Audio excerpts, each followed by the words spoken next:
recent shooting, Madam Speaker, and as I said before, during any other business, I would expect that others would want to comment on those events. Madam Speaker, my first statement is an update on national and political developments in the United Kingdom. Madam Speaker, I would like to update this Honourable House on national and political developments in the United Kingdom that we here in the Virgin Islands must pay close attention to as a British overseas territory. First, Madam Speaker, you will recall the passing of Her Majesty, the late Queen Elizabeth II of blessed memory. Upon her passing, His Majesty the King, Charles III, ascended the throne and became head of state of the United Kingdom of Great Britain and Northern Ireland and the other realms, including the overseas territories. He also became the head of the Commonwealth. We, of course, wish him well in executing his duties. There's also new political leadership in the United Kingdom. Earlier today, the Right Honourable Rishi Sunak MP was appointed Prime Minister of the United Kingdom. He replaces the Right Honourable Liz Truss after a short stint in office. I congratulate Prime Minister Sunak on his appointment and wish him every success in office. He and his new cabinet have many pressing issues to address, including regaining the confidence of the British people and the financial markets, and addressing the UK's cost of living crisis and energy crisis. I am confident the UK will find its way out of its current circumstances in due course. In terms of the UK's relationship with the OTs, the Minister of State for the Americas at the Foreign, Commonwealth and Development Office, the Right Honourable Jessie Norman MP, is the new Overseas Territories Minister. He replaced the Right Honourable Amanda Milling MP, with whom I had established a good working relationship. Last month I had the opportunity to informally meet Minister Norman. Our exchange was warm and friendly. I look forward to engaging with him again this Thursday when he visits the territory. Among other things, we will discuss the progress of reform and strengthening the economic resilience of the territory. Madam Speaker, it is also important to inform this Honourable House that in a little less than 2 weeks, I will attend the upcoming Joint Ministerial Council in London between OT political leaders and UK ministers. We will discuss issues such as constitutional development, sanctions, economic management, climate change, and other environmental matters. Of course, I will be advancing the interests of the Virgin Islands and raising issues of interest and concern. I'm very pleased that the Minister of Health and Social Development, Honourable Madeline Penn, will be accompanying me. A key diplomatic objective of the Government of National Unity is to build a new modern partnership with the UK that supports the aspirations of the people of the Virgin Islands. While there are many areas from which the Virgin Islands can benefit from closer cooperation with the UK, it does not mean that we will agree on everything. This is to be expected between partners. The key is to achieve the right balance of interests between the UK and the Virgin Islands as we work together. In this regard, it is very important that both sides pursue their interests in a constructive and diplomatic manner and make best efforts to achieve mutually acceptable outcomes. This is why I will be discussing with Minister Norman the order in Council in reserve that can suspend our Constitution. It is not consistent with a modern partnership based on trust and mutual respect. nor does it support the aspirations of the people of the Virgin Islands. We want a genuine partnership with the United Kingdom, not one that is held back by coercion. I am confident that we can build a new modern partnership, but both sides must act in good faith and be true to democracy. Madam Speaker, I look forward to updating this Honourable House at a later date on the outcome of the Joint Ministerial Council and any other developments concerning the UK. Madam Speaker, I thank you for that first statement, and I will move on to yet another statement. This one is on crime.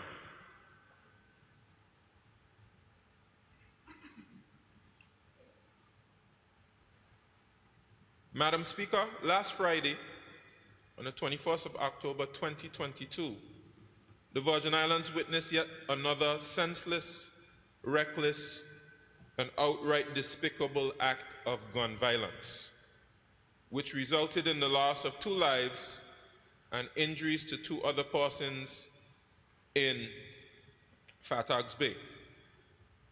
The deceased are Kawa Cornwall, age 38 of Longbush, and Kadim Ifret, 28 of Longlook, both of who are cousins of mine. The incident took place shortly after 8:30 p.m. in a very busy and crowded area in Fairfax Bay. Firstly, I want to join in offering prayers for the victims of Friday's incident, for those other persons whom we have lost to violence in the recent past, and also for their families and loved ones who are burdened with trauma and grief. I also want to offer condolences to those who have suffered loss in these incidents. I pray that God gives them comfort and strength in these difficult times.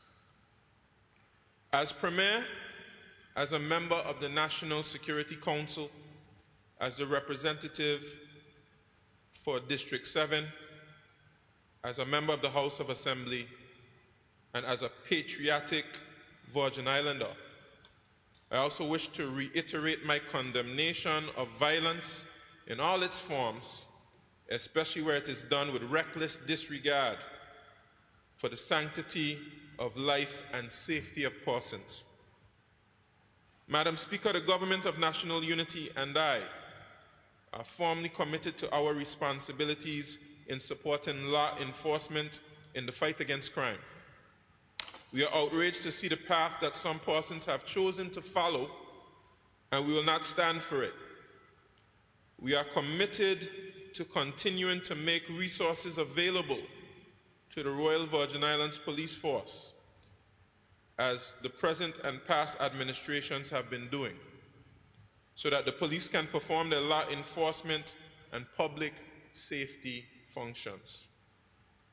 Whether it is by preventing and deterring criminal activity or ensuring perpetrators are identified, held, and brought before the court for justice, we will also soon be bringing the Police Act before this Honourable House, which aims to strengthen the legal framework to detect, arrest, and prosecute crime.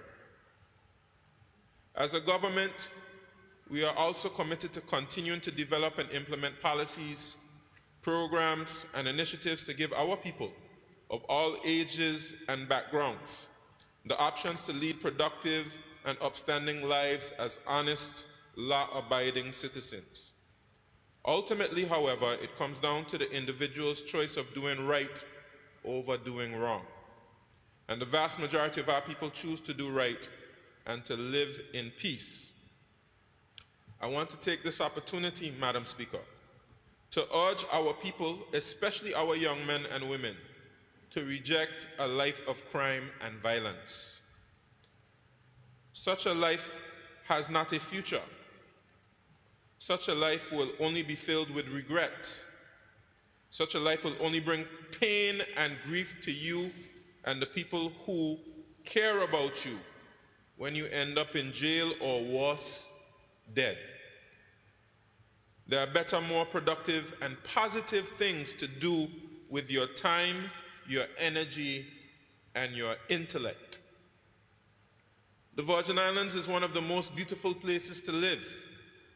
One of the things that we are envied for is having a safe community and a harmonious way of life.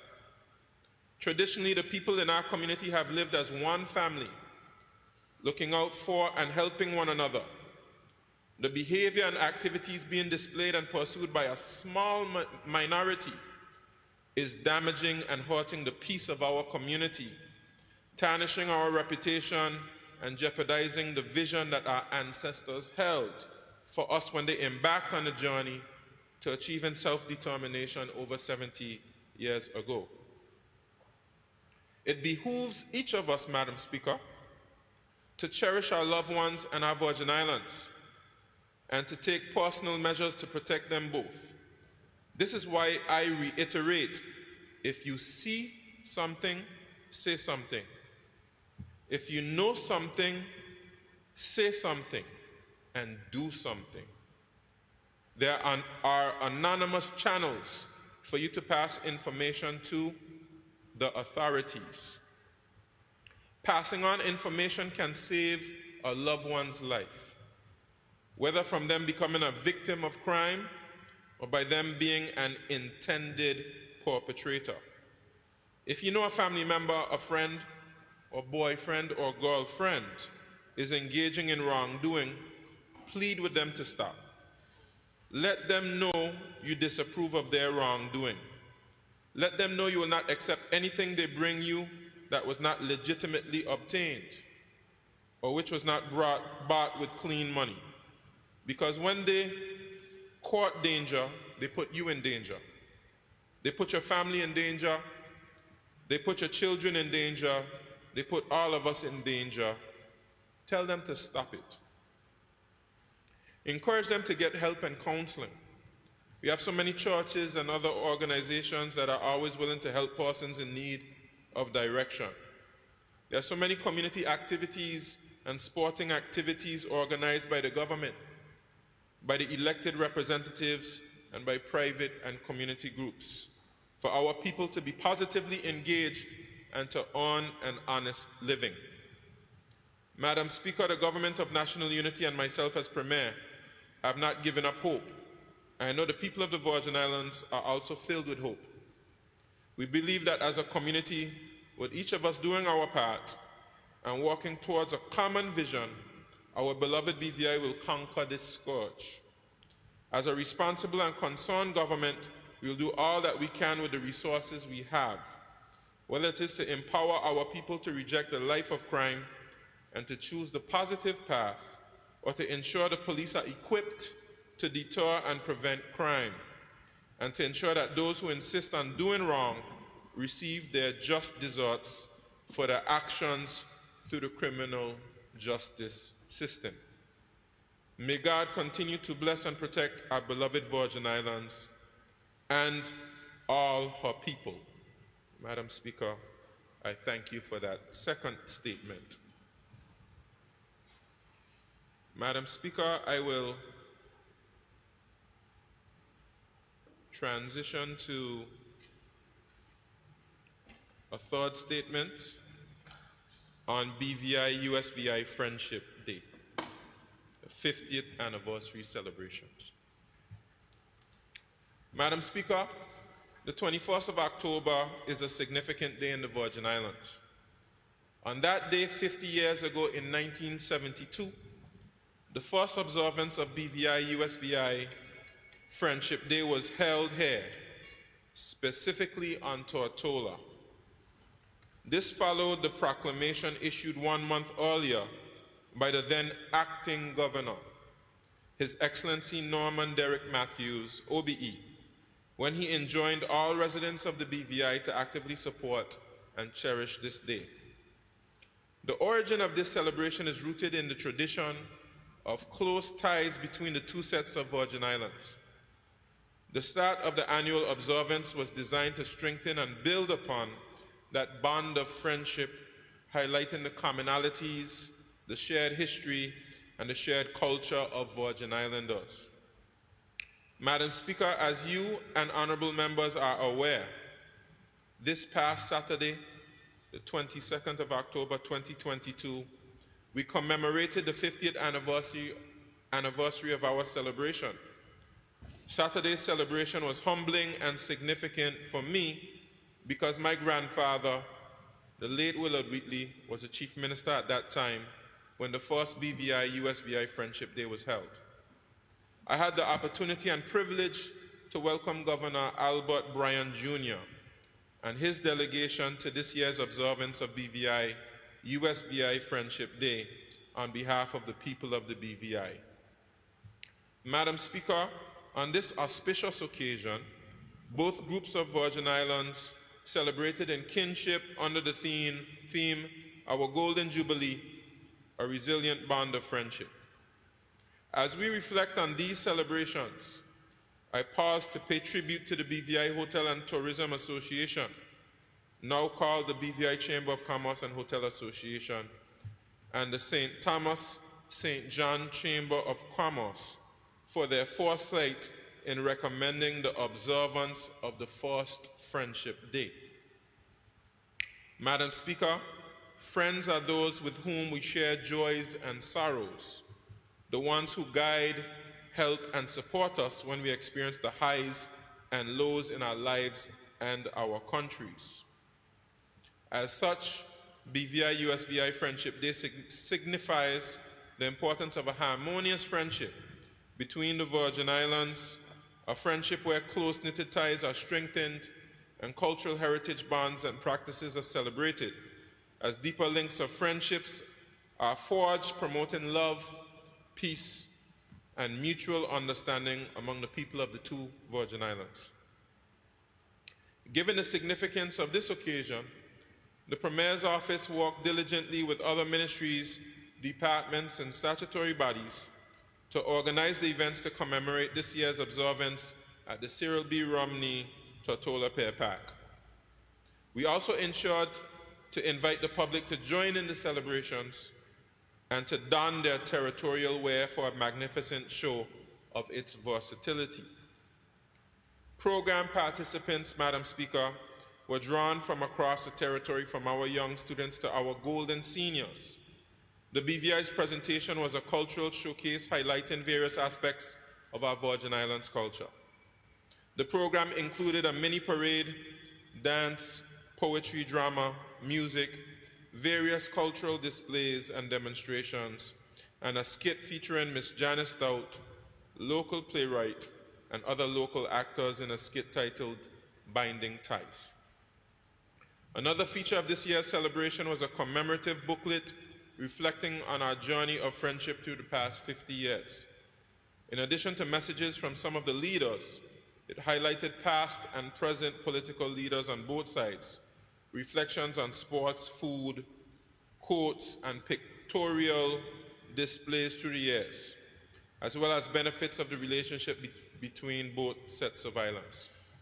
Madam Speaker, I wish to thank Permanent Secretary in the Premier's Office, Mrs. Carolyn Stout Igwe, for coordinating this year's event, supported by Dr. Levon Chalwell-Bruley, Chair of the Planning Committee, and officers drawn from the Premier's Office, the Deputy Governor's Office, the Department of Information and Public Relations, the Immigration Department, the BVI Ports Authority, the H. Lavity Stout Community College, the Royal Virgin Islands Police Force, the Ministry of Communications and Works, and I also thank you, Madam Speaker, and the staff of the House of Assembly for doing your part in hosting the luncheon.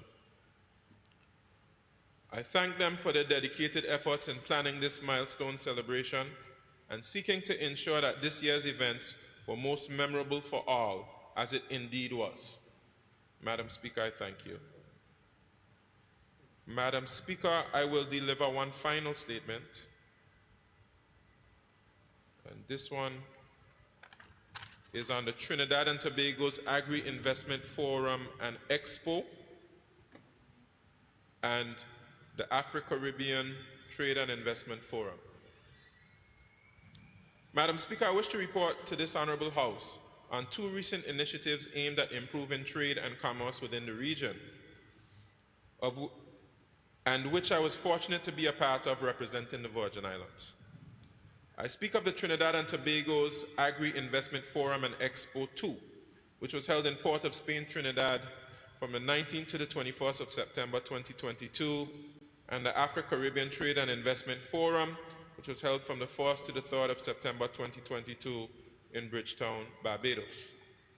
Madam Speaker, the last few years have been very challenging for economies throughout the world. The situation has been even more difficult for Caribbean nations, the Virgin Islands included, that depend heavily on imports.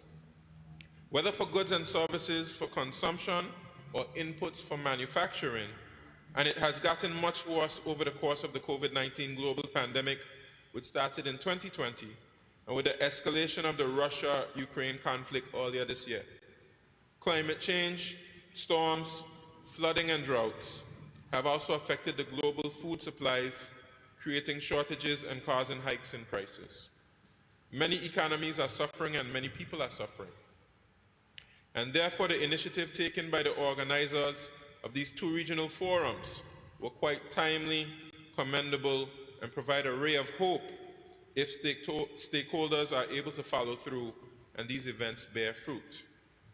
The Trinidad and Tobago's Agri-Investment Forum and Expo 2 was the second such event organized through CARICOM in recent months.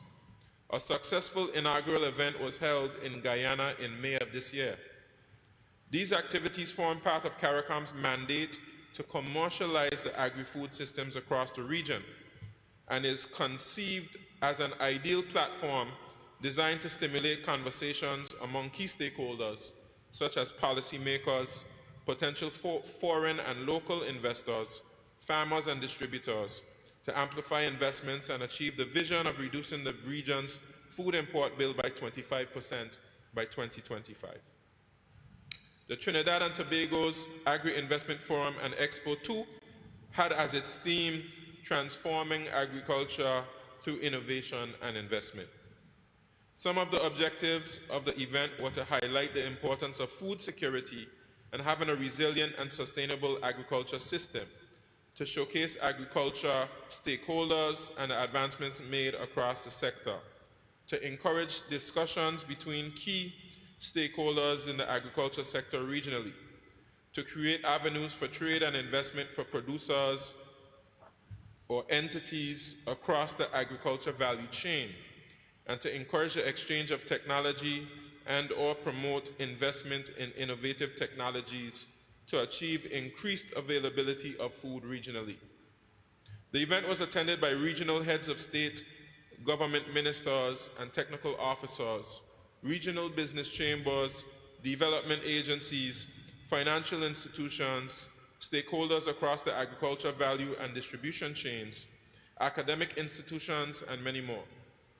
Speakers from across the CARICOM region gave presentations on food and nutrition, energy, trade and investment, and innovation and technology, all in the context of agriculture and the goal of the 25% reduction of the region's food import bill by the year 2025.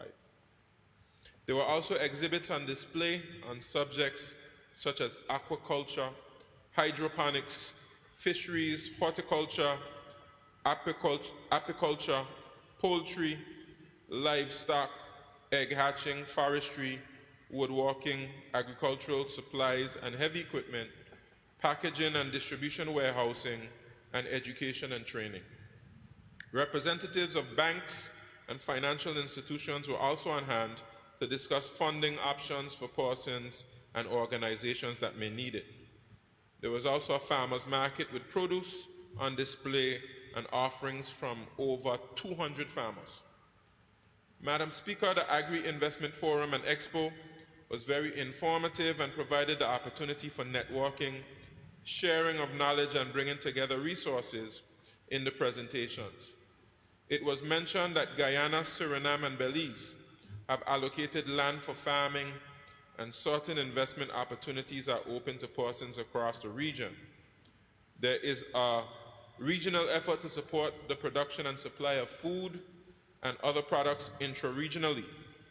This is something I would encourage our local businesses, especially our importers and exporters, and persons seeing investment opportunities to explore, as it can result in more affordable supplies for the Virgin Islands, more secure and reliable supplies for us, and it can open up markets for products made in the Virgin Islands.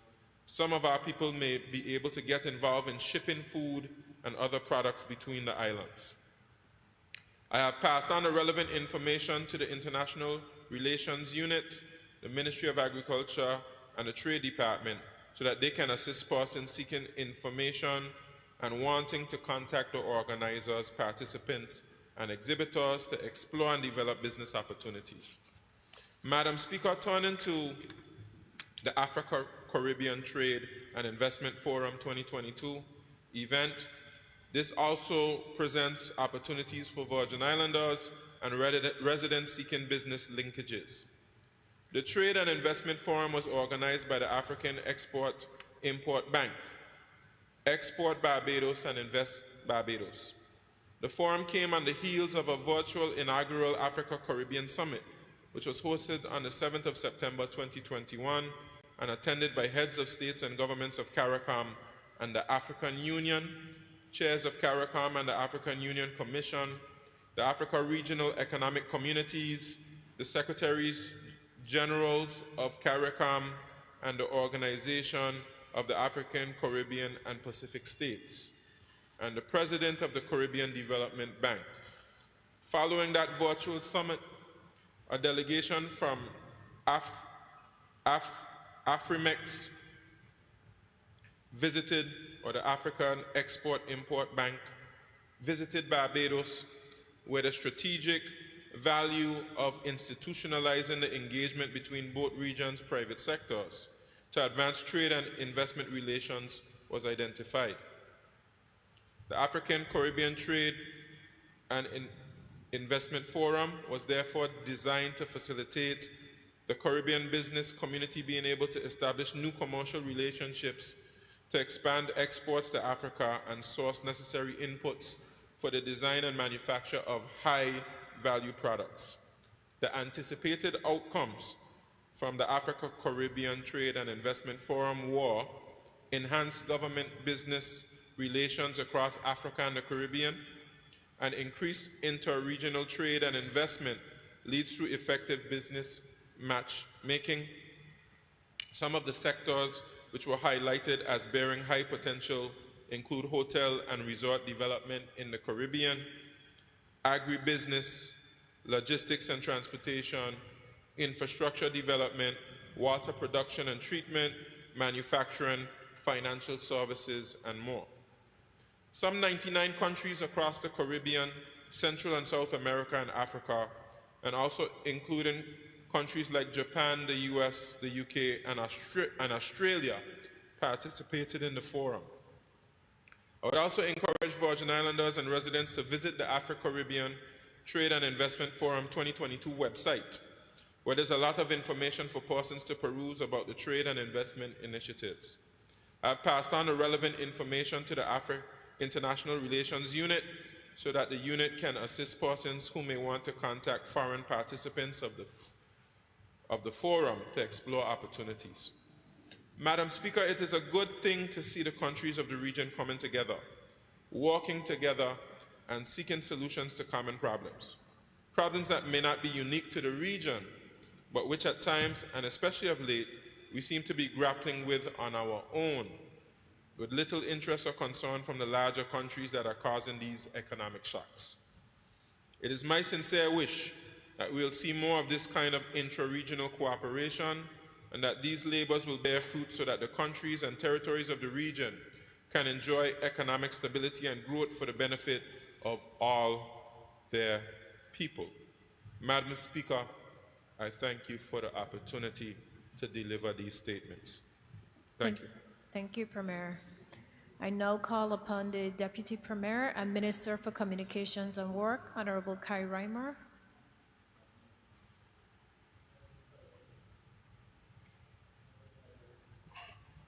Madam Speaker, if I may? Sure. Just to say, Madam Speaker, I'm told that the first part of my statement when I got up wasn't heard by persons who are listening. So I just want to repeat, with your indulgence, Madam Speaker, the condolences that I've extended on behalf of my family, the government, and people of the Virgin Islands, to the family, friends, co-workers, and to the community of Stephanie Ben, our Registrar General, on her untimely and unfortunate passing. I also want to extend condolences to the family, to the friends, to the community of those two individuals, Kawa and Kadim, who lost their life in the very tragic shooting that took place just a few days ago, and also those persons who are injured remain in our thoughts and prayers. Thank you, Madam Speaker. Thank you. I call on the Deputy Premier and Minister for Communication and Work, Honorable Kai Reimer. Thank you, Madam Speaker. Madam Speaker, I too, as I rise, I too want to offer my condolences to the family. I know, especially the brother who lost his daughter a few weeks ago. I want to offer my sincere condolences on behalf of my family and myself. Madam Speaker, I do have a few statements that I would like to make. The first one is on public transportation dispatching unit and taxi tariff review. Madam Speaker, as we approach the start of the 2023 cruise season and strive to enhance our service standard, the Taxi and Livery Commission, in conjunction with the Ministry of Communications and Works, will be undertaking a few initiatives, including the establishment of a public transportation dispatching unit under the Taxi and Livery Commission and a review of the taxi tariff. If I may address the latter first, the official taxi tariff took effect on 26 November 2010, marking 12 years since the last official review was undertaken. Over time, the Virgin Islands has developed tremendously, and we must consider the rise in the cost of living over the last decade, as well as now developed areas that are not in the existing tariff.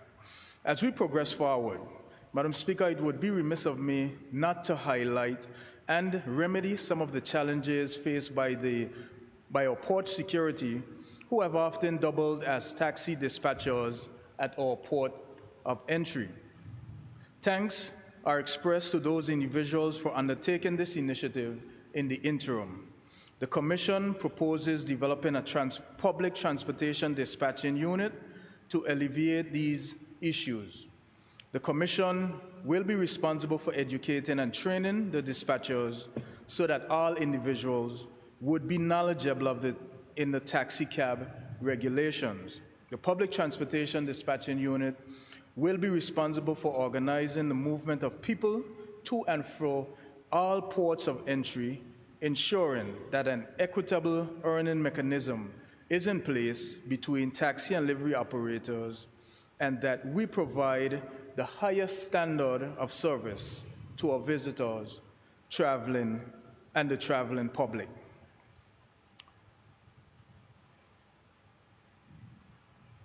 My second statement is on the DMV new driver's license software. Madam Speaker, I'm pleased to report to this Honorable House that the Department of Motor Vehicles new driver's license software is up and running. This software was implemented on 30th September 2022. The new system includes new printers, fingerprint scanners, signature pad, and rally cameras, all of which make the renewal process easier and more efficient, which I know that the staff of the DMV and the members of the public will appreciate. The Department of Motor Vehicles advises the public that all renewals would have to be done in person, as it is a new system, and biometrics, signatures, and new photographs would have to be obtained. We would like to also thank the public for their continued patience and understanding. Person can renew from Monday through Friday, 9 a.m. to 3 p.m. on Tortola and Virgin Gorda. Madam Speaker, the new software and hardware are the first phase of a three-phase initiative to have renewals done online and other services which will be convenient to customers going forward. On behalf of the staff of the Department of Motor Vehicles, I again ask the public for their patience as we continue to make changes to serve you better.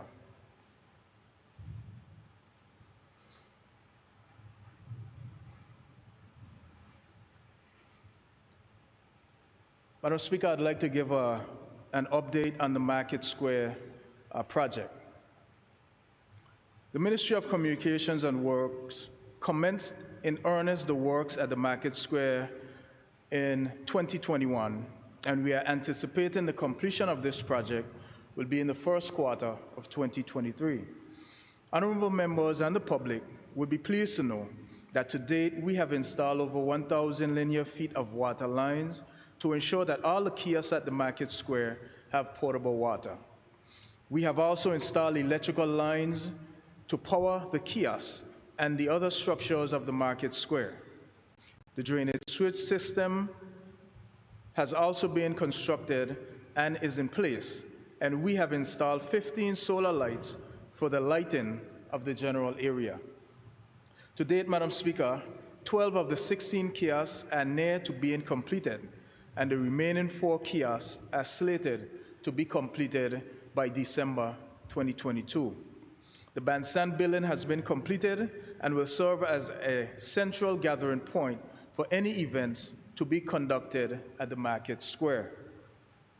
The bathroom building is currently being constructed and should also be completed by December 2022, which would provide a total of 8 stalls combined for male and female and would be fully handicap accessible.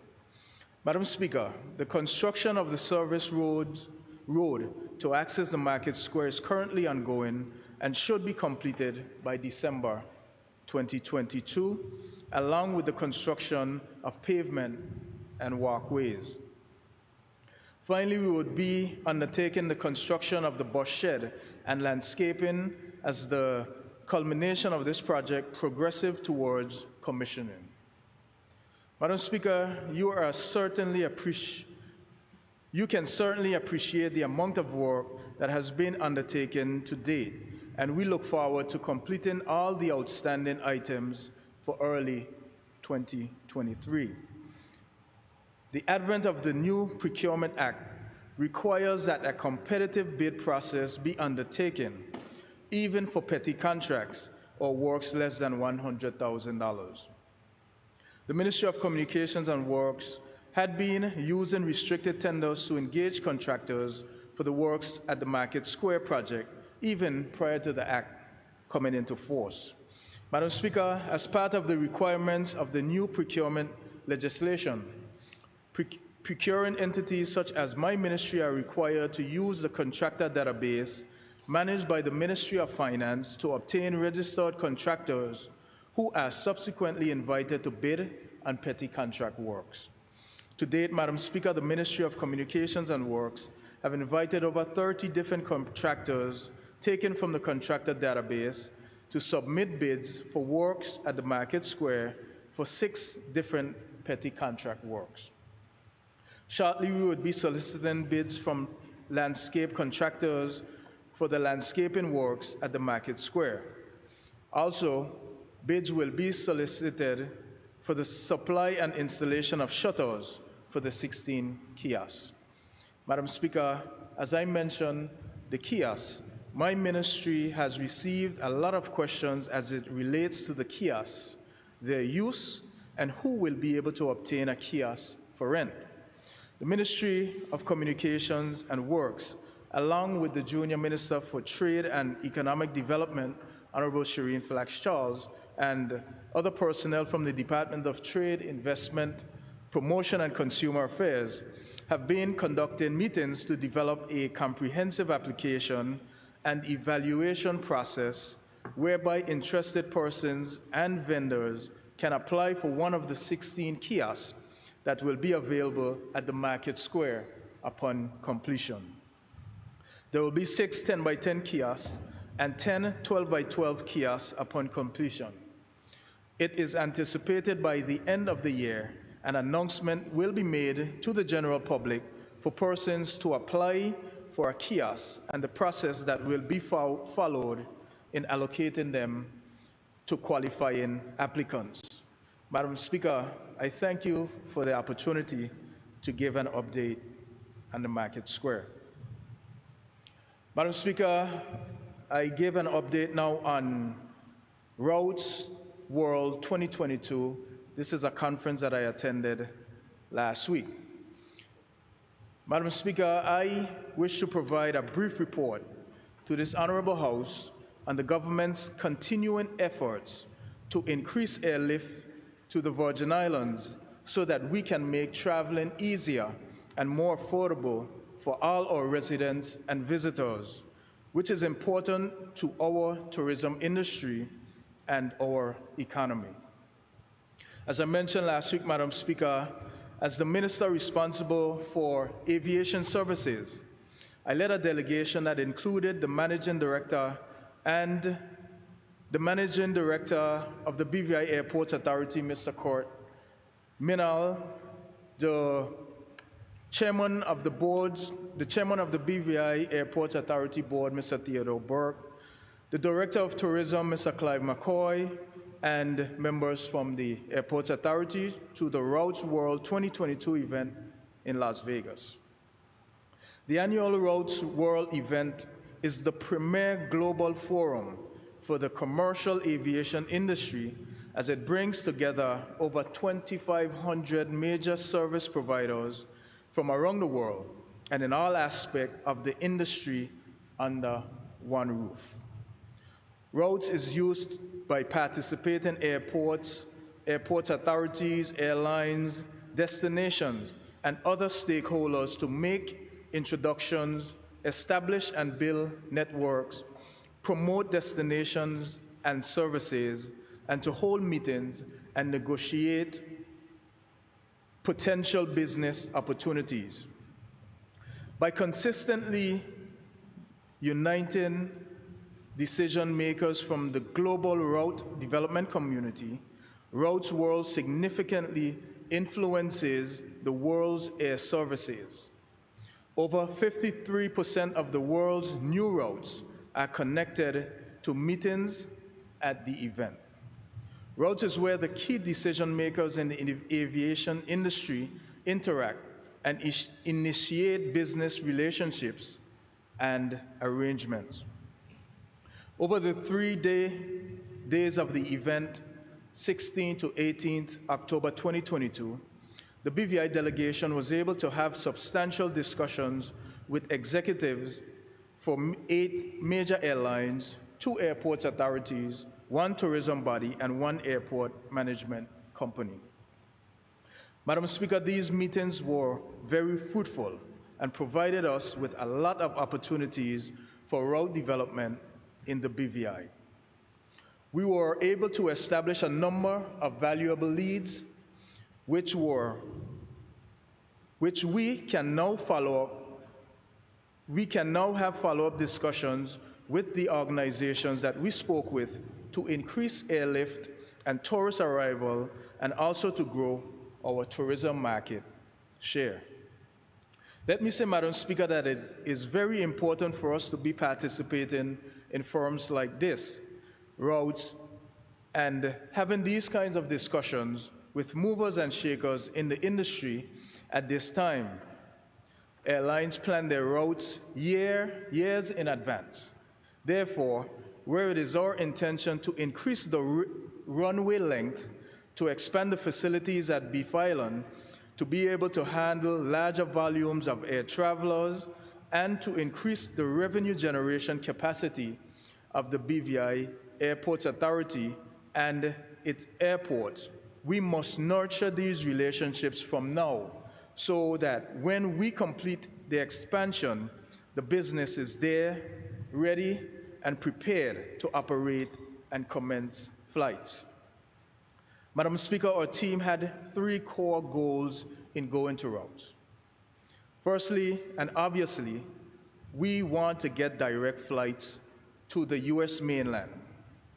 Our second aim is to increase connectivity and the overall volume of flights and passengers coming through our airports. And our third aim was to promote the BVI as a top quality and high value tourist destination and attract more visitors.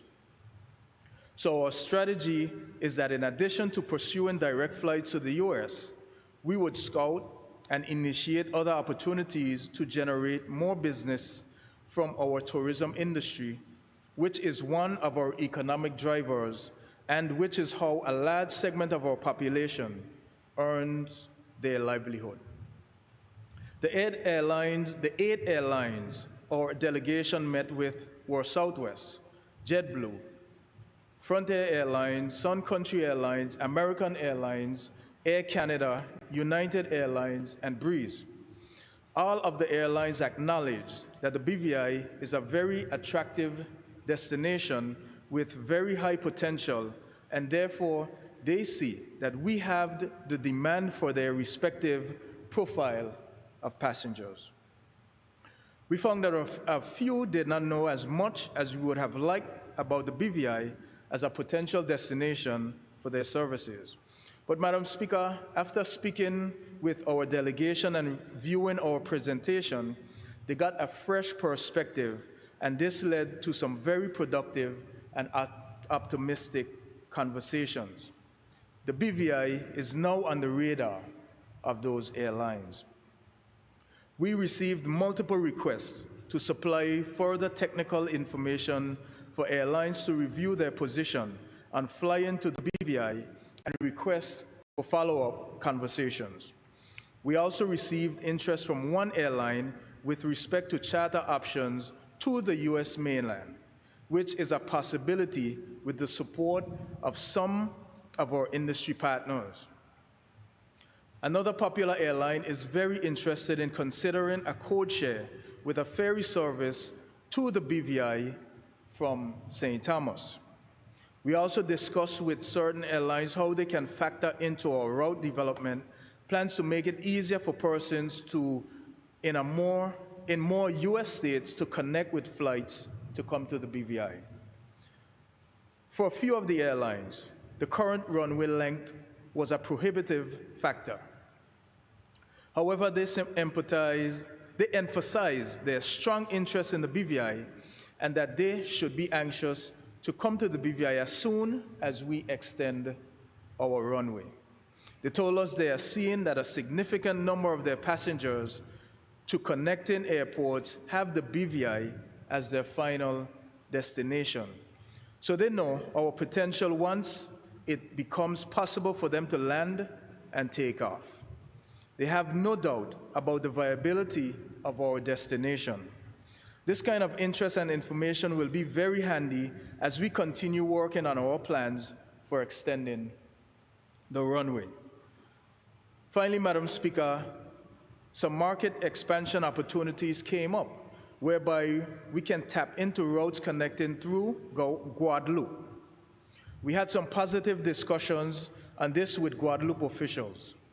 Similarly, we explored opportunities for closer partnership with St. Martin and Puerto Rico, and that can help us to get more international passengers coming to the BVI. We also discussed the prospect of staycation programs between the BVI and St. Martin, which would benefit the residents of both territories. I should also point out that St. Martin and Puerto Rico officials promised to improve their guest experience at their airports for persons traveling to and from the BVI through their airports, which is something I think many of our people will be happy to hear. Our delegation had some exploratory discussions with a firm of airport developers and managers on the pros and cons of such a company developing and managing our airport. Our aim was to get a deeper perspective on what kind of arrangement would look like. It is good for us to have this kind of knowledge to make informed decisions in the future. As you can see, Madam Speaker, our delegation did a lot of work at the Routes World 2022 event. The meetings were very fruitful and informative for us and laid some important and valuable groundworks for us to build on. One of the major takeaways was that the major airlines do have confidence in destination BVI, especially when we extend the runway length. It was very important for us to hear this firsthand from the airlines as we chart the way forward. Also, we have some potential opportunities for increasing airlifts, which we can now follow up on. I'm also happy and excited about some of the partnerships that we discuss, because the results of these kind of initiatives would be increased visitor numbers for the BVI, which would create job opportunities for our people, particularly in our tourism-related sectors. As we follow up on the leads from these meetings, I will provide honorable members and the public with further updates. Madam Speaker, I thank you. Madam Speaker, I move right into Birth Point Wastewater Treatment Plant. As most of us should be aware, the wastewater treatment plant at Birth Point suffered substantial damage during the passage of Hurricane Irma in 2017 and was eventually inoperable at a later point thereafter. The wastewater treatment plant is critical to the overall sewage in the Road Town area, and this is the component within the system to treat to a tertiary level all the effluent and subsequently discharge thereafter the effluent at the outfall line at Slaney. To remedy this serious situation, the government of the Virgin Islands, via the Ministry of Communications and Work, recently signed a contract with Bywater International Limited in the amount of $2,594,317.86 to repair the wastewater treatment plant at Birth Point. This contract was signed in August 2022, and the contractor subsequently received a mobilization payment in September 2022.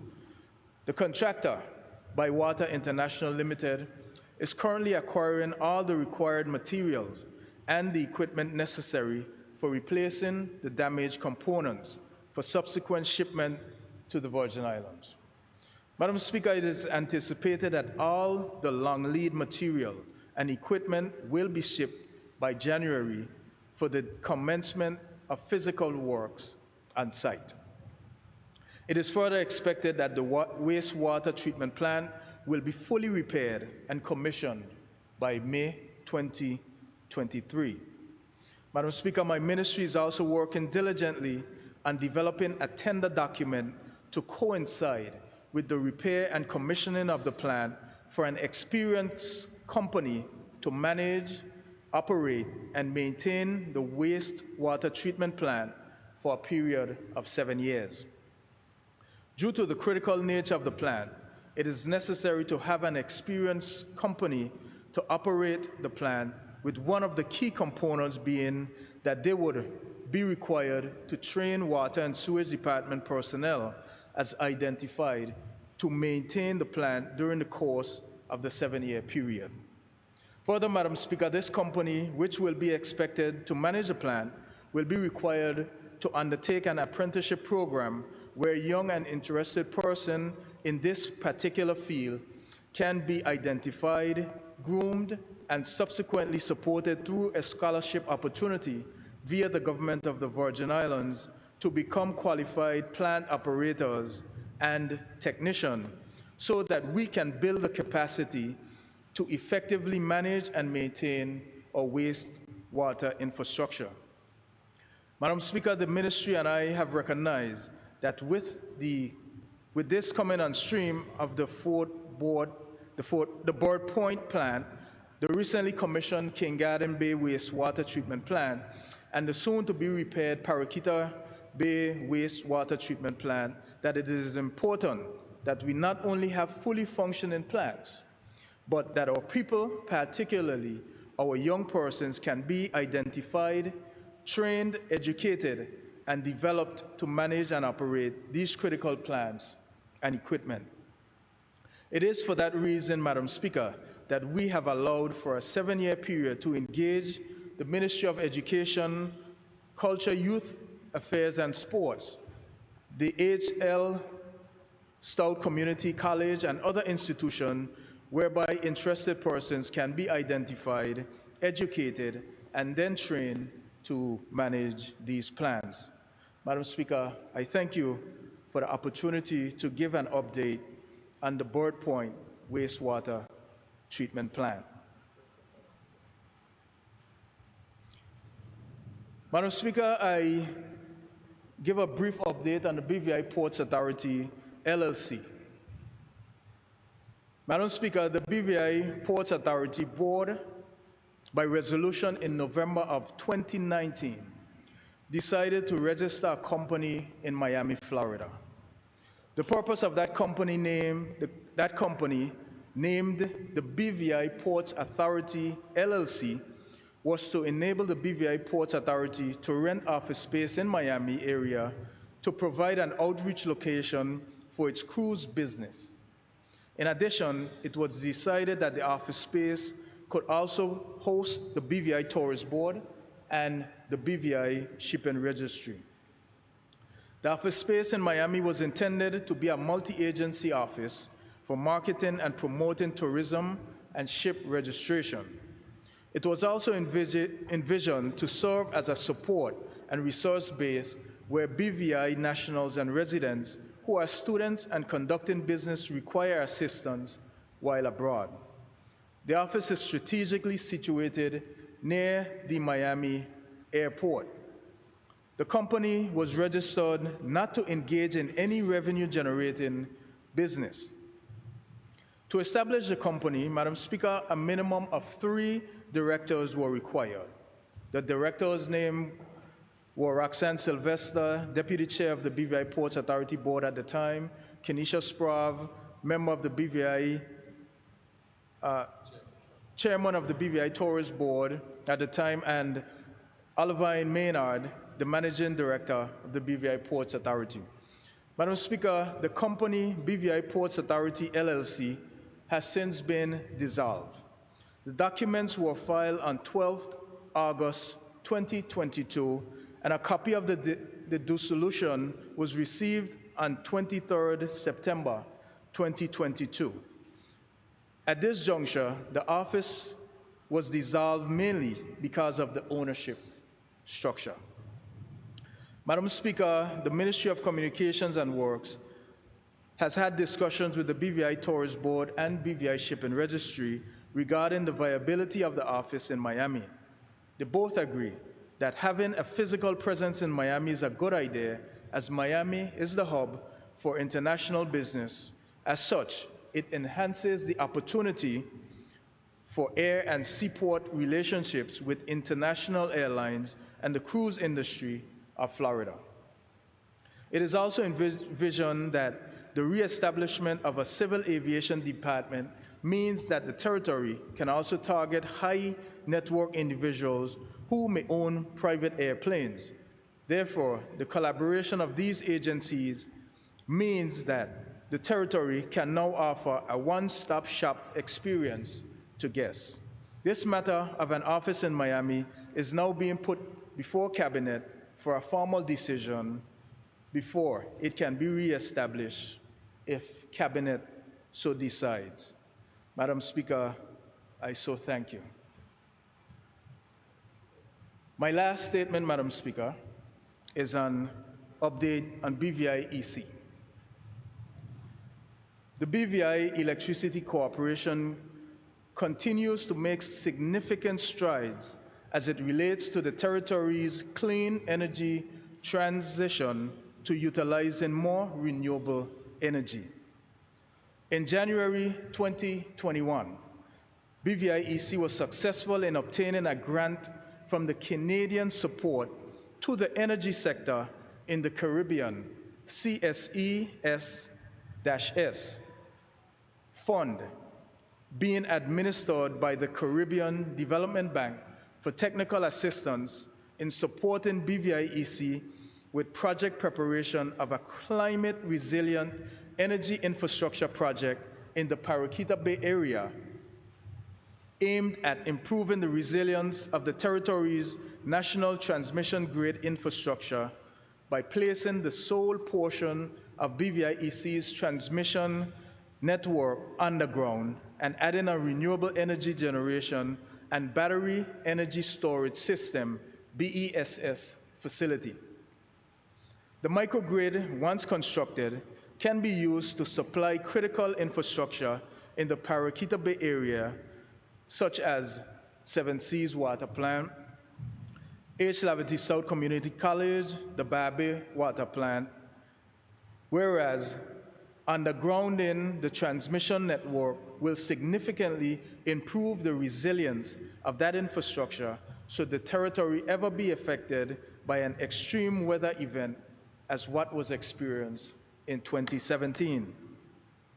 BVIEC has to date completed the request for qualification process and site assessments, such as geotechnical investigation for this exercise. Tender documents are currently being developed for release to the following 7 companies which were pre-qualified to bid on this project. Number 1, K Line Maintenance and Construction. Number 2, SMA Sunbelt Energy GmbH. Number 3, Varlard Construction LP. Number 4, China Machinery Engineering Corporation. Number 5, Dye-Brid Power Systems. Number 6, Sinosaur Hybrid Beijing. And number 7, Compass Solutions International. Madam Speaker, recognizing that this project was able to attract grant funding from one of the G7 nations, the project has been getting international attention due to the fact it aligns perfectly with particular climate change mitigation objectives. In the area of small-scale renewable energy generating system or distributed generated systems, which are systems that residential and commercial customers can install on their homes or businesses and have a grid tie arrangement which feeds excess energy onto the BVI electricity's grid network. To date, BVIEC has processed and approved 17 small-scale renewable energy interconnection applications totaling approximately 450 kilowatts, which is equivalent to the current power capacity on the sister island of Anegada.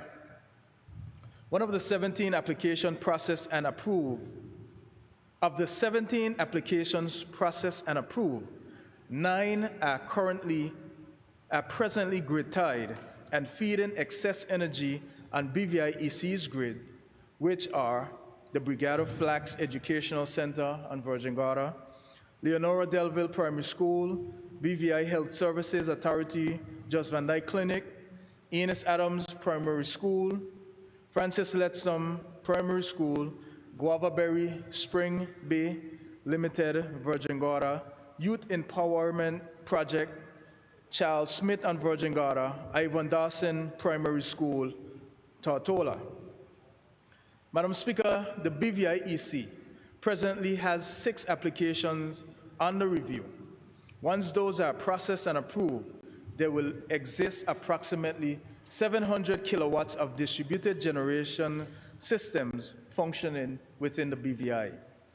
The BVI has a comprehensive legal framework to support the development of renewable energy within the territory, and any person or persons discovered as having installed and operating a new renewable energy generating facility without the requisite approvals will be prosecuted to the full extent of the law. As we all know, electricity can kill, and we must at all costs ensure the safety of and protect our utility workers at BVIEC and citizens of this territory from persons who wish to take reckless actions which endanger them. Madam Speaker, let me repeat that. The BVI has a comprehensive legal framework to support the development of renewable energy within the territory, and persons discovered as having installed and operating a renewable energy facility without the requisite approval will be prosecuted to the full extent of the law. As we all know, electricity can kill, and we must all, at all costs, ensure the safety of and protect our utility workers at BVIEC and citizens of this country from persons who wish to take reckless actions which endanger them. Madam Speaker, major equipment for the Anegada Hybrid Renewable Energy and Battery Energy Storage System project is scheduled to arrive in the BVI during the first quarter of 2023. Unfortunately, this project was not immune from the global pandemic, which created global manufacturing and supply chain disruption and created tremendous challenges with acquiring equipment and material, which was further affected as a result of the current geopolitical conflict taking place in Russia between Russia and Ukraine. Despite all these challenges, project completion is slated for the fourth quarter of 2023. BVIEC was recently awarded grant funds from RESEMBID, that's Resilience, Sustainable Energy and Maritime Biodiversity Program for Caribbean overseas countries and territories to assist with the development of a climate-resilient energy infrastructure project, and that would be on the island of Virgin Gorda. Now that these funds have been awarded, it is hoped that the discussions can finally commence regarding BVIEC leasing some property on Virgin Gorda so as to commence the exercise of developing this project similar to the one being developed utilizing the Canadian grant funds at Paraquita Bay. In closing, Madam Speaker, BVIEC trusts that the government of the Virgin Islands will be pleased with the volume of work which has been performed to date to position the BVI as a regional leader as it relates to clean energy transmission. Madam Speaker, I thank you. Thank you. I call on the Minister for Natural Resources and Labor, Honorable Melvin M. Turnbull. Thank you, Madam Speaker. Madam Speaker, I just rise to give my statements by way as the Premier and leader of the Government of National Unity started. I want to extend also my condolences to the Black Ben family on the passings of Mrs. Stephanie Ben, her sister Joanne, and brothers and the entire family circle, as well as the Cornwall and Fred family of Kawa and Kadim. Also, Madam Speaker, we recently lost Dr. Werner Perkins, who had served this country for over 40 years as an educator in music and was a member of our church. And also, Madam Speaker, Mrs. Noreen Colwood Lewis on the loss and passing of our husband, who was laid to rest not too long ago. The Colwood family of the late Leonil Colwood Jack, and the entire Colwood Jack family between King Garden Bay and Purcell Estate. And finally, Madam Speaker, the Hill family, the mother of Aaron, Patrick, and Faith, and the entire Hill family who lost and laid to rest their mother just recently on Friday. Madam Speaker, I continue to extend my prayers and support to the bereaved families, to especially those who have contributed to the development of this territory, more so to the families of those who have lost their loved ones during this time. Madam Speaker, my first official statement is with regards to the appointment as the co-chair of the Organization of Eastern Caribbean States Regional Conservation Caucus.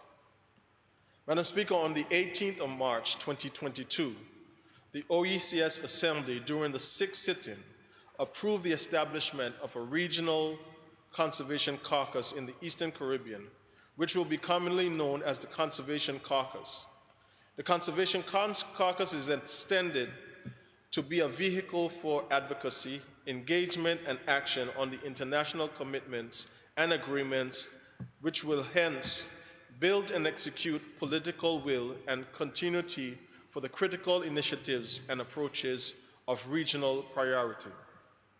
Remain inclusive of all political perspectives and portfolios across the region. Represent a new channel for engagement between policymakers and stakeholders for the public and private sectors on key sustainable development approaches and initiatives of regional priority. And fourthly, Madam Speaker, promote and prompt environmentally friendly new business models that encourage entrepreneurship and youth development across all sectors. Madam Speaker, the Conservation Caucus officially launched in St. Vincent and the Grenadines on the 31st of May 2022 on the margins of the 9th meeting of the Council of Ministers on Environment and Sustainability. Madam Speaker, I am proud to announce that the Minister for Natural Resources and Labour of the British Virgin Islands has been nominated to serve as one of the co-chairs of the Conservation Caucus, along with St. Vincent and the Grenadines, Honorable Carlos James, who is also the chair of the 9th Council of the Ministers of the Environment and Sustainability and the OECS Assembly member. The OECS has promoted continuity of action between the chairs of the environment, and I have been appointed as the chair of the 10th Council of the Ministers of Environment and Sustainability to help ensure a diversity of opinions and backgrounds in leadership. The composition of co-chairs is intended to be inclusive of independent states and overseas territories, governing and opposition political parties, ministerial and non-ministerial portfolios, and men and women. The co-chairs of the Conservation Caucus will be expected to represent the caucus at international functions and events, and will be the primary contacts for the caucus secretariat. The Priority Conservation Caucus will focus. The Priority Conservation Caucus focal areas which were selected for the next year are: 1. Sustainable financing and conservation and climate. 2. Integrated coastal zone management. 3. Waste management. 4. Sustainable water planning and integrated watershed management. And 5. Protected areas and designation management. Madam Speaker, I embrace the opportunity to deepen and strengthen our relationship with our brothers and sisters of the OECS, who are integral partners in the environment and sustainable matters, as I will represent both national and regional interests in the conservation of the regional natural resources. I thank you, Madam Speaker, for that first statement.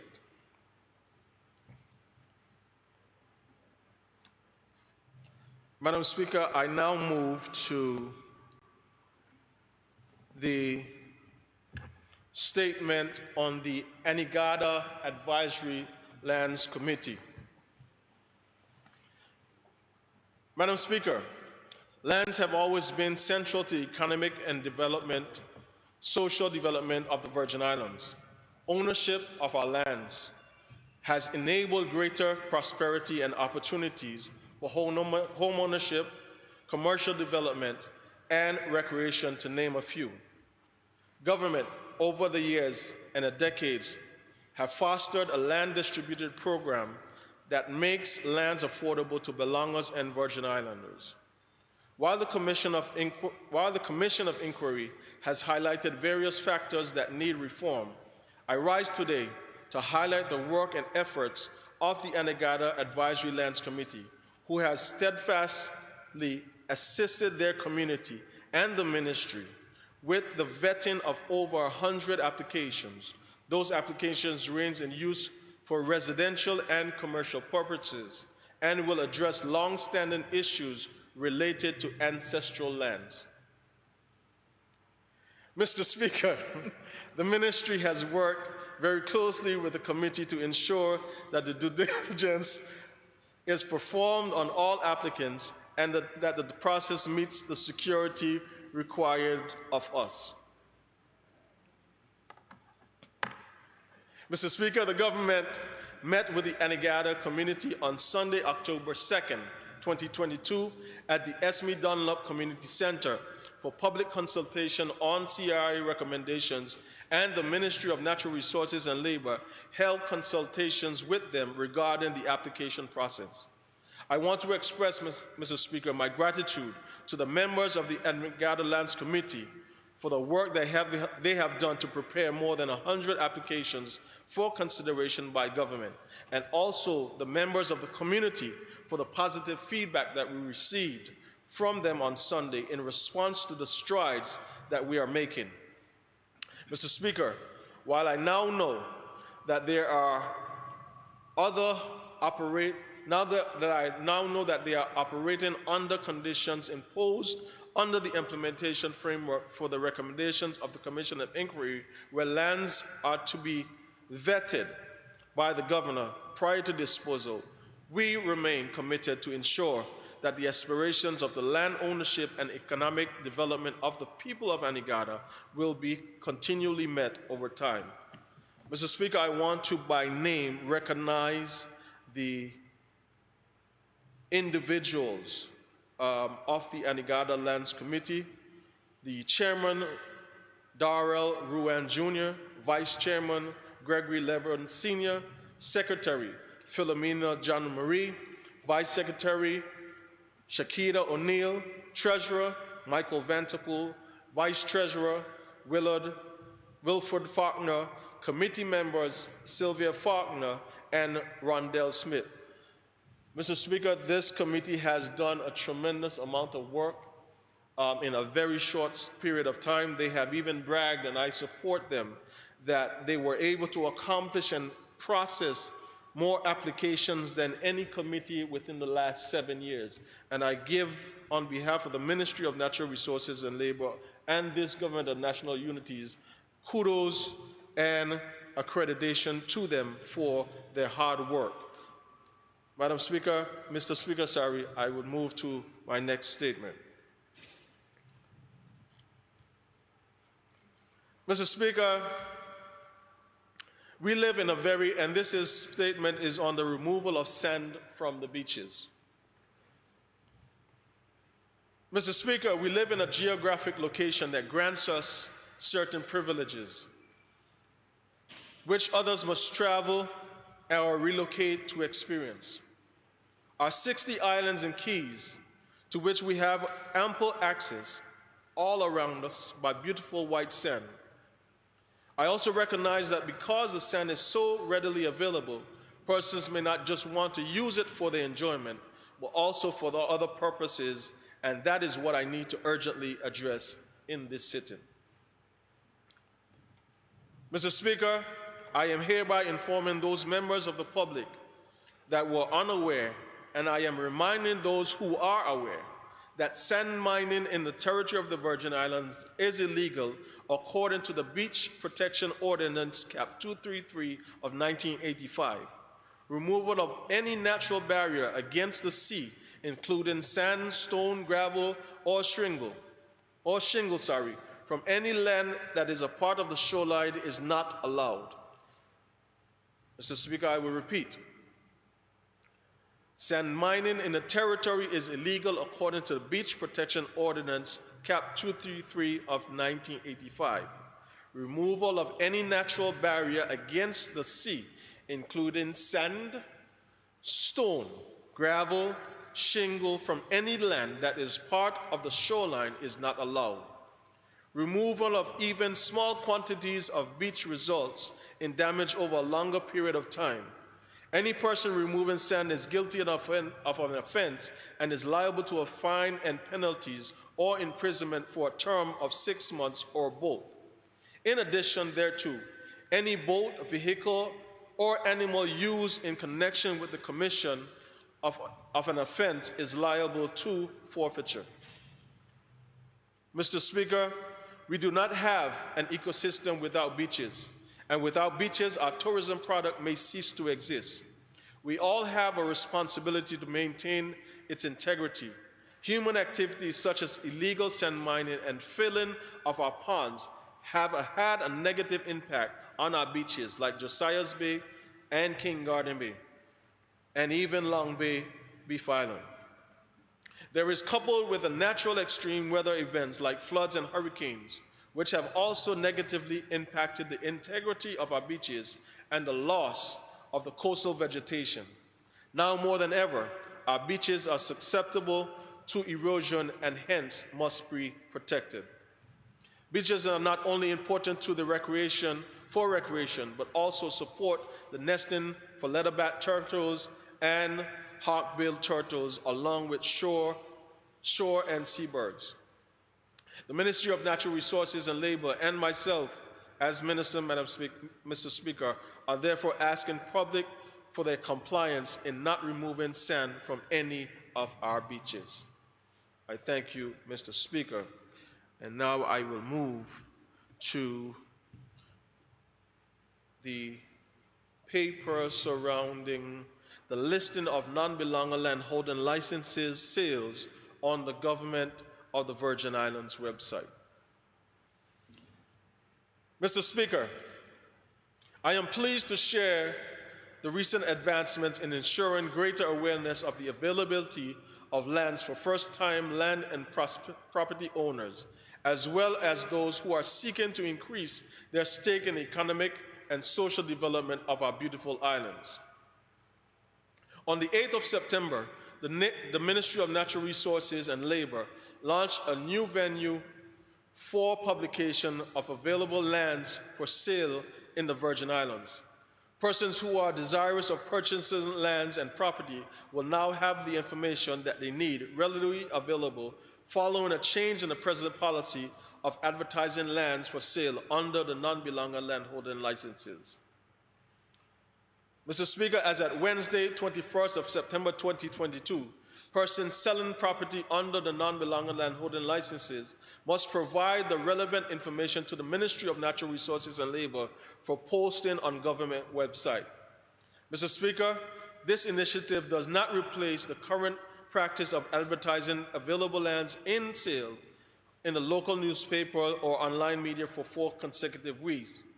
The listing on the government websites will run concurrently with the other advertisements already in use.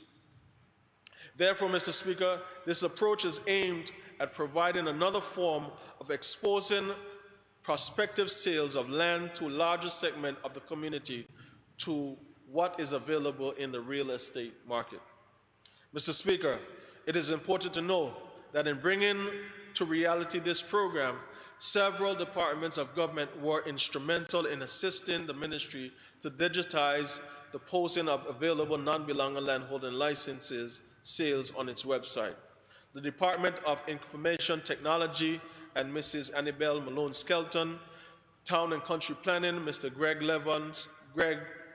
Adams, Mr. Coy Harrigan, and Mr. Troy Dawson have been instrumental in ensuring that the training and the setup of this website was essential. Mr. Speaker, the geographical information system to present the listing using maps. The maps are usually user-friendly, making properties searches more visually appealing and accurate.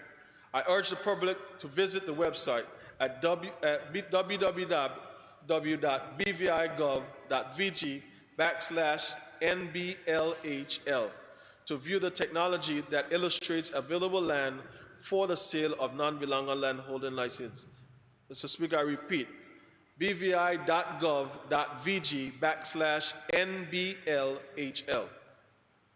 Mr. Speaker, I finally emphasize that this program is in keeping with the government's goal to increase the stake of Virgin Islanders and belongers in the ownership of this precious land by ensuring that prospective sellers and purchasers of lands and properties are matched with that of the greater proportion of local ownership in this territory. I thank you, Mr. Speaker.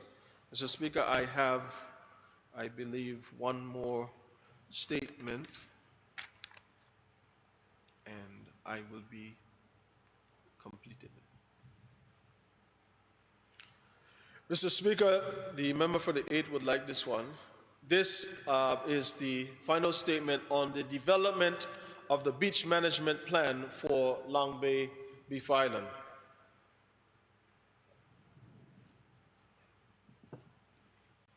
Mr. Speaker, I am pleased to provide this House of Assembly with an update on the development of the beach management plan for Long Bay Beef Island, being led by the Ministry of Natural Resources and Labor. Since the first round of public consultations in March, when the conceptual plan was presented for feedback, the ministry has been working towards drafting a detailed beach management plan, taking into consideration feedback received during the consultations.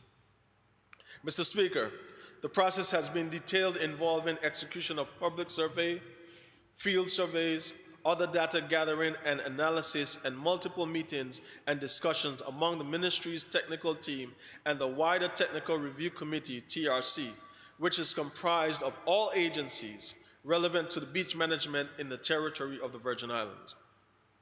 Mr. Speaker, the Public Works Department has also been engaged to develop the engineering drawings and renderings to support this plan. The plan is being developed on the basis of the Virgin Islands Beach Policy 2020 and is intended to be the first of other plans developed to better manage beaches in the territory. Long Bay was prioritized given the high significance of this beach and the myriad of threats currently facing the beach. The goal of the plan is to ensure that the beach environment is enjoyed by residents and is protected while facilitating a level of sustainable tourism activity.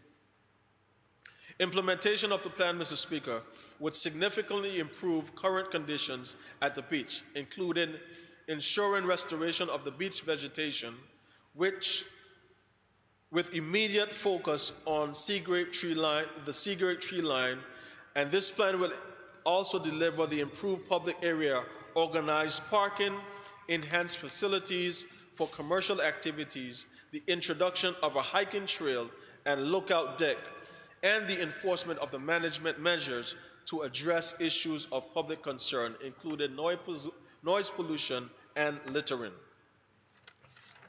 Mr. Speaker, the meetings were held on Tuesday, public meetings were held on Tuesday, October 11, 2022, virtually via WebEx, streamed via Facebook Live, and in-person meeting on Thursday, October 13, at the East End Methodist Church, where the Honorable Premier and member for the 7th District, along with the Honorable Minister for Health and member for the 8th District, both were present, along with the technical review team. Madam Speaker, I wish to thank Ms. Angela Burnett Penn for so ably spearheading the presentations, as well as Mr. Mervyn Hastings and the acting PS Joseph Smith Abbott for their leadership within the team and the look at the Ministry of Natural Resources and Labor.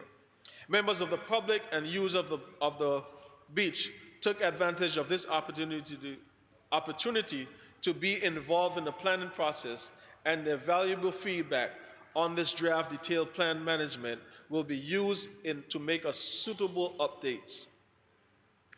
Madam Speaker, the ministry looks forward to the approval of this plan well before the end of this year and is actively seeking to ensure that the funding for implementation of this plan during the course of 2023.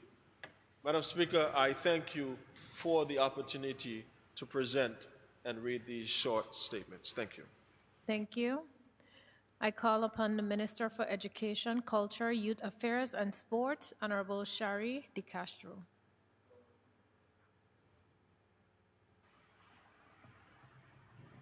Thank you, Madam Speaker. Madam Speaker, I wish to update this Honorable House on Secondary Summer School 2022. Madam Speaker, I thank you for the opportunity to update this Honorable House on the Secondary Summer School Initiative 2022. Before giving the results, I would like to give a brief background. There was a total of 222 students enrolled in grade 12 at public secondary schools. Of the total, 168 students, or 75%, were successful, and 56, or 25%, were unsuccessful in completing their secondary level graduation requirements, with about 25% of the graduating class not meeting graduation requirements. This was cause for concern.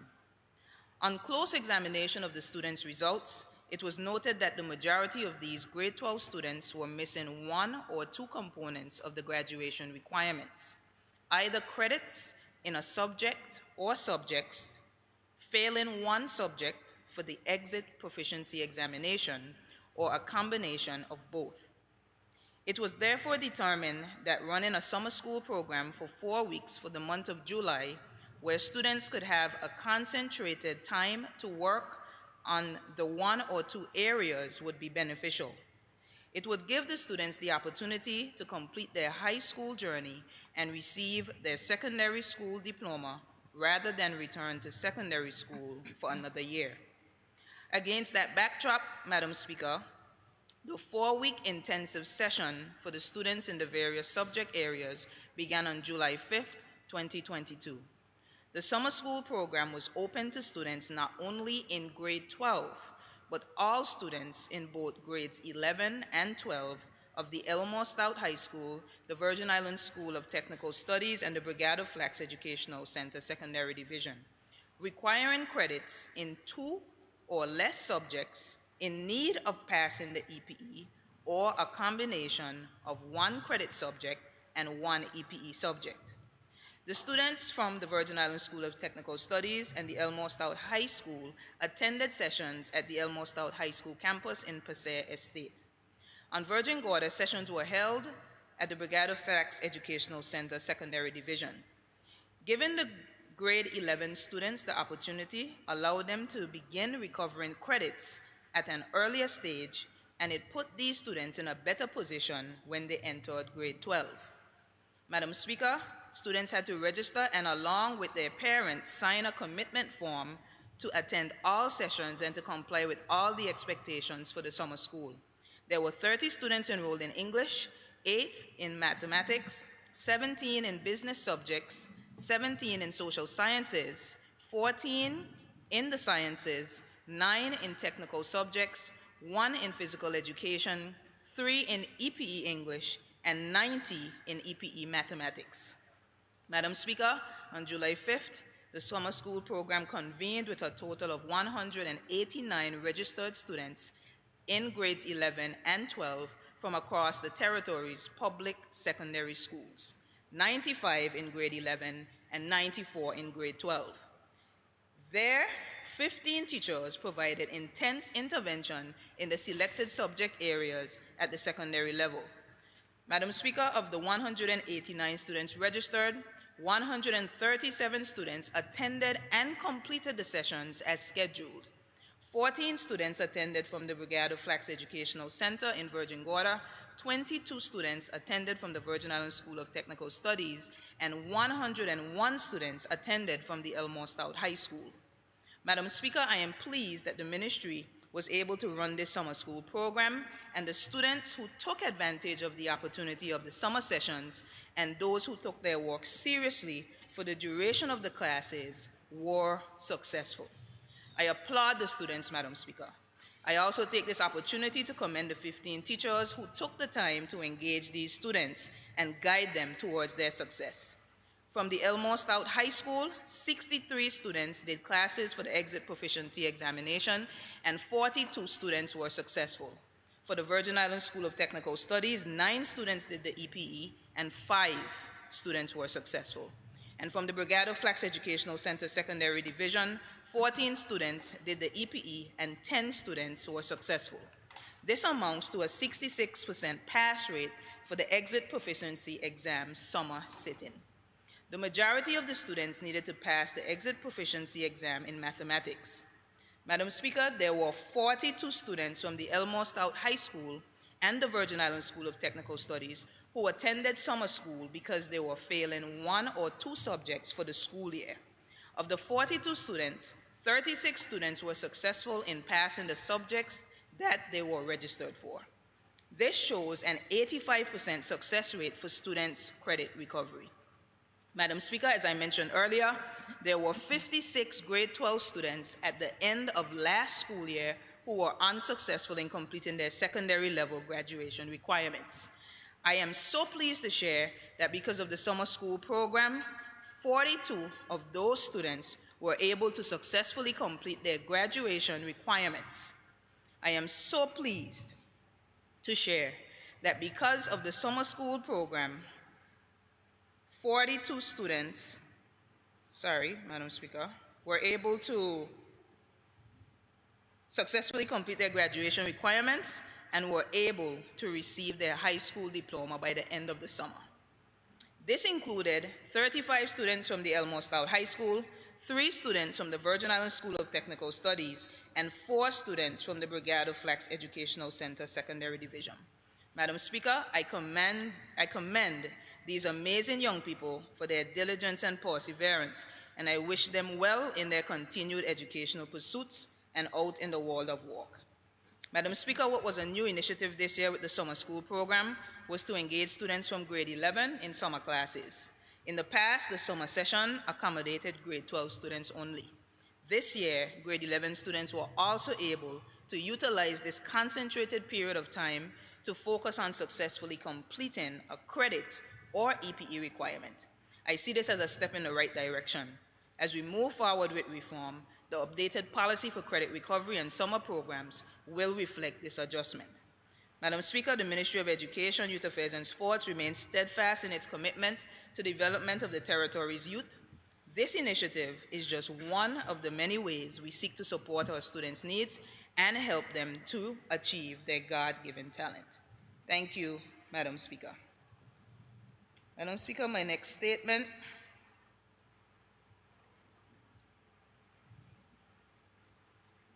is on the release of the 2022 CXC-CSEC preliminary results. Madam Speaker, the preliminary results of the 2022 CXC Caribbean Secondary Education Certificate examinations were released on Monday, 5th September 2022. As is customary, the students of the territory of the Virgin Islands participated in these examinations. 261 students wrote the examinations, 203 from our public schools and 58 from our private schools. Madam Speaker, the 2021-2022 academic year, although it brought with it several challenges, did not hinder our students from writing the annual CXC-CSEC examinations. Based on analysis of the territory's performance for this year, students achieved the following overall results.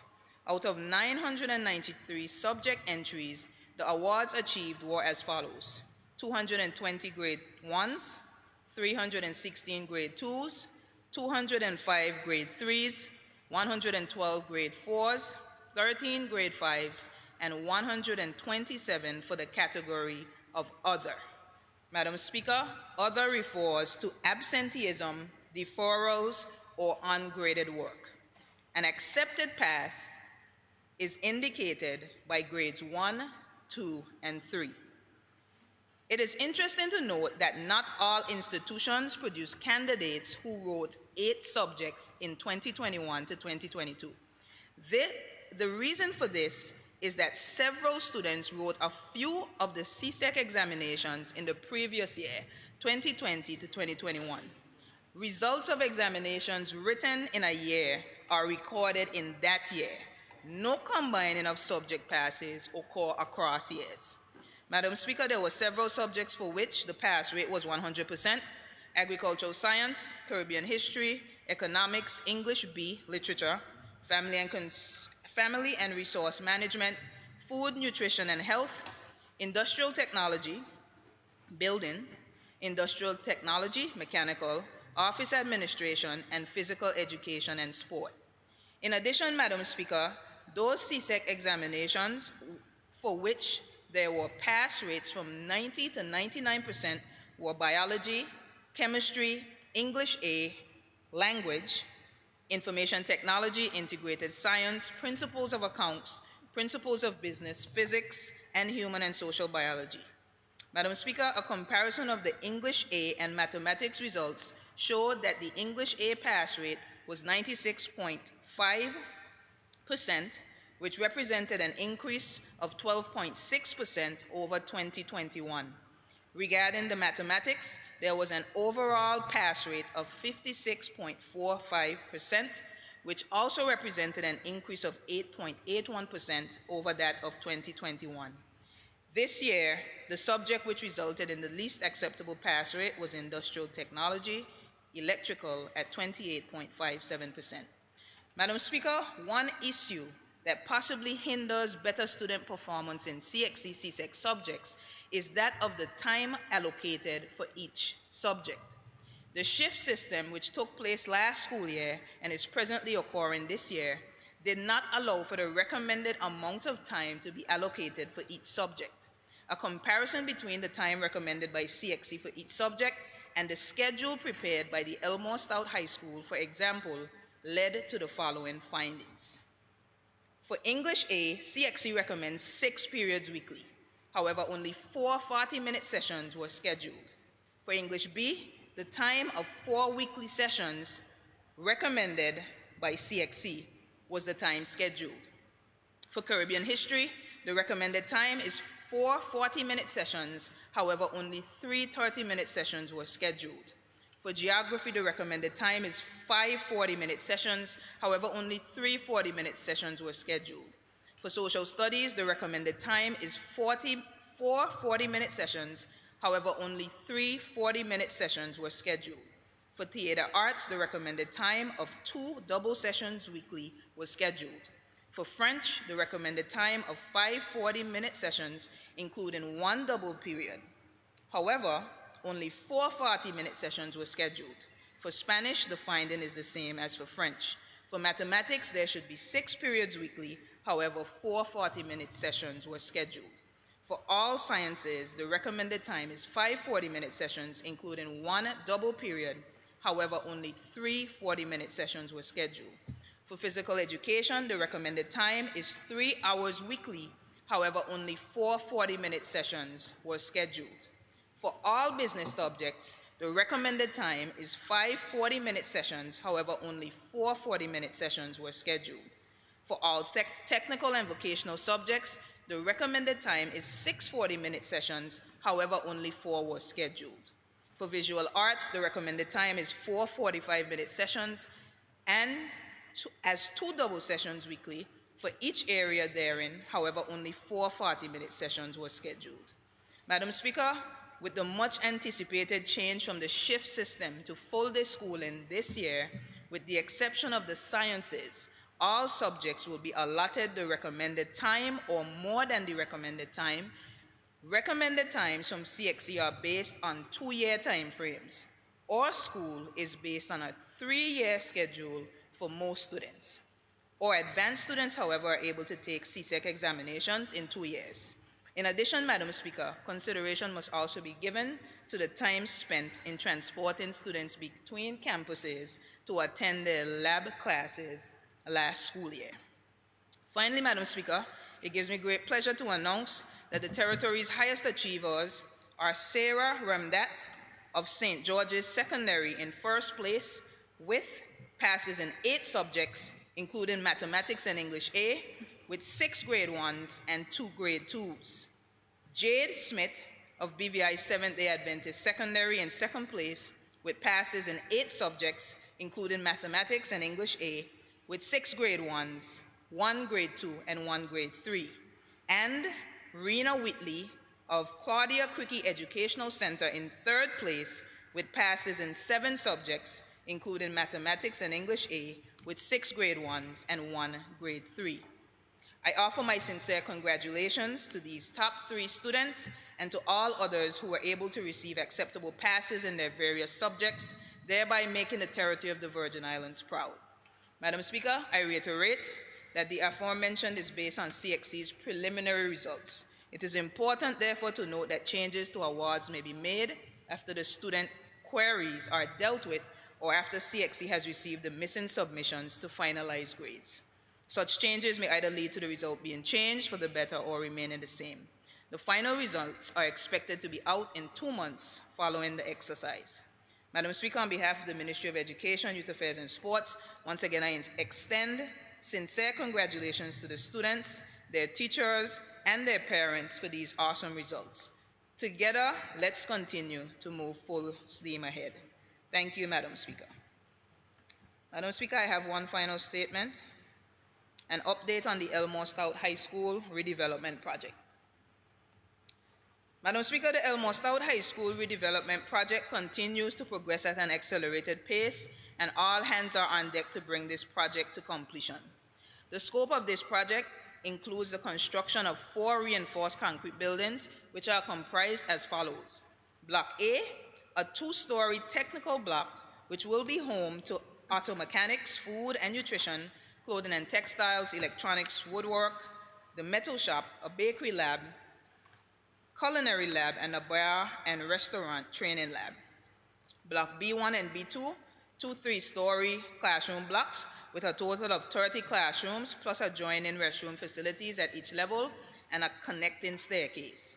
Block C, a 1-story administrative block which hosts the reception area, the principal's office, front office, counselor's office, the infirmary, staff lounge, staff restrooms, janitor closet, and storage area. Combined, the 4 buildings of the facility total 24,904 square feet and are being constructed by BVI-owned and domiciled construction companies. As the date of this statement, construction stands at 90% of substantial completion. Madam Speaker, I wish to thank the contractors, Quality Construction, Metro Construction, Otland Heavy Equipment Co. Limited, and the joint venture of Sunleaf Construction and Northam Construction for the stellar job they have performed to advance the buildings to this stage and within an unprecedented short timeline. The external works contractor, No Limit Construction, has expeditiously executed the auxiliary works. This is evident by the sidewalks, parking lots, drainage, and landscaping works, in addition to the main sewage, water, and electrical connections that are visible on site. I believe it would be no stretch to confidently state that this territory owes the contractors and their teams a debt of gratitude for a job well done. Madam Speaker, in spite of the meaningful strides, this project has experienced its share of logistical challenges which have significantly impacted the timeline. All contractors developed contract delivery milestones with allowances for recent shipping constraints on critical goods such as windows, doors, paints, and floor stains in July to complete construction by August 31st, 2022. However, some critical items did not arrive on schedule due to global supply chain issues coupled with the adverse weather conditions which disrupted the transportation and logistics of these critical goods. Madam Speaker, based on these challenges, a new date for the shipment of windows, for example, which were manufactured in China, was determined and slated to arrive on August 21st, 2022. However, these windows were further delayed due to the unusual congestion in Port Kingston, Jamaica. That shipment was received on September 4th, 2022, but only included the bathroom windows and the sound retention louvers for the building walkways. Madam Speaker, the windows for the remaining buildings arrived on September 28, along with lighting fixtures, but due to a mishap, the container with the windows was not removed from the vessel and was carried onward to St. Martin. The shipment, which was affected by inclement weather in the region, then took another 18 days to arrive in the territory on October 16, 2022. These items were outside of our control and affected the timeline. In construction, there are unexpected mishaps that affect the work program, and this was unfortunately a part of the process. Madam Speaker, the floor stain was received on October 4, 2022. We were informed by the supplier on September 26, 2022, that the container with the paint and some furniture had an incident with a truck in Colombia on September 23, 2022, during transportation. And when it arrived at the port and customs opened the container for inspection, it was found that some of the buckets of paint were crushed and spilled. Madam Speaker, this incident, including the shipment of replacement paint and furniture, affected the final delivery date of the items. The RDA immediately made arrangements to source a few gallons locally so that the painting and the window openings and door frames could proceed expeditiously in preparation for the arrival of the delayed windows and doors. The final shipment of paint and some furniture arrived on Sunday, October 23, 2022. This paint will be used to finalize the finishes of the interior and exterior walls, ceilings, and external roof coating. It is expected that these painting works will be completed by October 30, 2022. Madam Speaker, our focus is now on the completion of the building. With all of the required windows, doors, lighting, paint, and stains on island, the contractors are working diligently towards final completion. Thereafter, furniture and equipment comprising of the teacher, office, and computer desks, storage units, photocopiers, microwaves, and electrical appliances are expected to be delivered to the site. Lastly, 42 Promethean boards and 3 folding beds for the infirmary are expected to arrive no later than November 18, 2022. I will continue to share updates to keep everyone fully informed and of the progress and any further matters that may arise. The date of the official opening ceremony will be announced after full completion of the aforementioned. Madam Speaker, please be assured that the Ministry of Education, Youth Affairs and Sports remains committed to ensuring that the Elmore Stout High School redevelopment project is executed at a high standard with the needs of teachers and students at the forefront of all our efforts and decision making. The work of the Recovery and Development Agency is to be highly commended for their stewardship of this project. I thank the Chairman and Board of Directors and the Chief Executive Officer and his team for their professionalism in the execution of this project. Madam Speaker, I am therefore pleased to state that the construction of a fit-for-purpose learning and working environment for all students, teachers, and administrative staff of the Elmore Stout High School will soon be realized. Thank you, Madam Speaker. Thank you. I now call upon the clerk.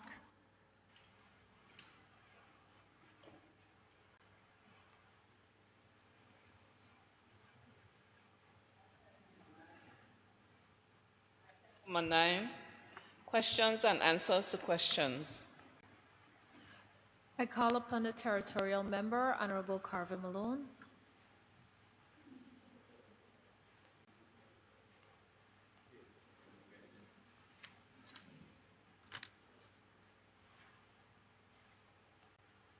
Thank you very much, Madam Speaker, for affording me the opportunity to pose a number of questions. And before I get into the question, there are 2 very pertinent statements I'd like to make. Number 1 is that these statements or the questions are for the offices as opposed Honorable to the Malone, persons. I'm sorry, when you say statements, what do you refer to? Excuse me? No, the questions. So you're referring to the questions that you're about to ask? Yes, but there's a very important question I need to ask of the Speaker. Of me? Yes, if I could. Point of information. Proceed. The questions posed on 21st July. The written responses have not been received to date. So just like to make sure that we can get those. And any statements posed for this House, we can also receive. Could you give me the dates again, please? Remind Well, me the it was on the dates. 6th sitting, and they started on the 21st July. Thank you. I'll look into that.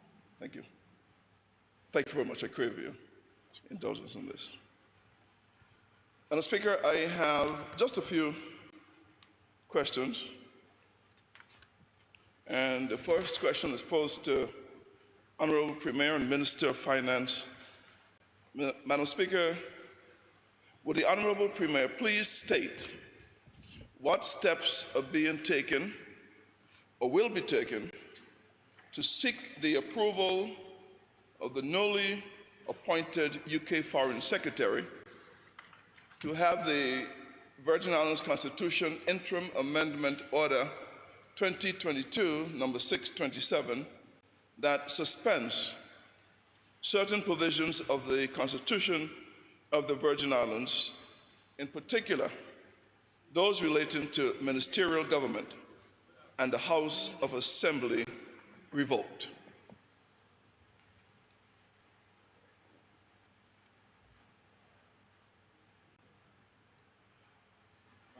I thank the territorial at-large opposition member for his question.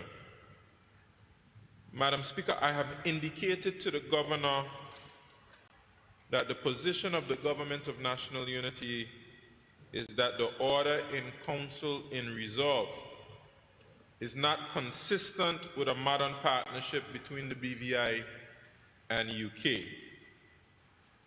This was also communicated earlier this month to the UN General Assembly at the 4th Committee, also known as the Special Political and Decolonization Committee. The 4th Committee adopted a resolution on the question of the British Virgin Islands that supports our position. The final resolution will be adopted by the UN General Assembly next month. It was also communicated to the 4th Committee that at the upcoming Joint Ministerial Council in London, I will encourage the UK government to reconsider their position on maintaining an order in Council in Resolve that can suspend our Constitution. I will also raise the issue with the OT Minister, the Right Honourable Jesse Norman, during my bilateral meeting with him on Thursday. The new political leadership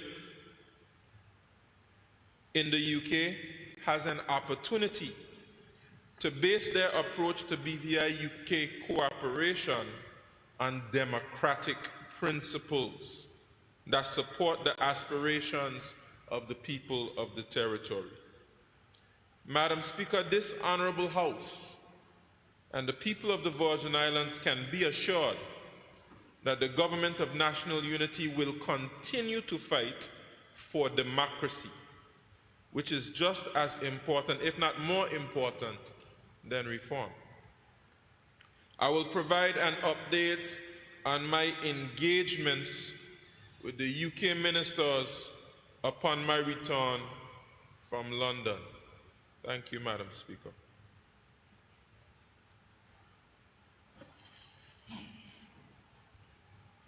Madam Speaker, I thank the Premier very kindly for that comprehensive answer, and as a result, there are no follow-ups on that. Thank you. Madam Speaker, question number 2. Madam Speaker, would the Honourable Premier please state if he would seek to have the 2022 Virgin Islands constitutional review process postponed until the Virgin Islands Constitution Interim Order 2022 that suspends certain provisions of the Constitution of the Virgin Islands, in particular those relating to ministerial government and the House of Assembly, is revoked.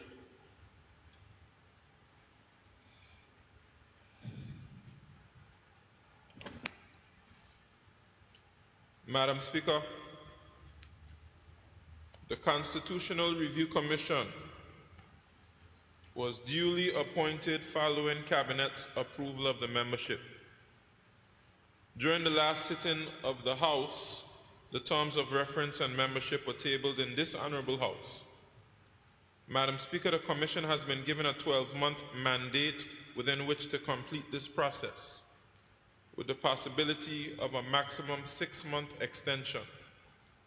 Within the coming week, Madam Speaker, the Chair of the Commission will be releasing information about meetings, as well as accessing the soon-to-be-launched website through which appointments and comments on various sections of the Constitution can be made.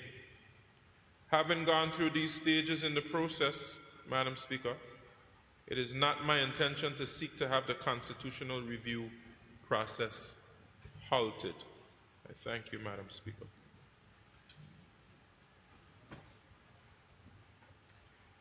That response, Madam Speaker, will require two follow-ups. One, does the Honorable Premier deem it proper to review a suspended constitution that is likened to holding a mallet or a guillotine over the head of the territory and its leaders?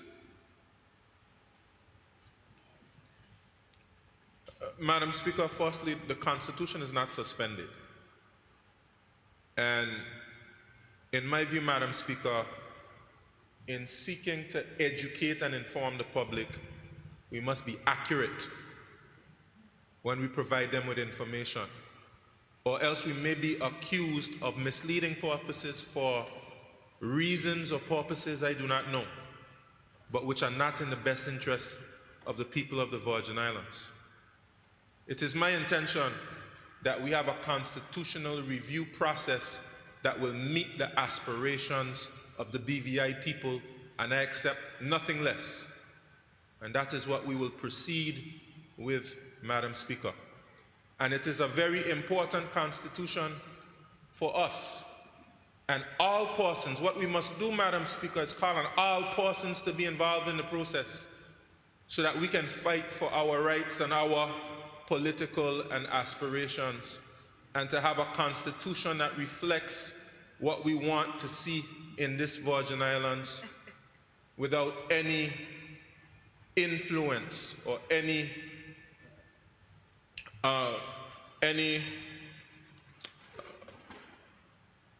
being forced by any other entity. The Constitution should reflect the aspirations, the hopes, the dreams of the people of the Virgin Islands, and that's what I will be fighting for in this constitutional review. Thank you, Madam Speaker. Second follow-up, Madam Speaker. Would the Honorable Premier confirm that all items that lie in wait to be extracted from the 2007 Constitution order be returned if it is executed unedited?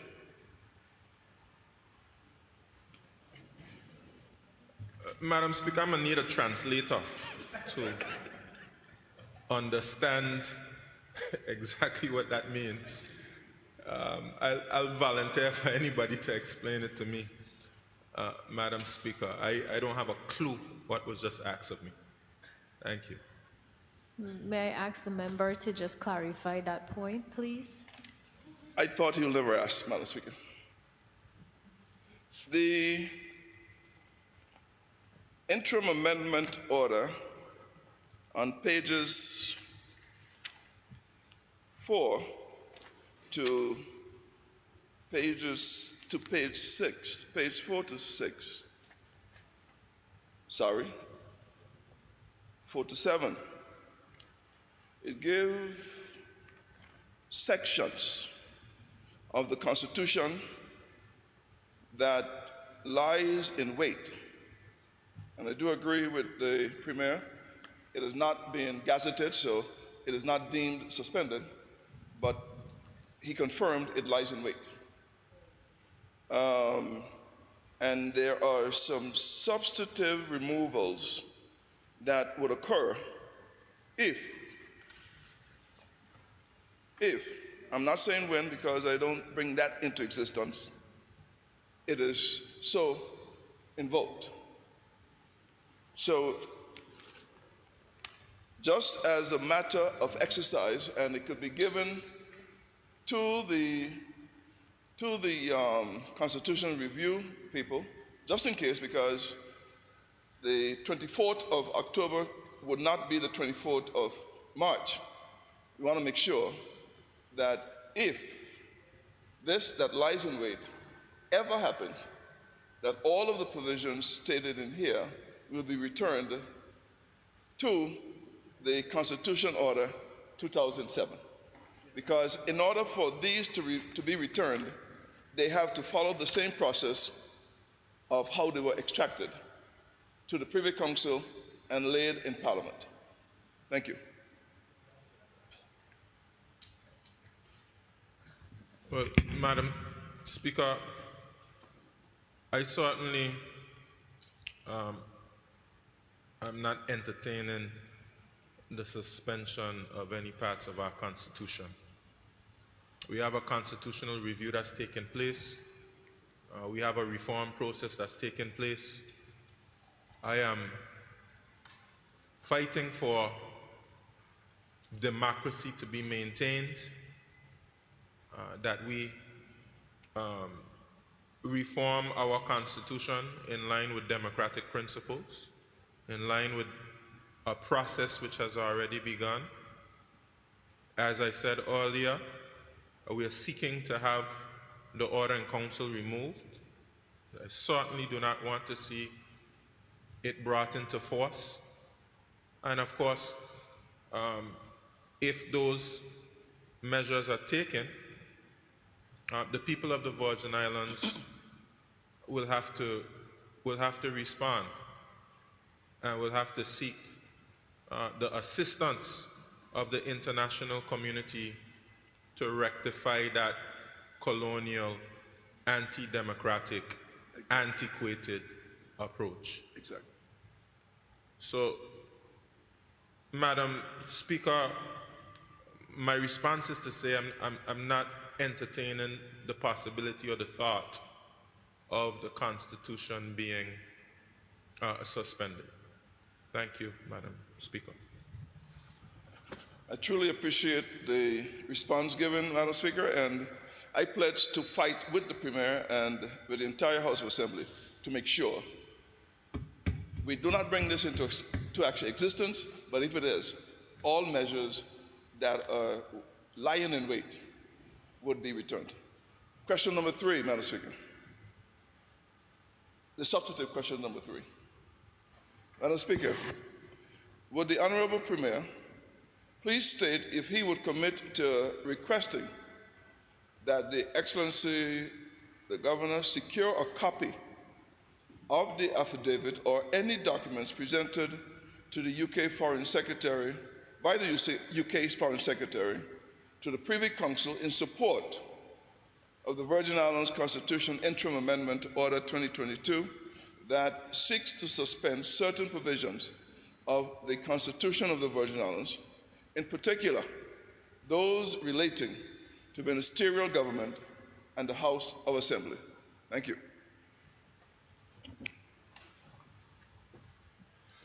Madam Speaker, I'm not aware of an affidavit, but have requested the information from His Excellency the Governor, and I'm awaiting his feedback. Thank you, Madam Speaker. No follow-up on that, and sorry. Once you receive the particular request, Madam Speaker, I'm requesting here again that this House be afforded the opportunity of the response. Thank you. Question number 4, Madam Speaker. Madam Speaker, now this is carefully read. Having inherited the challenges of the lease agreements at the Ellis Thomas Downs, and granted that horse racing is now an important part of our cultural heritage, would the Honorable Premier please confirm that A, the sport of horse racing is strategic to the development of sports tourism in the Virgin Islands, B, the sport of horse racing contributes significantly to the economic development of the territory, and C, horse racing could be considered of national interest.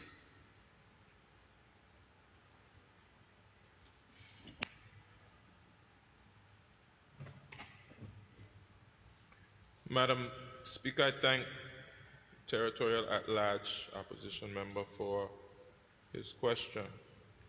The subject of sports has been assigned to the Minister with responsibility for education, youth affairs, and sports. Nonetheless, Madam Speaker, I will answer the question next. Sports has played and continues to play a major role in the social and cultural lives of the people of the Virgin Islands. Horse racing has been a well-loved pastime and has become more popular since the development of the expanded racing facility at the Ellis Thomas Downs. Like other growing sports, Madam Speaker, horse racing can also be a contributing factor to the development of sports tourism in the Virgin Islands. Madam Speaker, the sport of horse racing has contributed to the economic development of the territory. Over the years, horse racing has been a main highlight in the yearly calendar of the Virgin Islands and continues to enjoy widespread popularity in both sets of Virgin Islands and even beyond. The August Tuesday races and Boxing Day races currently rank among the most eagerly anticipated events in the British and US Virgin Islands horse racing calendar each year. Throughout the years, we have consistently seen that the races attract massive throngs of fans and supporters who congregate to witness the excitement of intense but friendly rivalry among the leading stables in the Virgin Islands. These events have resulted in economic benefits for many businesses in the territory, whether through ferries, car rental companies, hotel and guest houses, vendors, security firms, and others. Even when the monthly races were scheduled, economic benefits are derived. Therefore, Madam Speaker, I do support the statement that horse racing contributes significantly to the economic development of the territory. And Madam Speaker, the concept of national interest encompasses the political interests, security interests, economic interests, cultural interests, and other interests of a country. Therefore, as a simple answer, horse racing would be considered as a national interest. Madam Speaker, I thank you.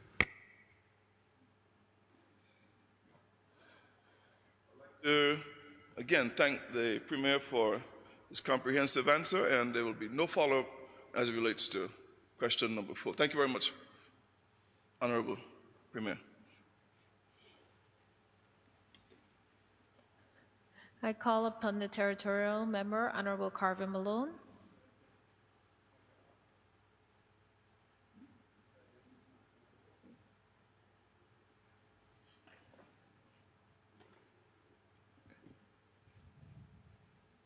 Honourable Speaker, I read carefully again, and honourable member might wish to push this one for the right. Honourable Speaker, having inherited the territory, that is, the challenges of the lease agreements, which falls under the minister, at the Ellis Thomas Downs, and granted that horse racing is now an important part of our cultural heritage, would the Honourable Minister for Natural Resources and Labour please state whether or not his ministry instructed the Attorney General Chambers to exit the lease agreement with the Thomas family, and if yes, please state the particulars leading to such a decision at this time.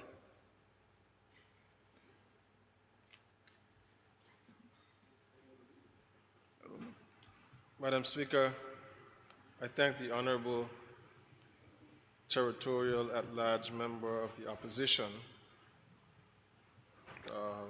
for his question. Madam Speaker, having taken office 166 days ago, being appointed as Minister for Natural Resources and Labor, the Ellis Thomas Down lease agreements are not with the Ministry of Natural Resources and Labor. Hence, I ask the member to ask and redirect his question to the relevant minister. Thank you, Madam Speaker.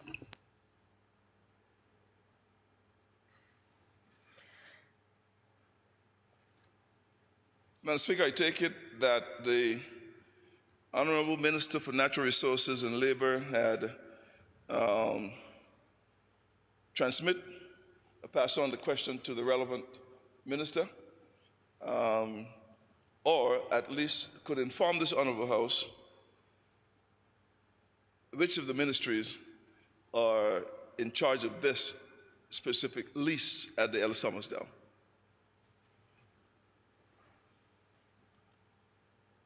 Madam Speaker, I would like to help the honorable member but I don't know if it's much help, Madam Speaker, because I see on the other paper the question is repeated to another minister. So I think if he just allows the next round of questions, he would reach the target, because I have no lease with the Ellis Thomas Downs, Madam Speaker. So the Minister for Education would probably be the more appropriate person. I thank the minister, and may I take it that question number 2 would extract the same answers, Madam Speaker? Madam Speaker, would the Honorable Minister for Natural Resources and Labor please provide a listing and state for this House the particulars of all lease agreements currently in effect for lands at the Ellis Thomas Downs, inclusive of names, amounts, terms, and expiration dates?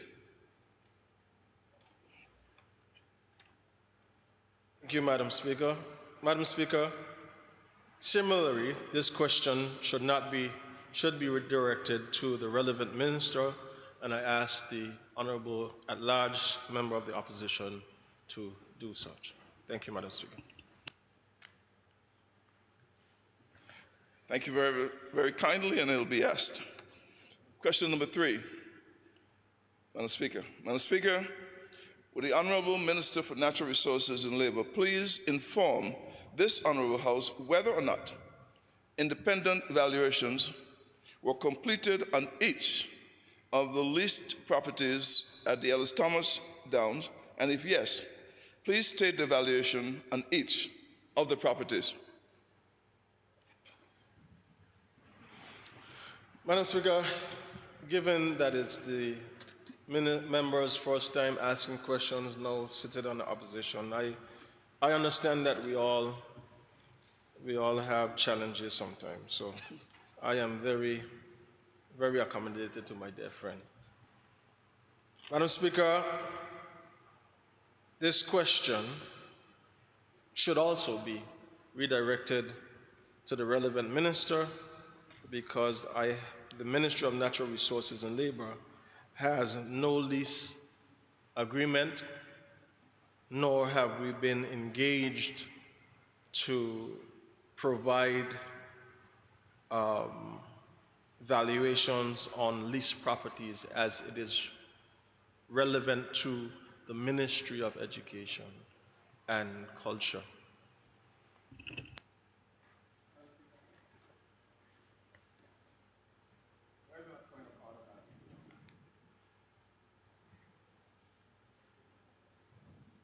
Turn it back on. Speak, let's see. Yeah, Madam Speaker, I rise on a point of order.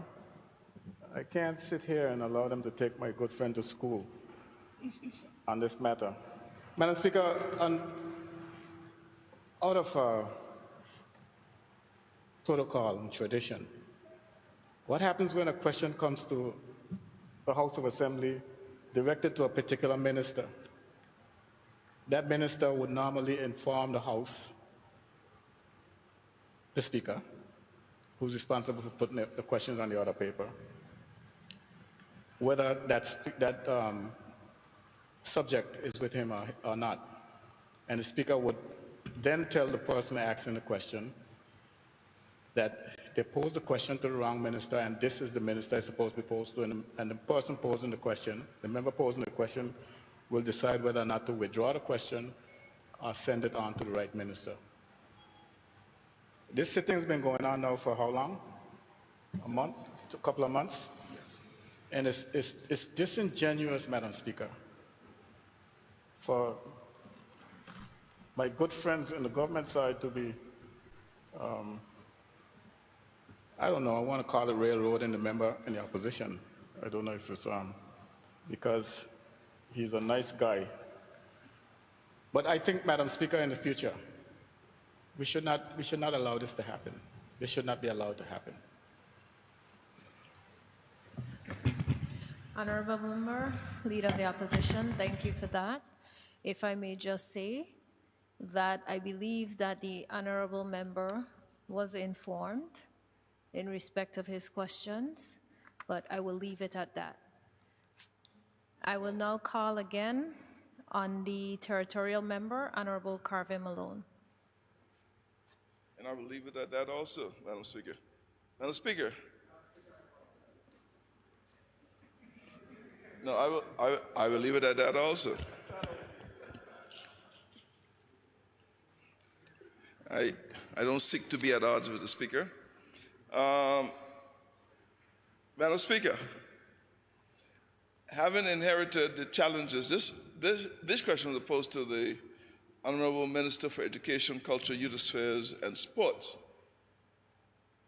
Madam Speaker, having inherited the challenges of the lease agreement at the Ellis Thomas Downs and granted that horse racing is now an important part of our cultural heritage, would the Honorable Minister for Education, Culture, Youth Affairs, and Sports please confirm that the sport of horse racing is strategic to the development of sports tourism in the Virgin Islands?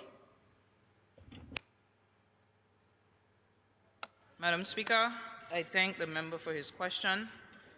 Horse racing, like any other sport, can be important for sports tourism in the Virgin Islands once a decision is taken by the government and people of the territory with a well-thought-out strategic plan. Madam Speaker, as articulated by the Premier not too long ago, horse racing has played a major role in the social and cultural lives of the people of the Virgin Islands.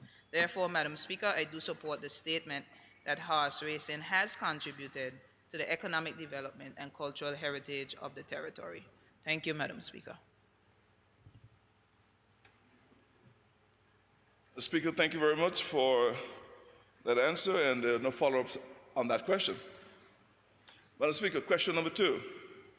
Madam Speaker, having inherited the challenges of the lease agreements at the Ellis Thomas Downs and granted that horse racing is now an important part of our cultural heritage, would the Honorable Minister for Education, Culture, Youth Affairs and Sports please state whether or not her ministry instructed the Attorney General's chambers to exit the lease agreement with the Thomas family, and if yes, please state the particulars leading to such a decision at this time. Madam Speaker, no instructions were given to the Attorney General's chambers to exit the lease agreement. The lease was not exited. Representatives of the Attorney General's chambers merely highlighted to the Thomas family issues with the purported lease, which fundamentally affect the legal validity of the document. The issues highlighted were: 1, that the lease was not signed by a natural or legal person, but rather a purported entity that does not have the legal capacity to contract with the government or anyone else. And 2, more importantly, the lease was not signed by the registered proprietor of the land or any person or entity acting via a power of attorney. A lease conveys a legal interest in land and must be signed by the registered proprietor of the subject land. This accords with the provisions of the Registered Land Act, Cap 229 of the laws of the Virgin Islands. Thank you, Madam Speaker.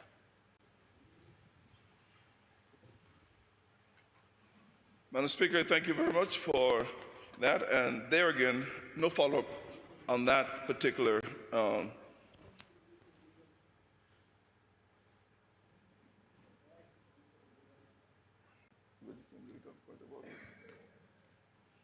Madam Speaker, on question number 3. Madam Speaker, would the Honorable Minister for Education, Culture, Youth Affairs and Sports please provide a listing and state for this House the particulars of all lease agreements currently in effect for lands at the Ellis Thomas Downs, inclusive of names, amounts, terms, and expiration dates. Madam Speaker, the Ministry of Education, Youth Affairs and Sports holds 2 leases for the Ellis Thomas Downs, one with the Thomas family and more specifically with Ellis Holdings, signed by Ted Thomas, and the second with Mr. Cecil Fobbs. The lease agreement for Ellis Holdings is $90,000 annually to be paid by February 15th each year.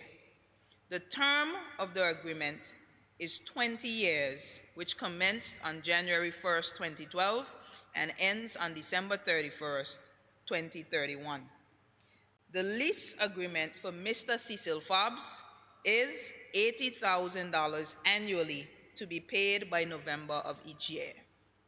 The lease expired in December 2021. The leases are registered and will be made available to the member and are available to the public at the registry. Thank you, Madam Speaker.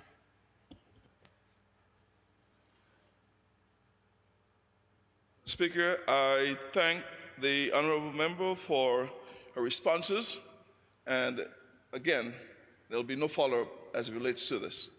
Thank you. Thank you. I call upon the clerk.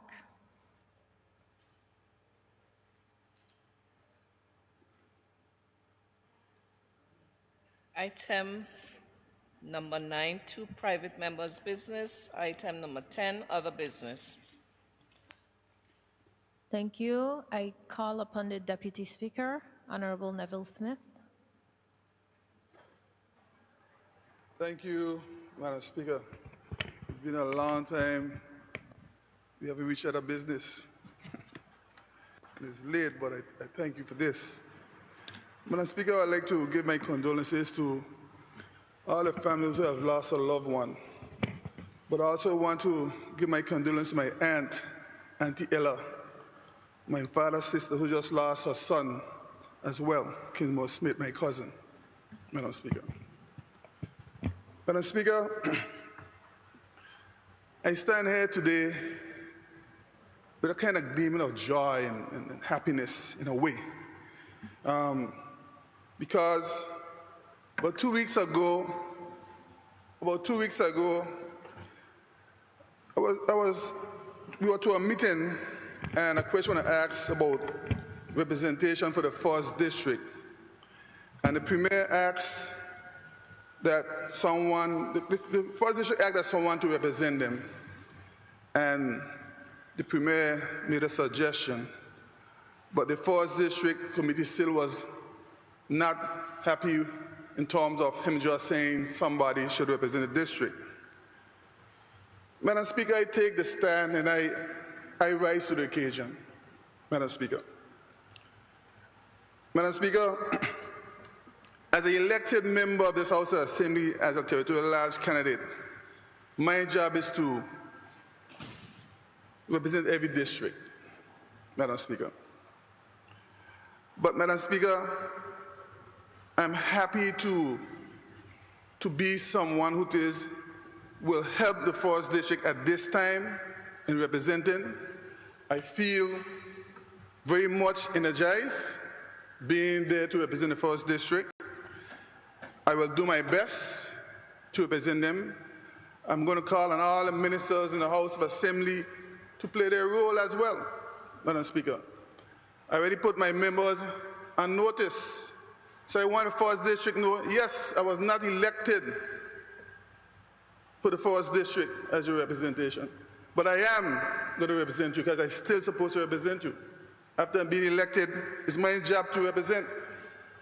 This is not about politics right now for me. This is about being a representative, and I will represent.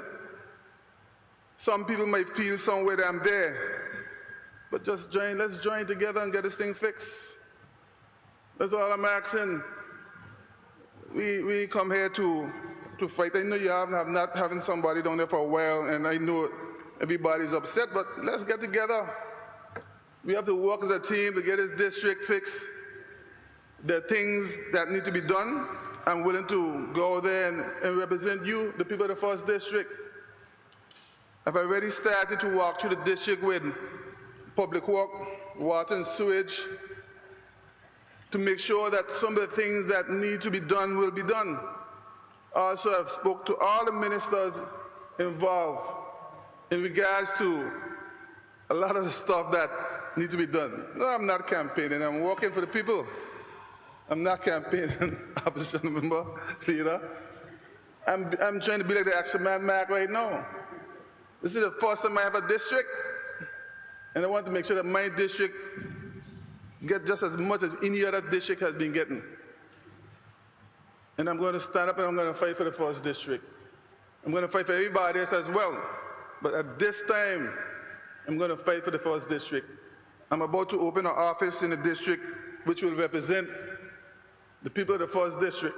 1st District. We'll take whatever work needs to be done in that district in town will be coming in town. I'm going to ask people to bring their stuff there, what need to be paid, bills.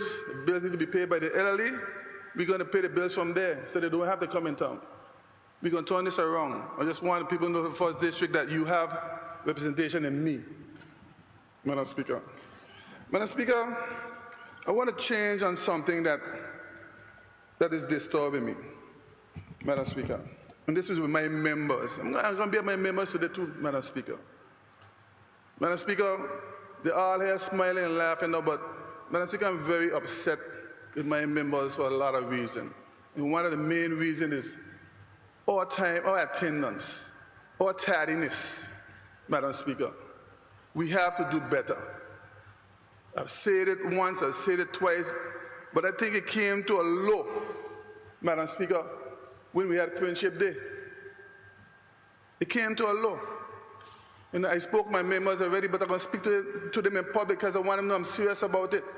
We cannot continue to disrespect each other when it comes to being on time, Madam Speaker. I come to every House of Assembly on time. In every function that we have, I come on time as well. And to me, it's disrespectful for me, Madam Speaker, that I have to be here every single time and wait when every member show up here. No, everybody will be late. But I'm saying it because we have to do better, Madam Speaker. I know some of my members ain't like me saying what I'm saying now because they might say I should say it in a farmer meeting, but no, I ain't saying it in a farmer meeting. Because we have to stop. We have to stop, Madam Speaker. You spoke to us more than once since you were there on that bench. But nothing ain't changing. It's not changing. We have to do better. We can't expect people to respect us and take us serious if we continue coming here the time we come in here and people waiting on us. It's not right. You know, we have to do better, Madam Speaker. We have to find some way. You know, I know we are members of the House Assembly, but it has to be a way that we could punish each other. Whether we start charging some sort of fine that goes towards a charity or something has to happen. Every time we come here, we start the House Assembly late. This will be the highest, this is the highest thing in the House, it's this. We have summons to come here, this is our first call. I'm not saying we can't run off and go do something, but you could tell me we can't start the House on time, no time? Everybody got something to do. Then we talking about how things we want to see things done in this House of Assembly. How we gonna want to see things done if we ourselves ain't got the respect to come and get things done? You think we have the cars being here after 8 o'clock? No, Madam Speaker. Even if you don't want to say it, they're gonna say it. I'm on the same level with each one of them here. We all on the same level. And I respect each one of y'all. But Lord, respect me too. Respect me too. I can't be coming here all the time and everybody, I have to be here waiting. We have to do better. Seriously, man, we have to do better. We can't be asking people to listen to us and respect us, and we're doing this. I ain't looking for popularity from this, you know. I ain't looking none. But I'm saying that we have to do better. We cannot continue going on this road. People taking us as jokes. They're taking us as jokes. If you go on Facebook right now, how much people you think listening to us? Check it for yourself. How much people you think listening to us on Facebook? No, ain't much. 10. 10, right? 10 people listening to us on Facebook. 10. That ain't good. That ain't good. That ain't good, man. We have to do better than this, man. You know, Madam Speaker, I mean, I don't mean to rant, Madam Speaker, but I know you got stuff on your mind you want to say anything. Now you know that. Because when we start, we're going to say that we have privilege. We have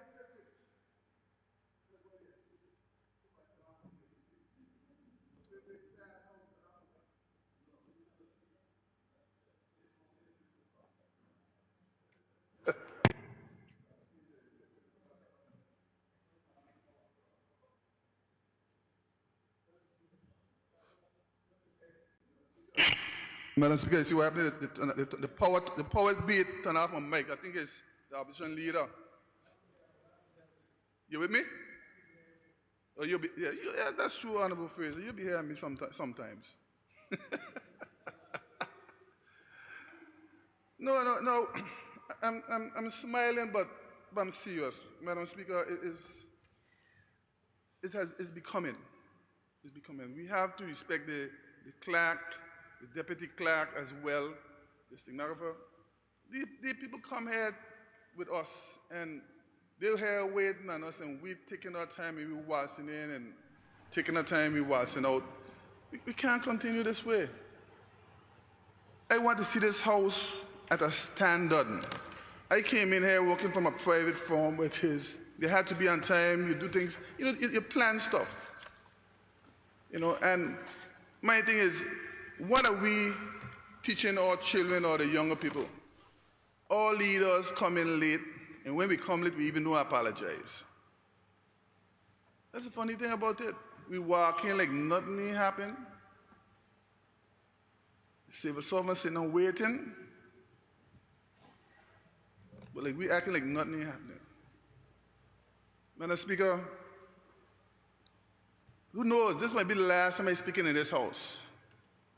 But I want the public and I want the people of the Virginia to know. If there's one thing about me is I believe that when I'm doing something, I do it to my best ability. I am always on time, and I respect people's time. And to me, the House of Assembly is one of the highest, if not the highest place, and we need to treat it so. If we want to respect the people, we have to be that way. We can't get respect if we don't give respect. It may sound simple that yes, we're the leaders of this country and we could do what we can't do what we want. They put us in here. Once we are summoned to come into the House of Assembly, here's where our first call is. To be here.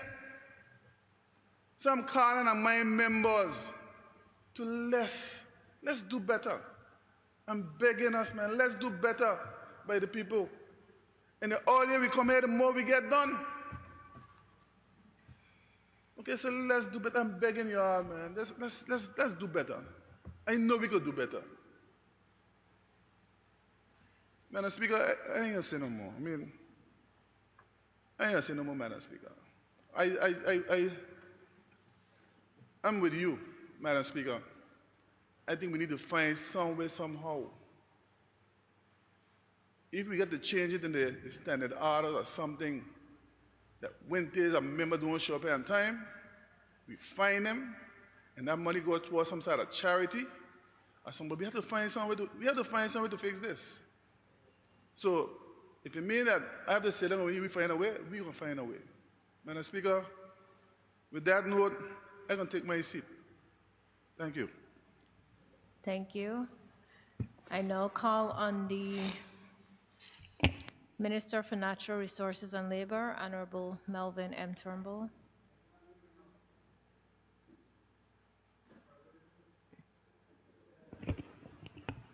Thank you, Madam Speaker. Madam Speaker, I thank you for this opportunity to give a few remarks on the other business. And I must always acknowledge, Madam Speaker, the passion and the energy, but more so the love for this BVI and the people that the at-large member / representative, interim representative for the first shares, because I must say that he is about the people's business. And I know he means well, and he expects us all to do well. Madam Speaker, earlier in the statements made reference to the number of persons that would have lost loved ones. The most recent and I guess shocking one was that of Mrs. Stephanie Ben, who has served this community and this territory honorably. And I want to just go a little bit further, Madam Speaker, and express to her family, to the staff of the Civil Registry and Passport Office, and all persons that may have ever encountered and been familiar and friends with her, and just give my sympathies, prayers, and support. Madam Speaker, it seems like every single week there are now about 3 or 4 funerals, and this has happened within the last couple of months especially, and we realize, especially over the last 5-6 months, that we're losing a number of our seniors, Madam Speaker. A number of our seniors who have helped to shape and build this foundation that we can now stand on, called BVI.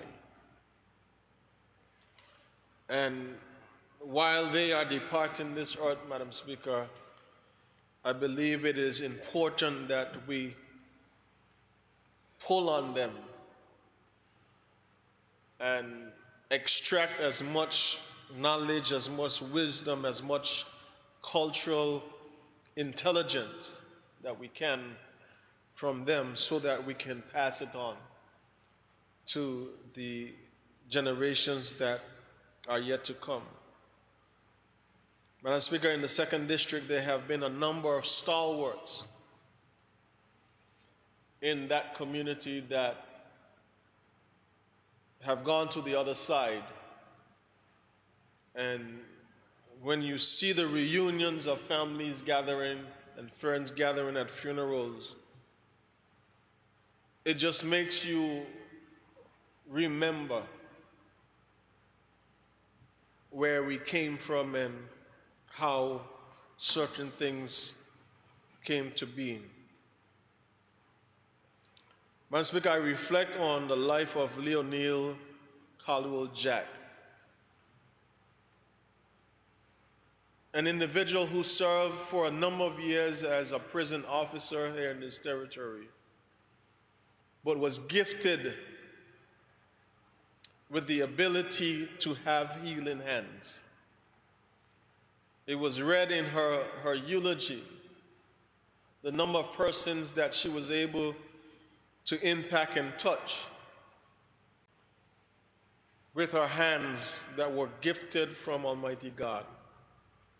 The number of persons that she took in, the foster children that she had and she raised, the community that she helped to raise, Madam Speaker, persons like those will be missed. This is an individual, Madam Speaker, that I had a very good relationship with. Because while I was youth leader at my church and she was taking in foster kids and even helping to raise some of her nieces and nephews, some of which I have mentored, Madam Speaker, she always said that when you take care of people, your blessings will come. And Madam Speaker, it is those blessings that I am hoping to be able to get as I try my best to serve the people who have elected me in the 2nd District and ensure that I am doing the very best that I can. Madam Speaker, we are and continue to be at a very uncertain place in our territory, but an uncertain place, Madam Speaker, nonetheless, that there is an assurance of hope. And Madam Speaker, for me, hope is simply seeing light at the end of a dark tunnel. Given this opportunity to serve now in this capacity as at May 5th as Minister of Natural Resources and Labor, Madam Speaker, I have given a challenging task to deal with labor issues, to deal with land issues, to deal with permit issues. And Madam Speaker, what I am grateful and thankful for is to the people of this territory from near and far, some who would have known me and who don't know me, but they have been, I would say, very patient, Madam Speaker, and very understanding, knowing the transition that we have undertaken in the last 5.5 months. But, Madam Speaker, hope speaks to, despite the fact that some would want to joy over what seems to be a hopeless situation, hope says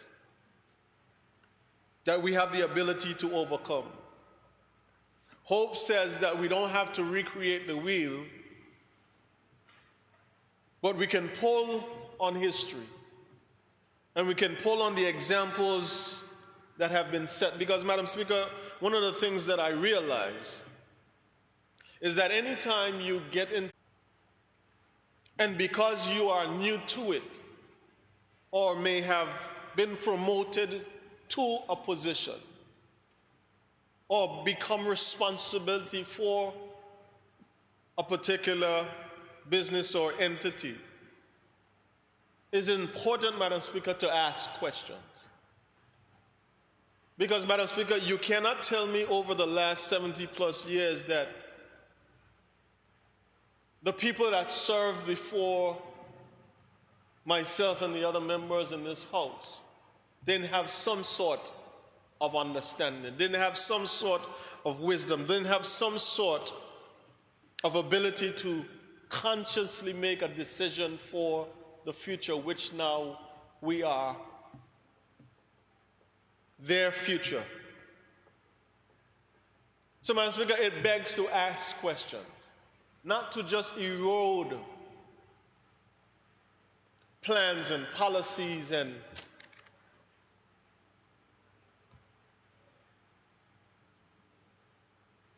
the precepts of what was set before, because now you have the opportunity to do so. Madam Speaker, I believe in the wisdom of the past. And while sometimes there are things and laws and policies and procedures that need to be amended in this territory, Madam Speaker, we cannot erode all of them because they were set there for a purpose. And if we don't understand the purpose of a thing, Madam Speaker, we will destroy that very thing. So, Madam Speaker, while we are on this cleanup exercise, while we are on this fight to preserve and protect the democracy of these beloved Virgin Islands, I'm encouraged by the wisdom of the past. I'm encouraged by the people that even when they receive an answer which is not favorable to them, they're able to give perspective. They're able to share their experience. And Madam Speaker, I believe that's how you build a nation. That's how you build a territory. By not believing and leaning on your own quote-unquote wisdom or leaning on yourself, but pulling on the resources, Madam Speaker, of the persons that we come on encounter with. And Madam Speaker, I believe we are on this journey that would help to reshape and reform this territory, even in a better place than we would have met it. Madam Speaker, over the last couple of weeks, we have seen the 3-month report on the progress of the Government of National Unity produced and further submitted to the United Kingdom government by Governor Rankin. And Madam Speaker, I stand as I've always stood, in the position that if you're going to tell the story, tell the whole story. Madam Speaker, don't just tell the part that make you look good and me look bad. Don't just tell the part of the story, Madam Speaker, that puts you in the light of authority and then put me in a light that I am continuing to be disobedient. Madam Speaker, I remember saying in this honorable house, I do not like double standard and I don't like contradictions, nor walking contradictions. Talking contradiction, sitting contradiction, clapping, singing, whatever. Madam Speaker, as at May 5th, 2022. For no other reason than the love of this territory. For no other reason than putting aside what I personally may have wanted and what I personally may have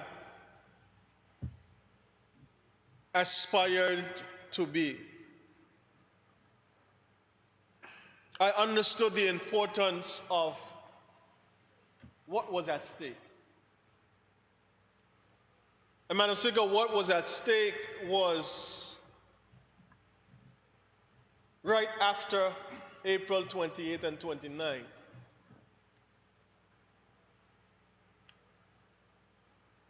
We were put in a position, and I was faced with a decision. If I would let what I want be more important than what is necessary and what was needed for this country to survive. Madam Speaker, for me it had then and still does now have nothing to do with I or me.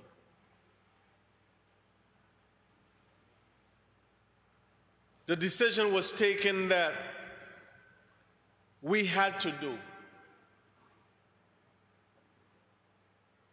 what was necessary to fight for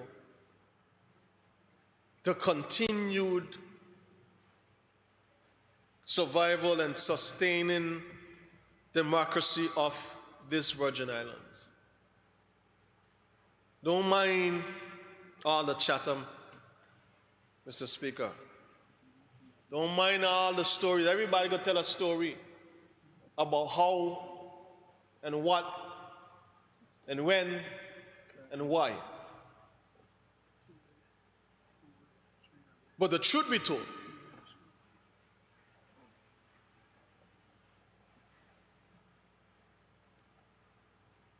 that we have been on a path fighting against, I would imagine, every possible foe,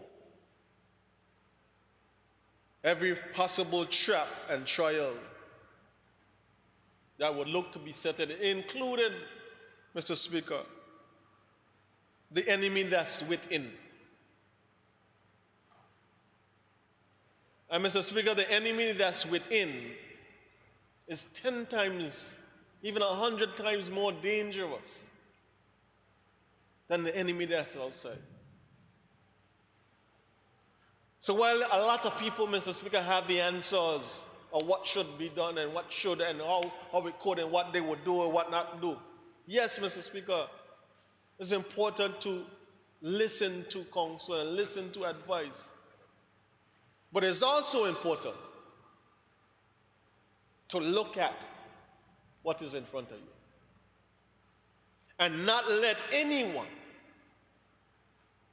ever, Mr. Speaker, be put in a position, because I've said it here,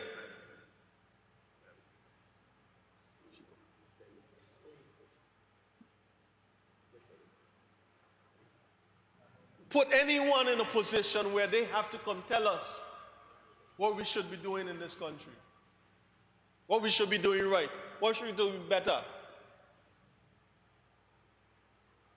when we knew it all along.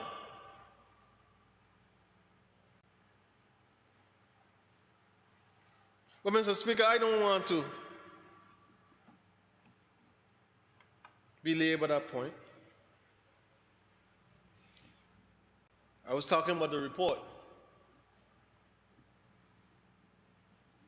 You can't tell me and paint a picture, Mr. Speaker, where you're going to give me a cough in my head or try to attempt to give me a cough, but you put it in a report for things that happened prior to May 5th. and then just put it all on us like we just continue with business as usual. But then when you look at, if you dissect, Mr. Speaker, the report and the instances of the report, you realize that there's blame to be cast. And if we're going to be accountable, if we're going to be transparent, we need to put the blame where the blame belongs to. Because we have agreed, Madam Speaker, and I have agreed. I think every time I speak, they try to see how much they could trip me up, but I got to you today. Mr. Speaker, Madam Speaker, I think I got it today. But we have to expose the details, Madam Speaker, of this report and the things that have been said about this government, who has been fighting for the lifeblood, who's been fighting for the sustenance of the Constitution of these Virgin Islands, which not just to sit in these seats, but the importance of these seats. The importance of why these seats are here, Madam Speaker. So don't tell me we're doing bad and you're doing bad and you ain't talking about it. Don't tell me about missing deadlines and you missing deadlines too. Talk the thing if you're going to talk the thing. Because one thing about fighting, I ain't the best fighter. But if you hit me for what I mean do, I vex. And I ain't vex, I vex. I rather take licks for what I do, Madam Speaker. But if you're going to try to continue to beat me over the head for what ain't done, and what we have made a dedicated effort to reform in this country with the recommendations of the COI report, and we have been going way beyond those recommendations, Madam Speaker, to ensure that the processes are followed, to ensure that the culture of the territory is raised to a standard that we know it needs to be. Because, Madam Speaker, what I'm having trouble with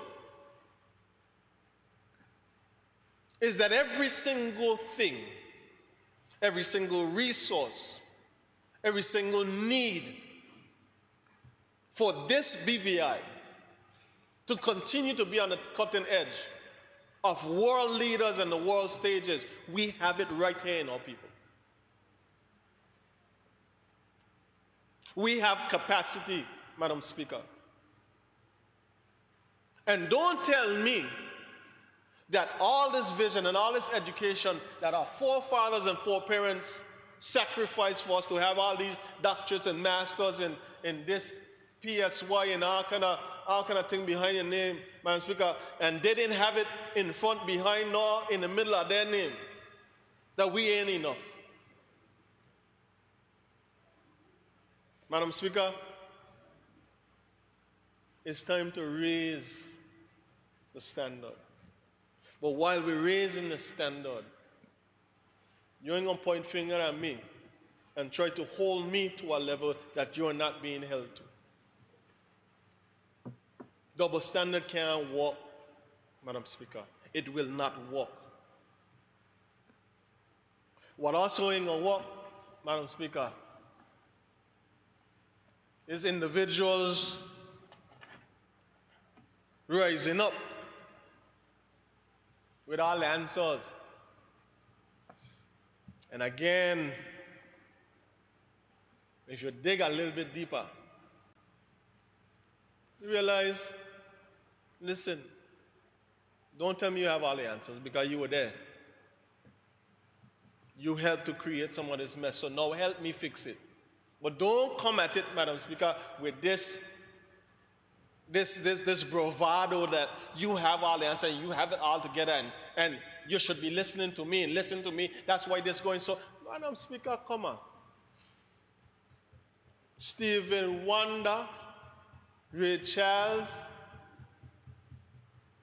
And a blind donkey could see that you were there. So while you were there, let me get together and let's fight for our country. Don't try to raise as no hero or no shero.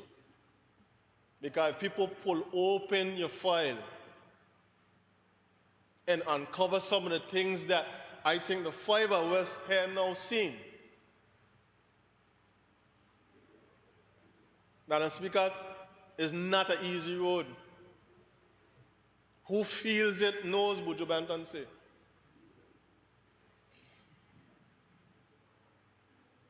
So, Madam Speaker, where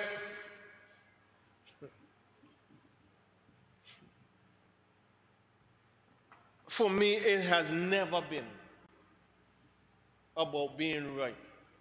I hate to be proven right because it does nothing for me. Because for me to say I right and you wrong, then what? Where does it leave us? If I wrong, tell me I wrong, and let me address it. You can't be too big for correction, Madam Speaker. And I think that's where we continue to find ourselves. We keep doing the same things, trying to do it in a different way. And everybody has a microscope on us, waiting, those who hoping that we fail, so they could rise to power, they could rise to this. But, Madam Speaker, what are we rising to if we don't work together? What are you fighting for?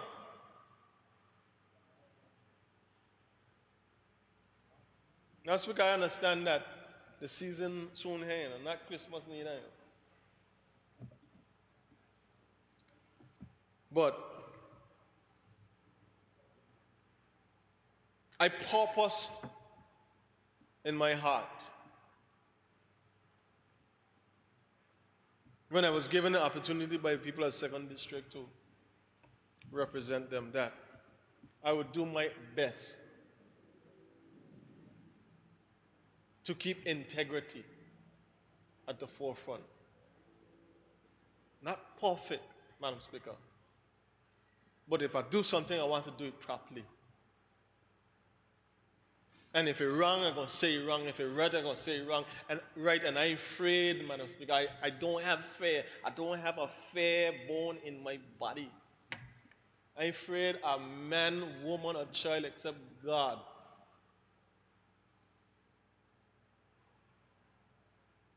But this country that we have, and all the challenges that continue to beset us, Madam Speaker, it will be impossible for us to do anything going forward if we continue pointing fingers at each other. The divide and conquer,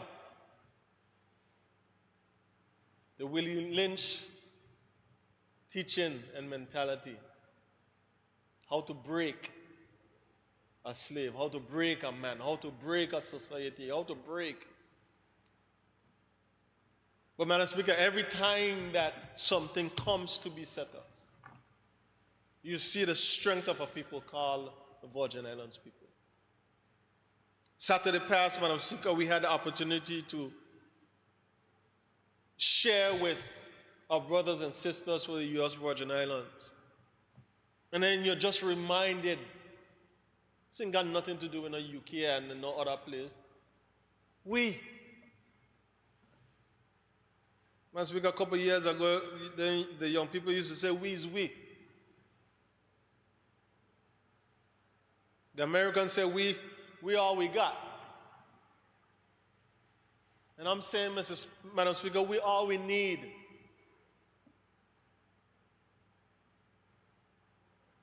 And I am frightened almost, Madam Speaker, at the thought that anyone thinking that we will be in a better position if our Constitution was to be suspended. I'm frightened at the thought of anyone believing that this continuous underhanding and undermining that we are doing to each other in the public service in the government, elected officials, and all over through this BVI, Madam Speaker, is beneficial to any development in this country.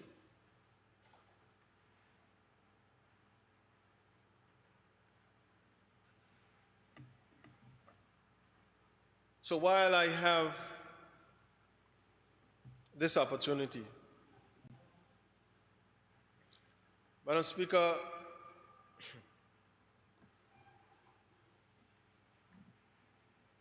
I want to speak on the importance of our seniors, which is where I started. Madam Speaker, we have been building and continue to build this territory. But there's something that we have missed for a long time over the years. Inflation is a necessary good and a necessary evil. My good banker back there would know that. But if I was to specify,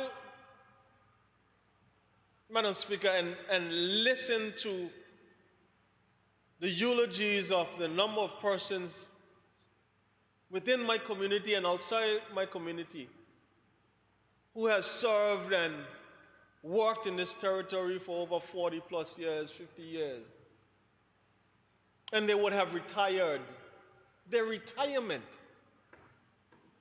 on the salary that they were earning, Madam Speaker, how are they surviving? Because if you understand that my retirement allowance is based on the income that I was earning at the time. And I want to specify it, Madam Speaker. If you look at persons like the educators of the past, you heard about principals and teachers who leave from East End and walking and when they come, they take a boat and go just one night for $10 a week and $10 a month and those types of things, Madam Speaker. But they are now retired and the cost of living is going up. But their benefits don't go up. The benefits are not increased, but we expect them to survive. How? Madam Speaker, this is something that we have to pay attention to. And I know it's going to be an amount that we would have to consider how we implement such a system. But Madam Speaker, you're talking about your history, you're talking about your heritage, and our seniors are asked to live on retirement allowances and benefits that are way below even the minimum wage that we have in this territory. But then you hear from them the joy. And then you appreciate, Madam Speaker, how they've been able to survive all these years. Because when you go to them and you ask them how they do, they hand Father name. And they're holding on to God's unchanging hand. But if you listen a little bit further, you would understand that there is a need that we have to fill. Madam Speaker, that is something that I am charging us to pay attention to. Our educators, our seniors, and the allowances that we receive because they would have retired 20, 30 years ago. But the inflation cost of the BVI continues to rise just about 4.5% to 5% on an annual basis. But their income is not being increased. Madam Speaker, I have a few projects in the 2nd District that I am hoping, one of which is the Bruceville bathroom, to get completed before the end of the year and open for the residents and visitors for this cruise season. And Madam Speaker, I am hoping that when the restroom facilities open, that we will continue along the path to advance the plans that the community has developed for that park area for residential and commercial use as well as visitors, Madam Speaker. Because Bruce Bay, King Arden Bay, Jos Van Dyke, the second district, Madam Speaker, as I continue to say, is to Tortola what the Bats is to Virgin Gorda. It is tourism. Madam Speaker, the Minister for Communications and Works spoke about the sewage project, which we hope to have started, because when I was in the opposition, Madam Speaker, I asked him this question. He would tell you it's 10 days, but it was actually 19 days after him being elected. But that project is supposed to start in the first quarter of next year to tie in the lateral lines, because we have already completed the sewage treatment plant in King Garden Bay. So now we're moving to the laterals and the sewage infrastructure within the King Garden Bay area. And I'm hoping to get that done, Madam Speaker, for the people of my community. I'm excited, Minister, to hear and Premier to facilitate the newly, I guess, designed beautification and bush cutting approach, because you know we're having some challenges, but I would, if possible, have persons from my community flood the gates of Public Walk so that they could be a part of this hiring program. So if you're hearing me out there, whenever the Minister for Communication and Work say go, I want you guys to come from Jones, from Jos Van Dyke, to Chalwell and Mayaba, Spooners and elsewhere, to Public Works Department, and tell them I send you. Because I believe it is high time that we start to clean up our territory.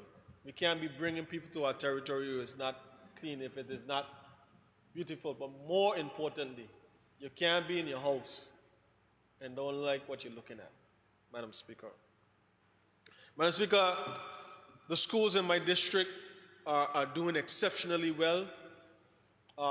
Their energies within the Ivan Dawson Primary School, Enos Adams Primary School,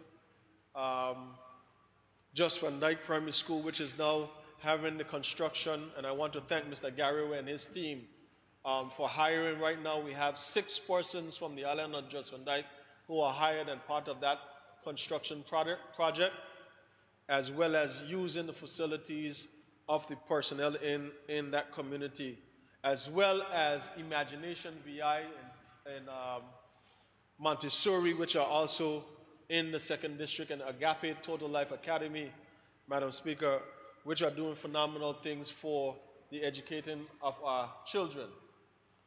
Madam Speaker, I just wanted to close because I know other members are eager to speak. So I'm going to close now. I see my senior member and Deacon back of me, so I don't want him to say amen just yet. But I wanted to close on something that I missed when I was talking about the Anegada Lands Committee in the submission of the statement. But just for persons to understand the amount of work that this 7-member, 8-member committee has done in just over a year and a few months. They have been able to process, Madam Speaker, 195 applications with a total of 150 applicants, and 98% or 191 of 195 applicants are approved for recommendation. 87% or 130 of 150 of all applicants have been submitted. 66% of all applicants submitted. And then we have 82% of all remaining applicants are commercial. And the total pending applications or submissions are 21.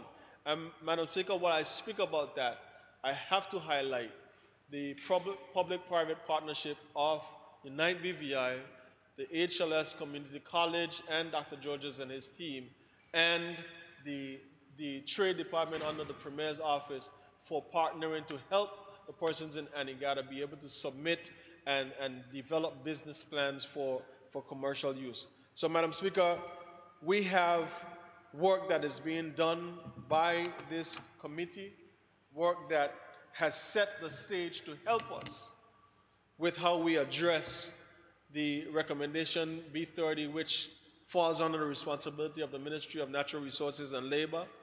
And I am happy, Madam Speaker, that these individuals have been working tirelessly, and I commend them.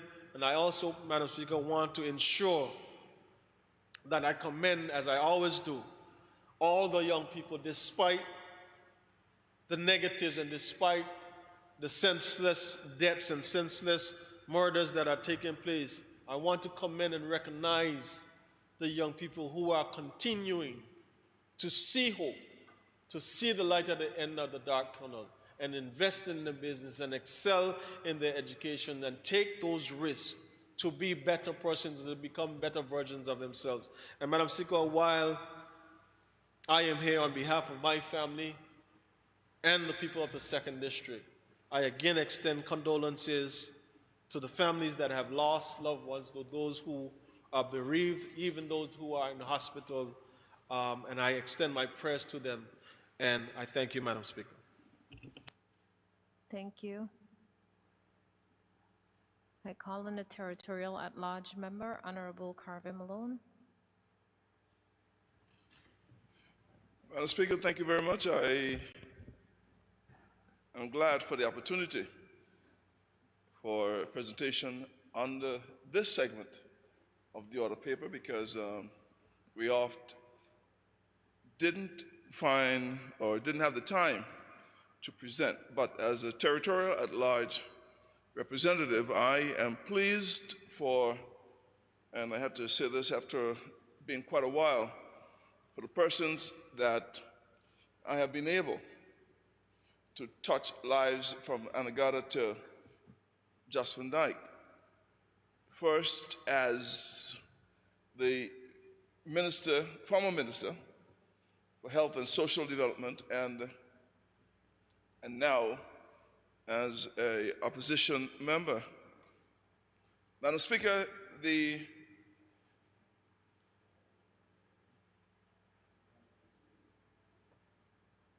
whole nature of losing a loved one for anything other than natural causes, illness or otherwise, really goes to the heart and soul of a country. And it is because you are extending condolences every week to 3, 4, 5 families. In fact, when you turn on ZVVI radio in the mornings, you're actually surprised sometime as to how long the list is, and sometime if it's short, you say, well, this is a good day. We've lost loved ones all through this territory, lost loved ones because of the scourge of violence, the pandemic, storms, and with natural causes. So condolences go out, and they're not just empty words, because you have to appreciate the grief that a parent will have burying a late 20 child to violence or any form.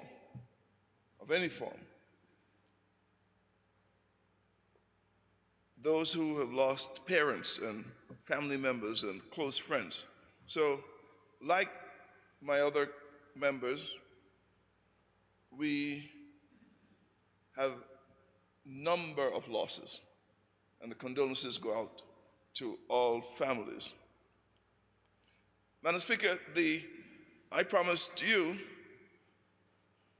not to be very long, and it would not be, but there are some things that I must highlight.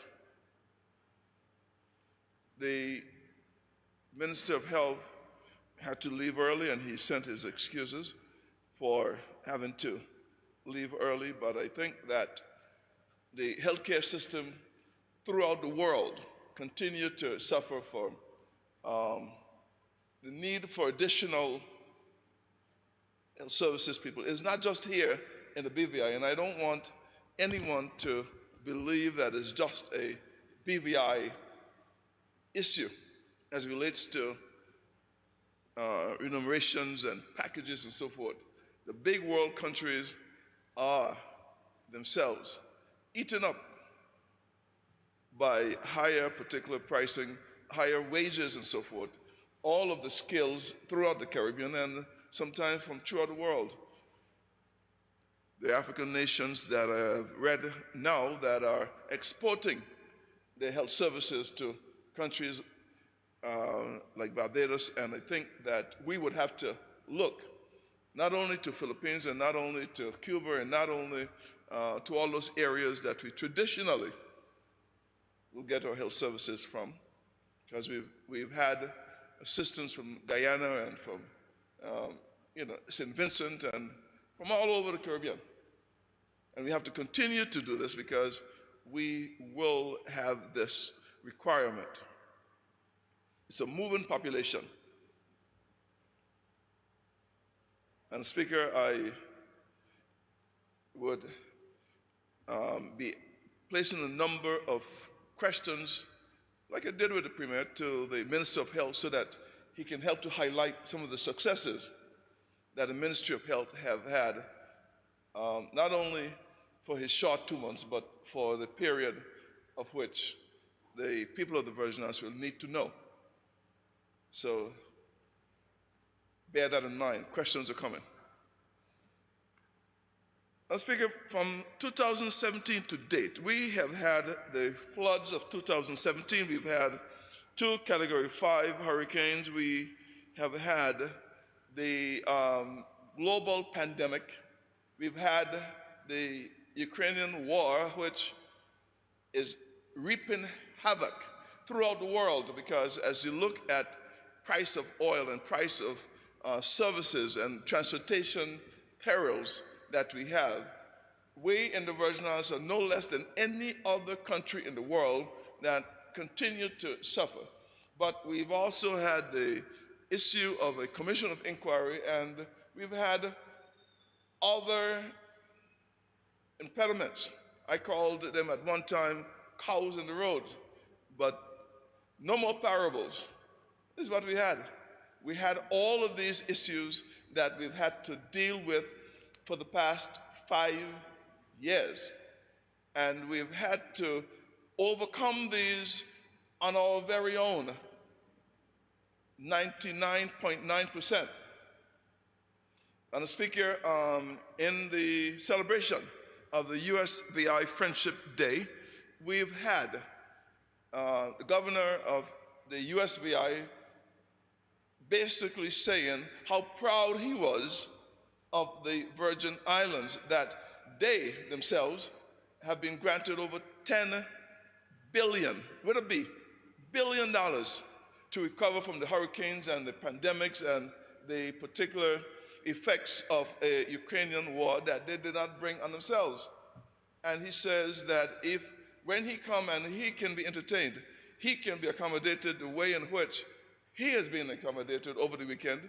And I think it was topped. He had to say this after the splendid reception that you give to the U.S., that you, as Speaker, give to the United States Virgin Islands contingent. They were highly appreciative of it, and I think that, Madam Speaker, it shows well for the resilience of the Virgin Islands. Madam Speaker, we've done this after, in those particular 5 years, having 2 British monarchs, and congratulations again to King Charles III. 4 UK prime ministers, 6 UK foreign secretaries, 3 UK minister for overseas territories, 2 governors here in the Virgin Islands, 3 premiers here in the Virgin Islands. We had a commission of inquiry. We had the Constitution Amendment orders that we have to deal with, and the Premier had some brilliant responses today. And we stand ready to battle, fight for the protection of what we have. I'll come back to that. Madam Speaker, we've had a government of national unity put into effect to seek to avoid the implementation of this amendment order. And so far, so good. And we cannot wish of anything else other than not to have the amendment brought into effect. We cannot afford it, but it must be taken from over our heads. Madam Speaker, we have a pending Constitution Review Committee, and I hold absolutely no regrets. And I would fight with whoever is fighting for it to make sure that we don't continue to have a Constitution Review with this order in council that seeks to have an amendment in wait. Because, as the Premier stated, it is not proper. It is not right. It is ill-conceived and must be corrected. Madam Speaker, and we seek to have the terms of reference for that Constitution Review Committee to be specific to 5, 6, 7, or 8 items. Why do we seek to have it? We seek to have it, Madam Speaker, because, as I have mentioned from the very beginning, that there is a lack of confidence in governance of our people by our people. And until we can do that, which will restore confidence in the governance by our people, then we'll have a long road before we get our people to fully appreciate the constitutional advancement that we seek.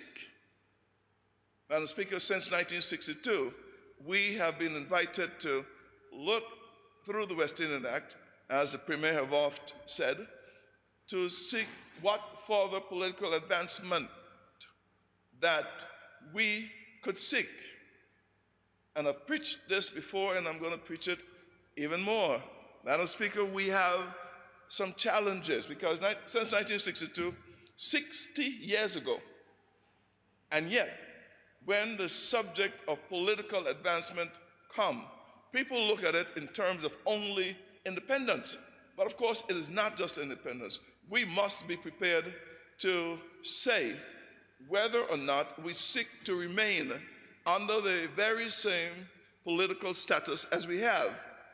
But we must be minded and guided that we cannot continue to have the same status, but want to dictate how much the UK should love us, what they should and should not do with the very same status that we have. They have indicated before that after the 2007 report, that there is nothing further that they can do for other political advancement under the same status. Those issues that were put forward by Sir Gary Hickabotham, they relate, as far as I am concerned, to additional administrative issues that they want to make sure that they put in place so that they can have more strict laws on the books as it relates to the present status. We must be prepared to look and see whether or not associated status can be afforded. Before they said no, but I don't know. We must be able to see whether or not the status that were gained in Bermuda, for instance, although they're now seeking for a further advancement in terms of independence. So they are ready to leapfrog over what they have, but the UK have stated to us that we cannot get that level of cabinet in its true sense that they have. They have stated in terms of what they have in the Eastern Hemisphere in terms of the overseas territories, we could not get that particular status either. Madam Speaker, we have to make a determination as to exactly what it is that we ourselves want as a territory. And the debate, we cannot be afraid of the debate, because since 1962, when we were first offered this, I think one member stated earlier that we were not in the same economic situation in terms of our infrastructure as some of the other territories within the region. But since 1962, what have we done? We have now our airports. We have our particular major roadways from east to west and on the Ridge Road. We have our seaports. We have our particular administration building. We have built and we have advanced in terms of our hospital sittings.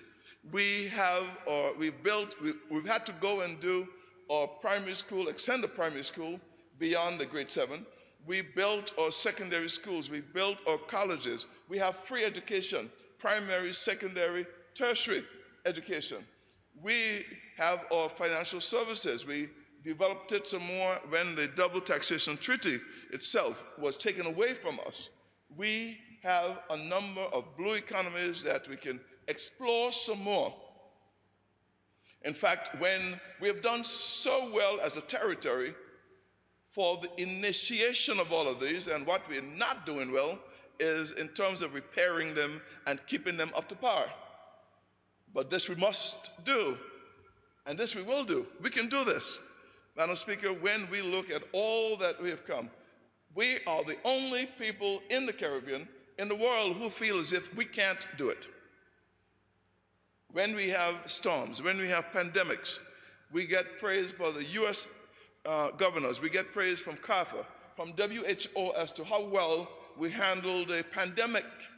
6.5 million people lost throughout the world. 6.5 million people, and yet there are people who will tell you it's all a hoax. Not to the parents who lost 3 children in one sitting. Not to the mothers who have lost their children who've lost their parents, their friends. No hoax there. Madam Speaker, we have to come to grip that when we said we have to be grateful for the UK for providing the support when it comes to the medical side of this, the vaccines and so forth, although there are those persons who will then again pull back their support because I even mentioned that. But I can't pretend as if it isn't real. It's not something that I can pretend, Madam Speaker. But at the end of the day, we had to go through this from our own purse. We have been ridiculed for the $40 million from Social Security, and yes, the audit is underway, and whatever the results are, bring it forward so that we can then give ourselves a particular accolades in terms of looking in terms of rebuilding some homes, looking in terms of the under and no pay persons who were released as a result of this. Those persons who had to be fed during a particular periods. Those socially affected persons. There are a number of reasons. Those are the NHI payments that we've had to do. So yes, of course, there were some areas of abuse that must be found, must be sorted, and you can bring to justice. But I'm not going to sit and pretend or close my eyes to the fact that we had to do this. We had to do this primarily by ourselves. So the governments from 2017 to where we are today had to make it through the storms and make it through the COI. And I'm saying that at the end of the day, as a member minister for natural resources say, we have to be proud of what we've accomplished. I oft will hear my good friend, the Honorable Minister, speak, and I have chosen not to respond to any of the sly remarks sometimes that he will make, because it is not about us. It could never be about us. And at 63, I don't have many people to impress. So at the end of the day, I don't seek to impress anybody. Not at 63. But what we will do is make sure that we keep focus on what the main topic is. Because MP Norman is coming here, and he must be sent with the correct message. If he's coming here to see if there's anybody who will accept an enforcement of this amendment order, he must be sent back with one voice. No, not acceptable. Not only from the Premier, not only from his contingent that will go to the UK, it must come from citizens. It must come from all of us. It must come from every member in the legislature itself. Every member. It must come from every citizen, whether we do it by gatherings or we do it by signatures or whatever. We cannot afford for any governor to go on the radio and say, well, if it's only those 10 people that gathered at my office is what you're speaking that you represent, well, that itself is not good. But we must be able to lend our voices and say no, not acceptable. We have come too far. We can do, excuse me? Okay, Tom, no. We can do this, Madam Speaker. And if I have to, I understand that the transmission is down. I'm not sure, but you let me know. Excuse me? Stop, not hearing you. I see.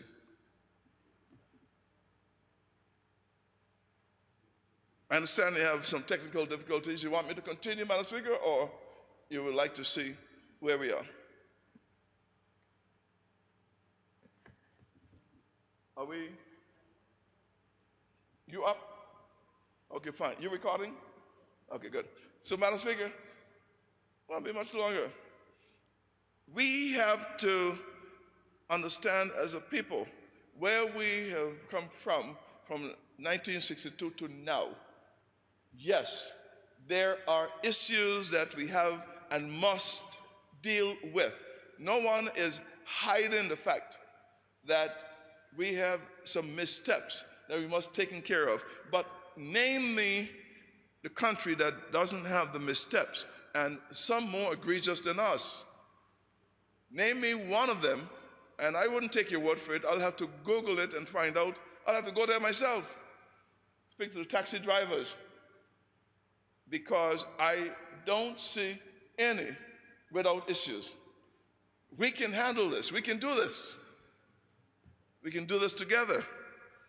And the message must be sent in one accord. But I'm saying to you that there's no matter more important to me at this time than to make sure that we don't let this slip any further. We have to correct ourselves, yes. We have to make amendments, yes. But we can do this. We must do this. We must do this for our forebears. We celebrated our heroes and our forebears, our foreparents. We must do this for the generation now and the generation next. Madam Speaker, and it is my sole cause right now. And it is one of the causes for which I'm here, not there. Because at the end of the day, yes, the Salem call is out, come back over.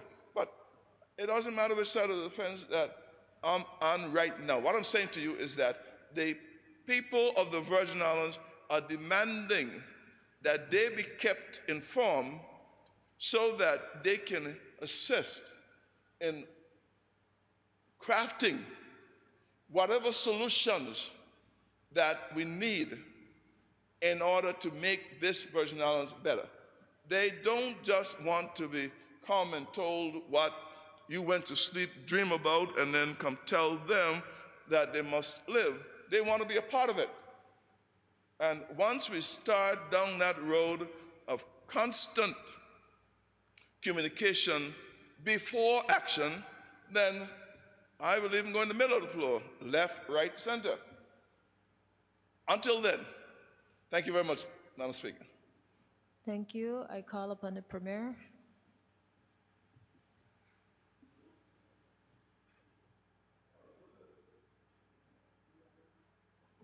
He wanted to. Before the Premier, is there any other member that wish to contribute? I see.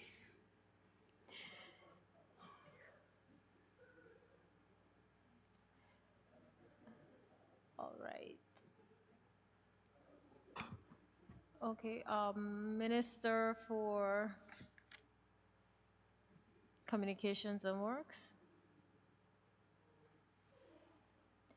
Junior Minister for Tourism, Honorable Alvaro Maduro Keynes.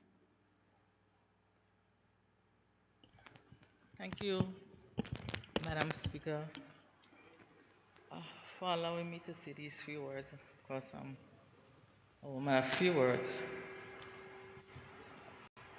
Firstly, Madam Speaker, I would like to thank everyone who sent me messages or called, those who supported and prayed for me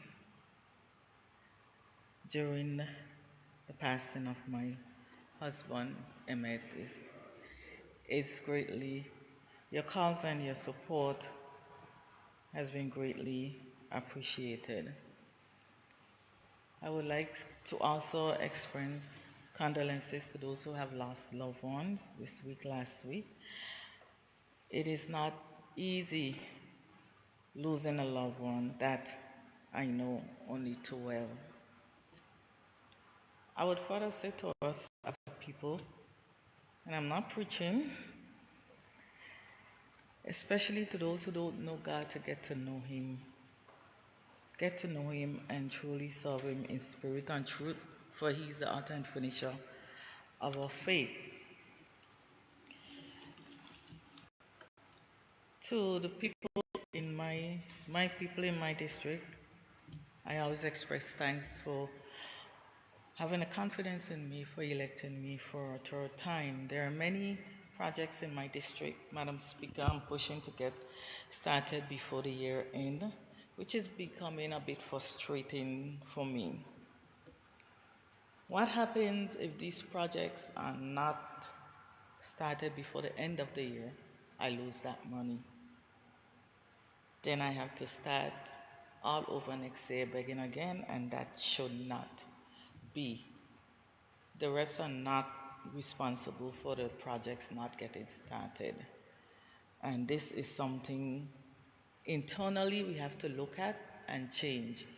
Because if money is allocated to me this year, no fault of mine that the projects didn't get started, it should be there for next year, but we lose the money. And I keep questioning, is this right? So we have to go all over, start all over again, begging for the same money to do these same projects that money was allocated from January to do, but probably sitting somewhere in somebody's office not getting moved. So we have to look into that. In reference to tourism and culture, next month is Tourism and Culture Month, and we have quite a bit of activities going on for that month.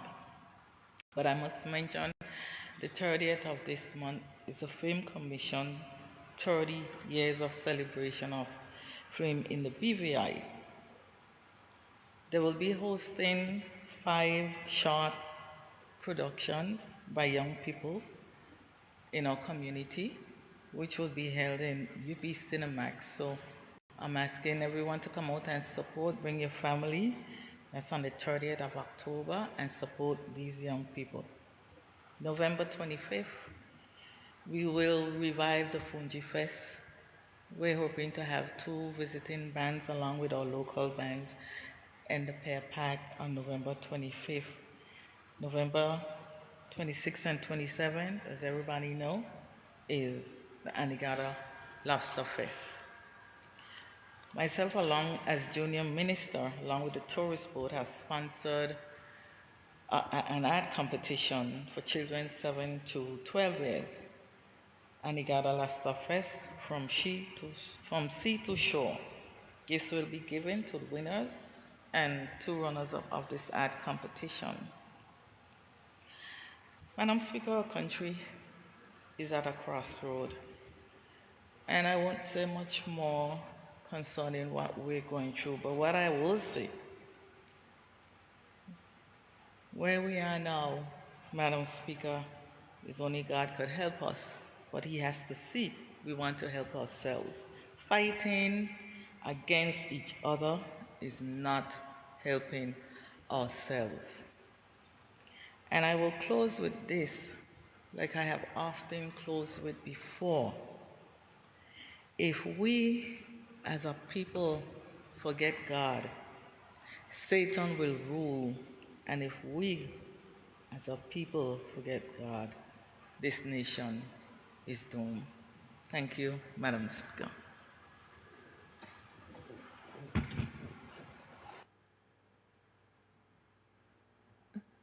Minister for Communication and Work.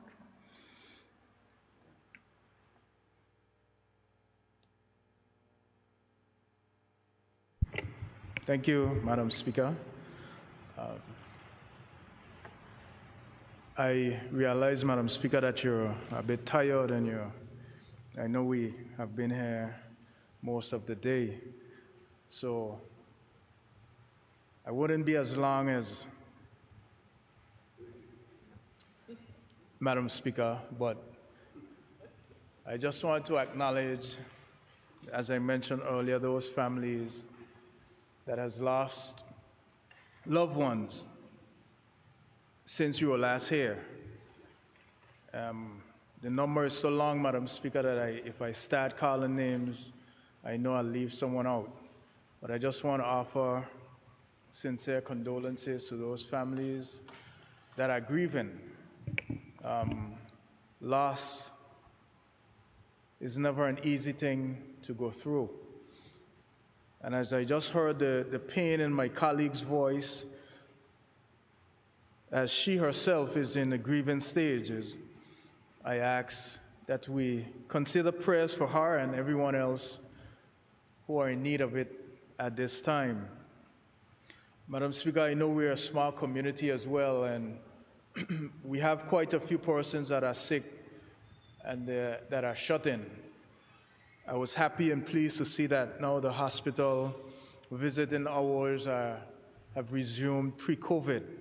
So I encourage persons to go and visit those that may be in the hospital, just to offer some words of encouragement, because it could be quite lonely at times when you're in those confined to those spaces. So I encourage persons to just make some hospital visit those in the communities, those that are suffering, those that are grieving,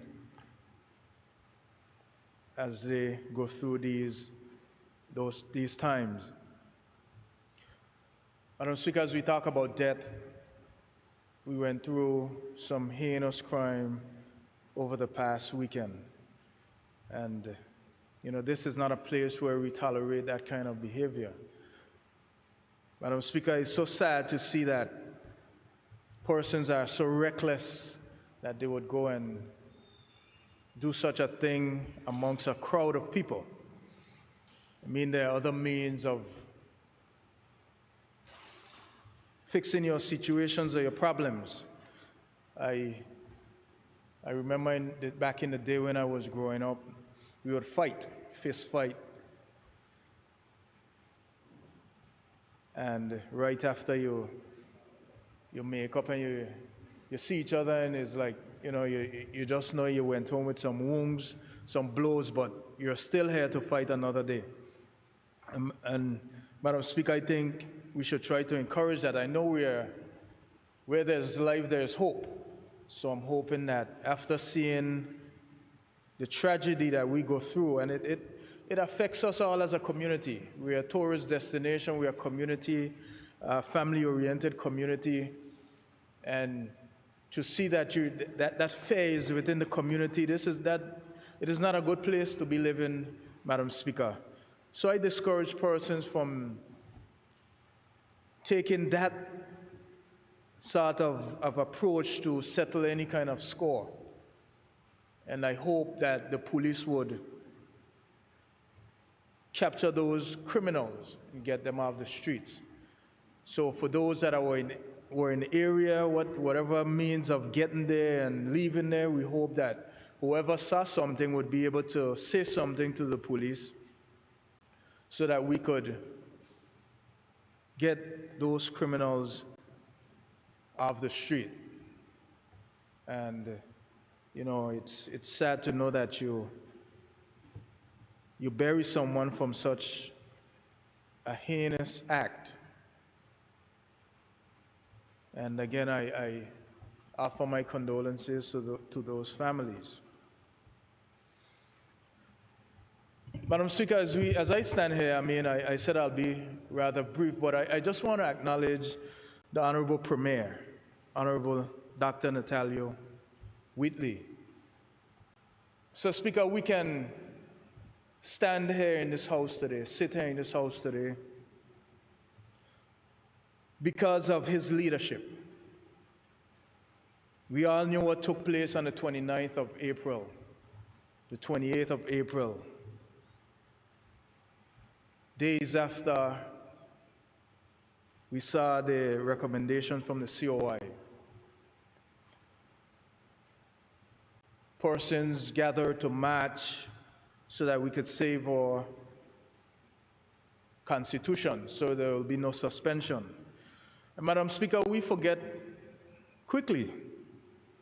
Now persons have a voice. Persons all in the community realizes now that, yes, we have a voice, but no one remembers what took place then, and even going through the reform process that was accepted by the United Kingdom. And Madam Speaker, we cannot forget how we got here. Persons are now saying, we were supposed to come to the public and have these discussions, but at that time, Mr. Speaker, Madam Speaker, we were emotionally unstable, politically unstable, and we weren't sure where we were going as a community, as a territory. But I think it was on June 8th when they agreed that they accepted the reforms, though the timelines were a bit tedious. Madam Speaker, we accepted, and we are here today, where I think it's 94% of those reforms, they have either been started or completed. So, Madam Speaker, I think that in itself needs to be acknowledged, and we need to acknowledge the due diligence, the diligence of our Premier and the entire government that was formed so that we can put these reforms in place, so that today we can all say, we should have done this or we should have done that. Madam Speaker, I acknowledge the Premier for what he has done, continue to do. On the international stage, we've just seen where the OECS wrote in support of what the Premier and this government, we have said, especially now after the quarterly report that came out, where the few things that were not met, which were on both sides, the governor's group and the government side, and it was basically only ridicule that, these things, like you're just being scrutinized for what you didn't do, but nothing was said on your side. Well, Madam Speaker, we continue to push on. And what is most important and what is necessary is for us as a territory, and it needs to start right here in this honorable house, where we unite, we speak with one voice, and that voice is that we all are fighting for the same thing, fighting for the survival and fighting for a constitution and fighting for these beautiful Virgin Islands. Now, Madam Speaker, we know how we got here. That is no secret.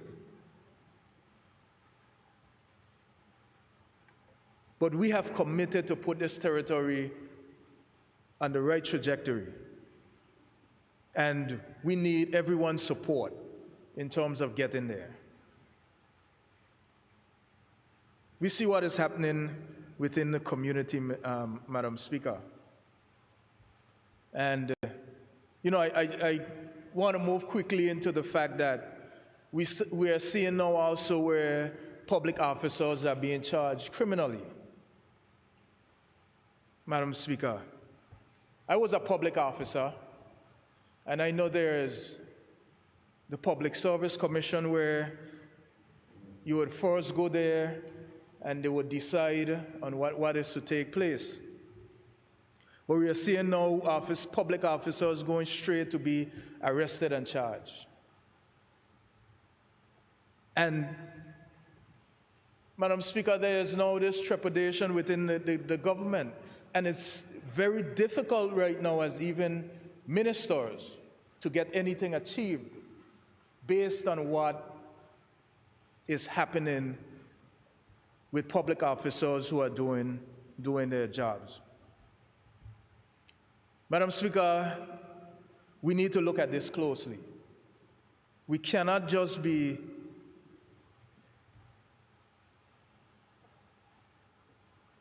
deciding what should be done for whom and for what, and we should, there should be a standard across the board. You have public officers now saying, I ain't doing this because I ain't going to get locked up. I don't want to do this. But Madam Speaker, we have a country to run. But I could understand what they're going through because I was a public officer as well.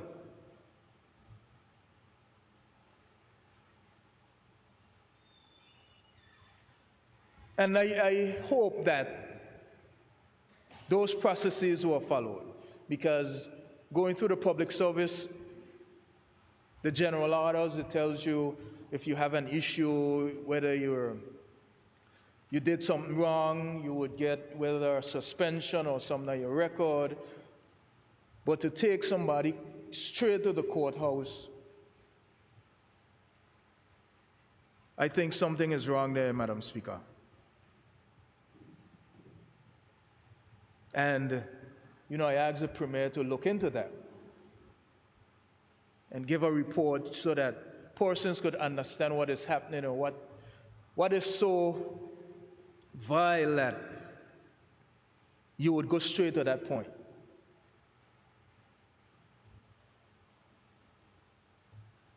And Madam Speaker, I do a lot of Sankey, so, I heard a member earlier speaking to another member telling him, come home. I know there's a Sankey song that says that, come home. Those who are weary, come home. And that coming home is so that, as I mentioned earlier, so that we could speak in one voice, It makes no sense being fragmented. We are all trying to achieve the same things. Come home. Let us get this thing done for our country.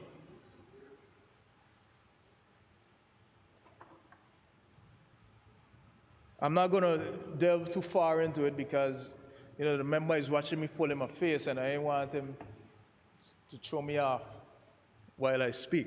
But I encourage him to come home and let's fight this thing together. You're welcome over here. The same fight you're doing over there, you could do it over here. Let us speak the same language moving forward. Madam Speaker, as I move into my district, because I know my time is already spent, I just want to encourage persons within the 5th District to come out. We're having yet another cleanup on Saturday. We're starting at 6 o'clock. We usually do this throughout the year, so I'm encouraging persons to come out. Let's team up to clean up the district, whether it's, and I understood that we have a lot of students who have also signed up. They can come and get their community service hours. So we encourage persons to come out and team up to clean up the district. And Madam Speaker,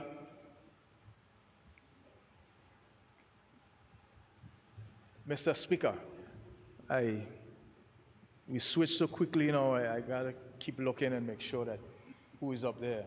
Well, Mr. Speaker, I just want to acknowledge those persons in the district who continue to call and offer their support, offer their prayers and their encouragement, because they understand that these are trying times. And, if there's ever a time you need prayer and encouragement, is now. So I thank them, and I appreciate all that they continue to do and say on my behalf. And, I look forward to continuing to represent them as they have given me this opportunity to stand here in this honorable house and carry out the work of the territory. So, Mr. Speaker, with those words, I just want to close again by, acknowledging the Premier. I read and where the Bible speaks to Joshua, and I remember while he was trying to get elected, he spoke about a Joshua moment, and I think the Lord heard him. I'm not sure. I'm sure when he wraps up, he will speak about that moment when he spoke about being there, Joshua, and he's now the Joshua for a territory. And, I encourage him to be strong and courageous in carrying out your tasks. I know it's not easy, but you have our full support. And, feel free to know that you have this support and reach out at any time. So, Mr. Speaker, with those few words, I say thank you for the opportunity this evening. Thank you, Deputy Premier. Seeing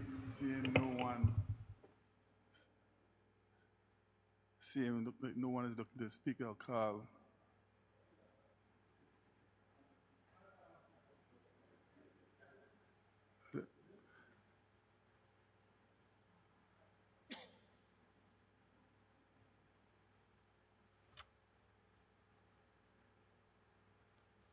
Recognize the opposition leader, Honorable Fraser. Thank you, Mr. Speaker. Mr. Speaker, you spoke. You don't want me to speak, but it don't work that way. Thank you, Mr. Speaker, for this opportunity to be able to make my contribution.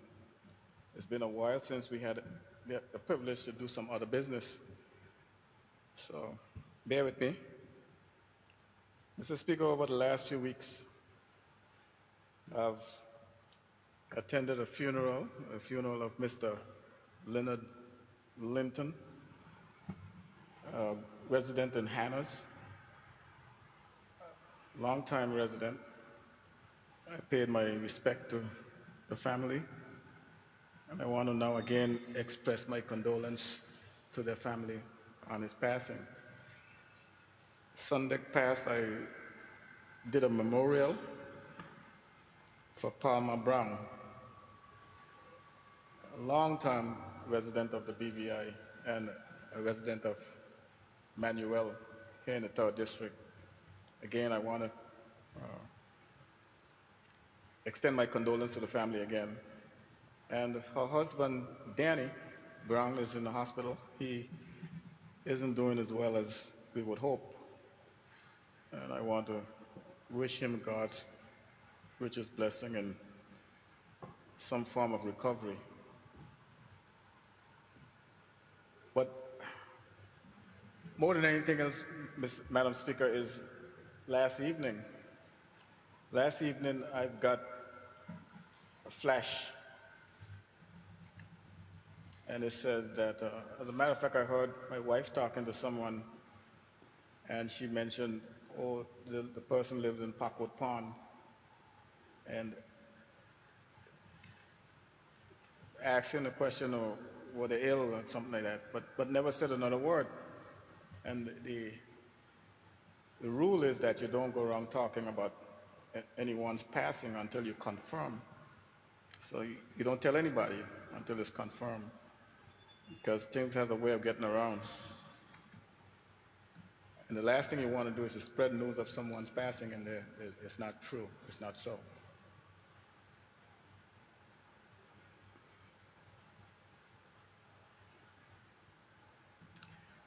So later on in the evening, I got a confirmation that it was Miss Stephanie Benn. And to this minute, Madam Speaker, I can't believe that she has passed. Stephanie and I were basically in communication regularly about a project that the Ministry of Communication and Works is supposed to be executing to bring relief to the area where she lives in Parkwood Pond in the form of water. And I guess she used me as the springboard to between the ministry and herself, because you know when you talk to the ministry, it's always next week. We're working on it. We just got the funds. They're going to start working, and you don't want that disappointment. So she probably used me as a springboard to bring some reality to the whole issue of getting the project started. So we spoke regularly on this matter. And besides her job at the Registry of Births and Deaths, she was a vital resource, very helpful, and someone who, I can't say someone who will be greatly missed, because as it is right now, as far as I'm concerned, she's still around.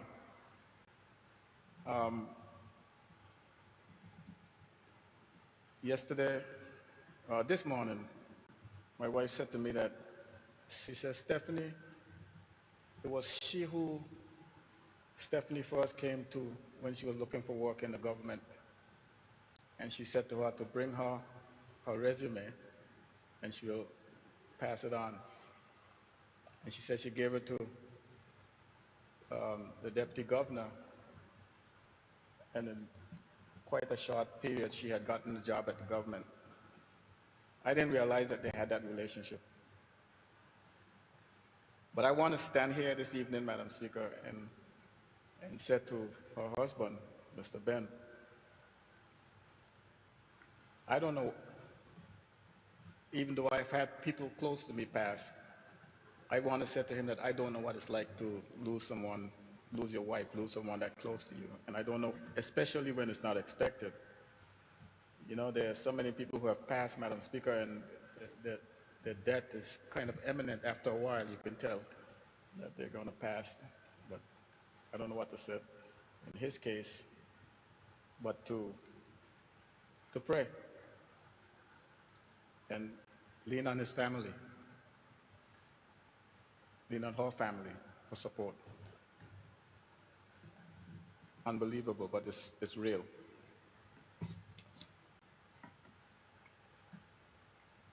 Madam Speaker, the over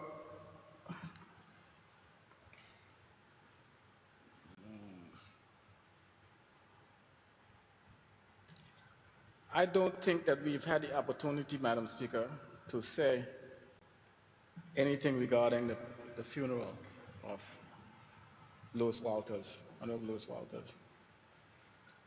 At least I didn't. But there are some things that must be said. And I think that there's no better place to say it than here. It was probably a better time to say it. It should have been probably earlier. But this is the first opportunity I'm getting to say what I want to say. First, I'd like to say, Madam Speaker, that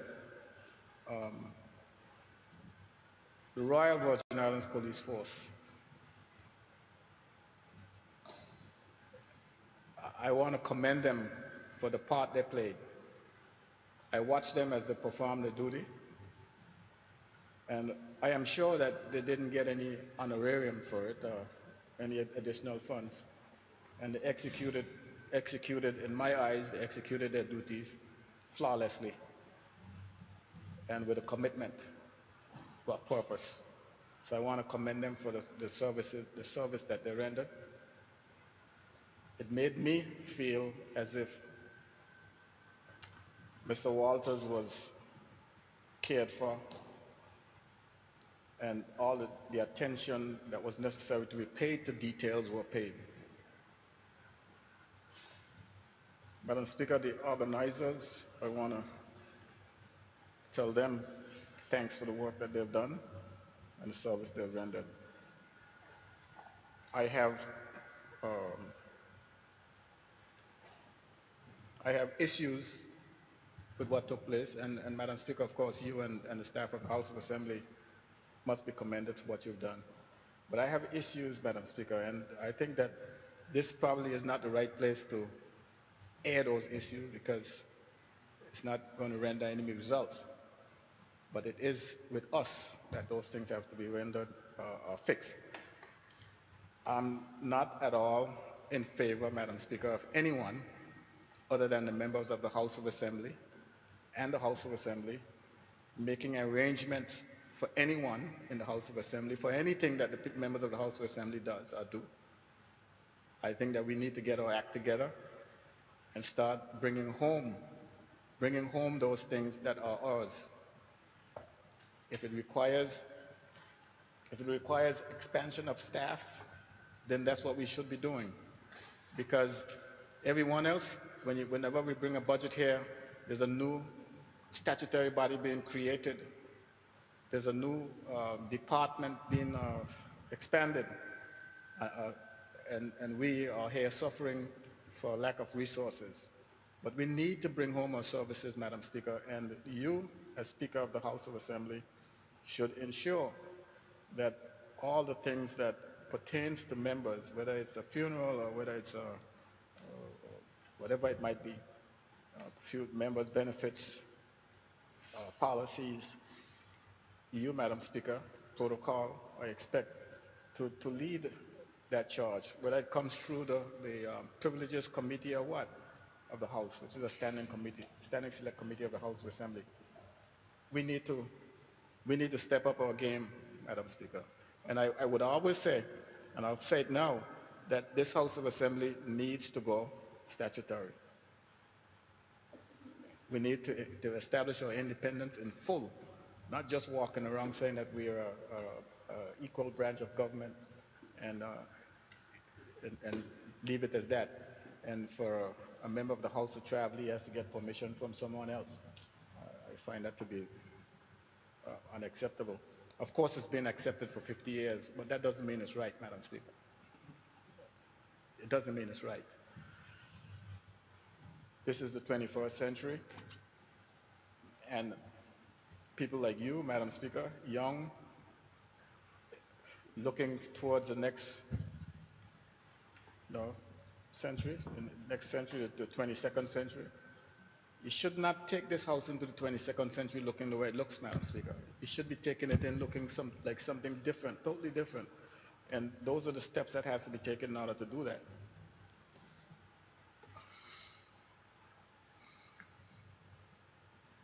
Madam Speaker, we had Saturday, we had the 50th anniversary celebration of the 50th anniversary celebration of Friendship Day. And that was a time when we met with the U.S. Virgin Islands dignitaries and leadership of U.S. Virgin Islands. And Madam Speaker, before I go any further, I want to make a point. We, right here, right now, in this House, needs to stop saying BVI. Madam Speaker, we need to stop it. These are the Virgin Islands. And no matter where you go, no matter who you're speaking to, these are the Virgin Islands. I cannot, for the life of me, understand why people insist on referring to us as the BVI. One person, Madam Speaker, the Lieutenant Governor, Teresa Roach, he referred to us as the Virgin Islands. He said it, the Virgin Islands and the U.S. Virgin Islands. So we need to get it straight, Madam Speaker. This complex that we have that we must yield to the United States Virgin Islands and give them VI while we take on some B, you know, it has to stop. I thought we had stopped it, but we need to stop it. So, Madam Speaker, in regards to that function, I must say that your luncheon, Madam Speaker, was Class A number one. You expressed good taste. I think it went off hitchless, and I want to commend you for what you've done, I can see the smile on the face of the staff of the House of Assembly. Yes, you to be credited. When I say speaker, I mean you all too. So, members of the staff, they walked with whatever they had to walk with. I saw people giving gifts, but I never seen a single one walking with a gift. So those gifts got over there somehow. And some of the gifts were big, were huge. One member gave a book.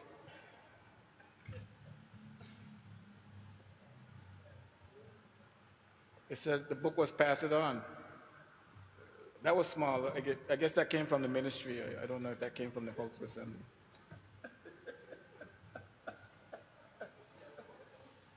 I wouldn't say what the book was all about and what the comment about the book was, but I want to commend you, Madam Speaker, and I think that the folks on the United States Virgin Islands were quite impressed to see that we might have to pass through their islands to get north, to go north. We might have to come to their islands to get medical treatment. We might have to go there to shop, but we got class. It's not the Virgin Islands of the 60s and the 50s. We've arrived. Madam Speaker, in terms of things that are happening in the district that I am in right now, which is my district,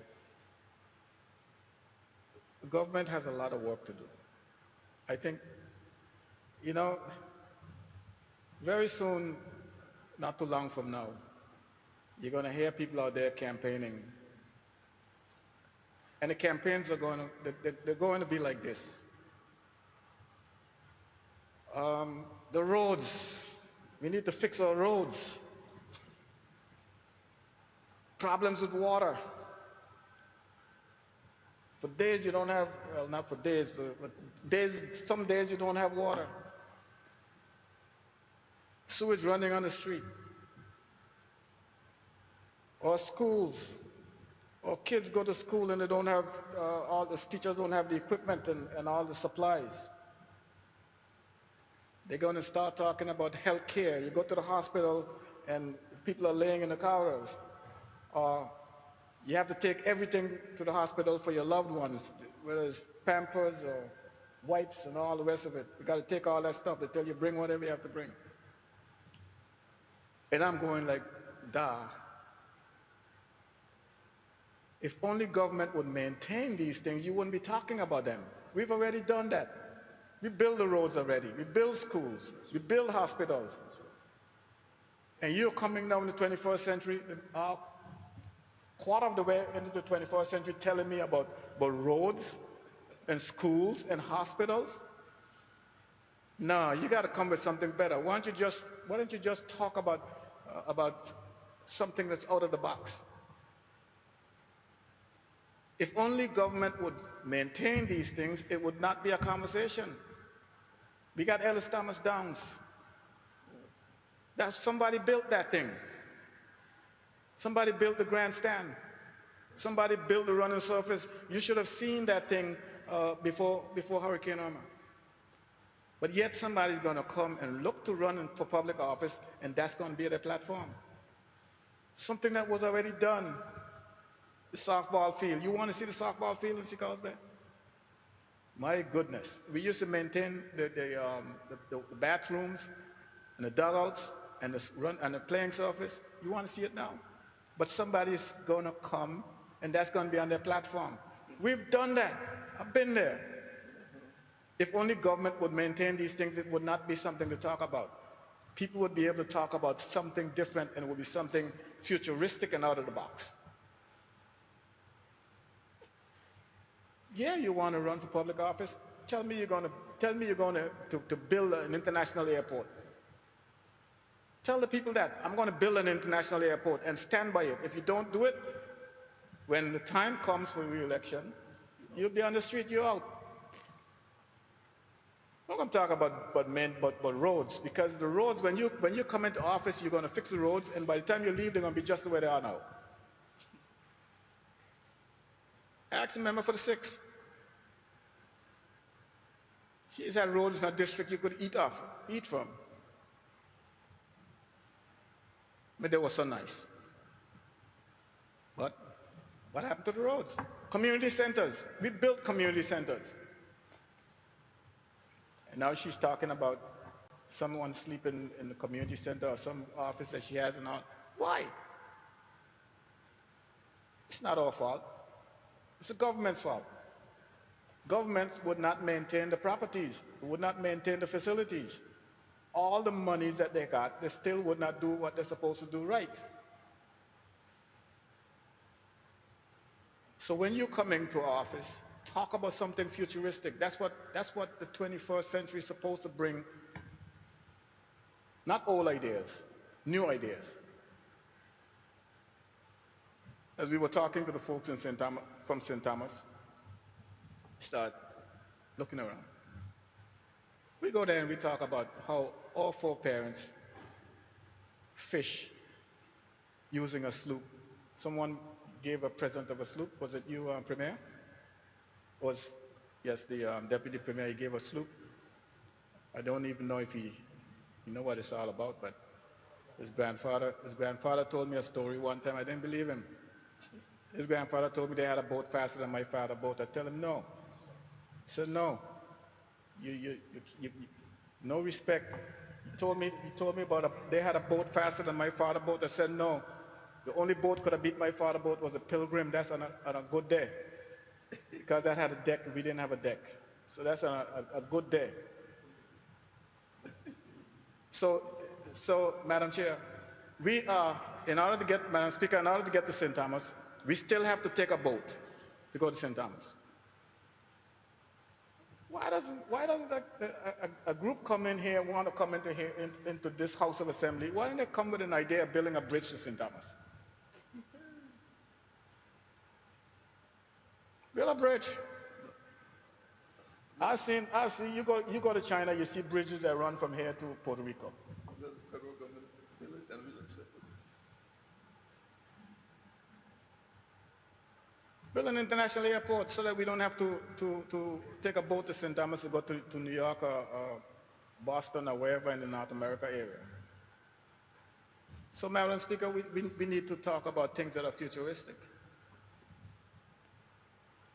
Because look at us. How long have we been in this room? How long have we been here? We can't get out. We just can't get out. I've seen the at-large member come before us, ask for the funding to do some little teeny-weeny bit of work up at the House of Assembly. And I heard him saying the other day that we're not going to get out from in here. And I have to tell the Premier and the Minister of Finance that he has a lot to blame for this. You're the Minister of Finance. If you can't order the Financial Secretary to fork up the money to do what needs to be done, then something isn't right. I have a little project, Madam Speaker. You know, under the new system now, if you want to do a project, it has to go out to bid, right? I'm talking about a petty contract. I don't even know how much the value of the petty contract is. I'm sure it's probably 40,000 or something like that. It has to go out to bid. So first you got to go and they got to find 3 contractors as a minimum. First, the contractors has to be registered with the Ministry of Finance. Then the ministry is going to solicit the 3 contractors from that list and have them do a bid on the project. The winning bidder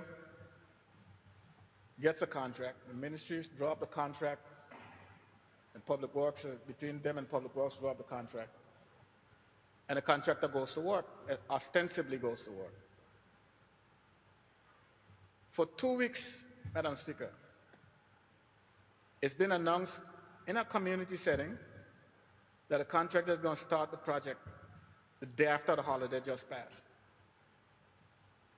after he had already made a request a week before for mobilization.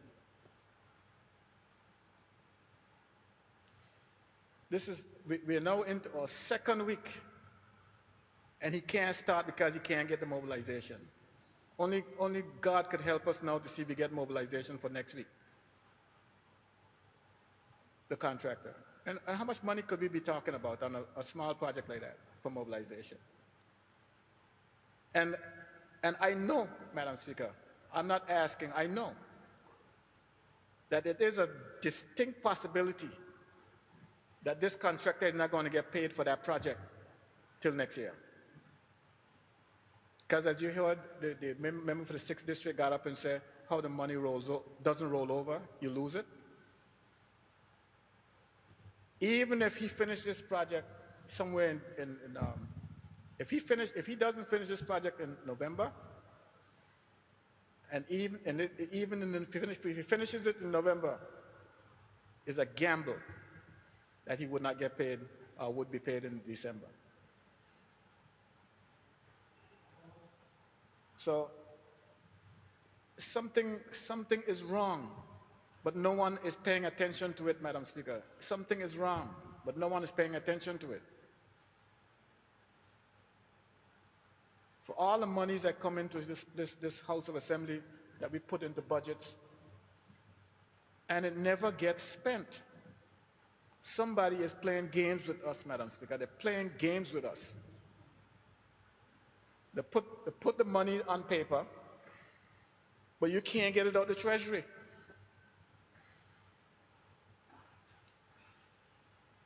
They went and they brought in someone from, I don't know where he's from, I guess he's an accountant general. But we still can't get the money out of the Treasury. And I am telling you, Madam Speaker, it's the responsibility of the Minister of Finance to make sure that his financial secretary are executing according to the laws that we pass in this House in the form of a budget. It's not working. When we could walk into the budget mid-year, and it wasn't mid-year, it was after mid-year, and take out $10 million. Find $10 million in the budget laying around. That's exactly what's going to happen. Only God knows, Madam Speaker. They came here and they told us that they took it from here, they took it from there, and some places they can't tell us where they took it from. But maybe that money that the member for the 6th is talking about, she can't get spent, and this little project that's going on that I can't get started, maybe that's where the money went, into that $10 million.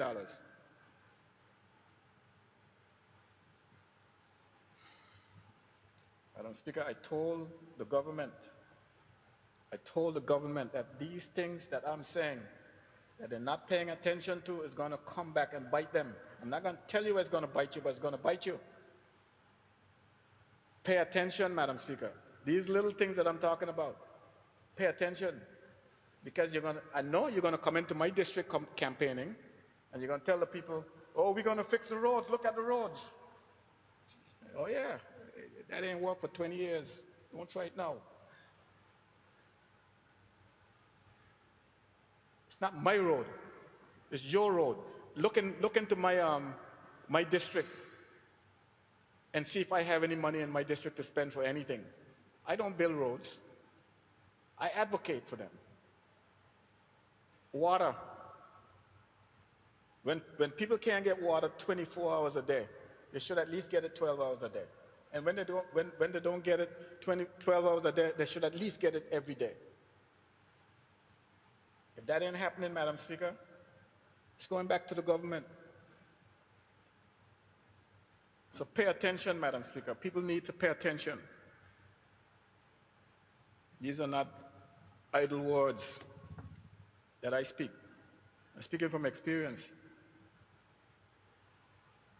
Madam Speaker, not too long ago, a day or so ago, a vehicle got into an accident right across over there, Slaney, just as you pass the Prospect Reef coming down. And the photographs that I got showed the vehicle being lifted, hoisted from over in the sea, and the boulders, the rocks that they used to bulkhead the water front along the seashore, call it revetment. And the caption said, we need guardrails. I know there was some guardrails in that area. I think they rot out and they had to be removed, but they weren't replaced. Removed, but not replaced. The same thing happens going west, as you pass as you leave Parkwood Pond going into Slaney. As you leave Parkwood Pond going into Cox Heath. You got those rocks, those big rocks on the side of the road. And if you were to run off the road, you're going to end up hitting those rocks. There's a little piece of guardrail there, but it's not enough. And as you proceed further down to go to West End, like when you get to the bluff, you got those humongous stones, which are dangerous. And especially at night, Madam Speaker, where the road has no lights. So I'm asking the government to look at that, put some guardrails along the road in that area, those areas where we have those dangerous stones. Madam Speaker, we have some areas that have washed out due to heavy rainfall, due to persons undermining the road with the private construction, and the areas are in bad need of retaining walls, terrible need of retaining walls. Where's the program in government to build those retaining walls before something serious should happen? God forbid, serious enough to cause life, or the loss of life. Those are programs that we must have, Madam Speaker. No one is going to build those retaining walls. The landowner who may have aided in the undermining of the road is not going to build a retaining wall, Madam Speaker. What's that?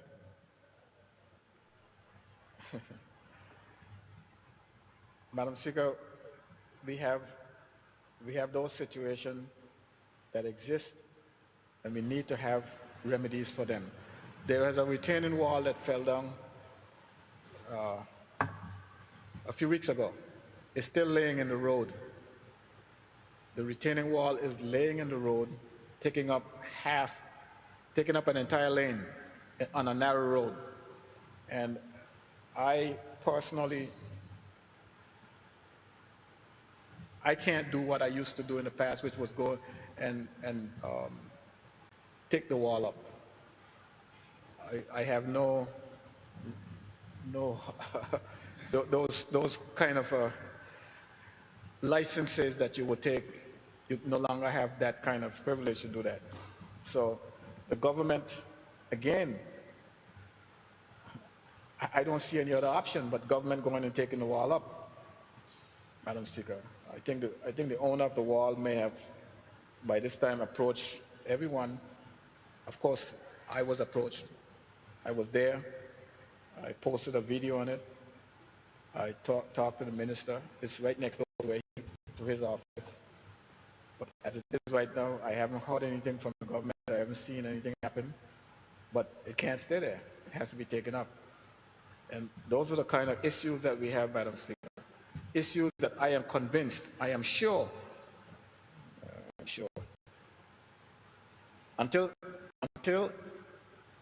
unless and until someone convinced me that the $430 million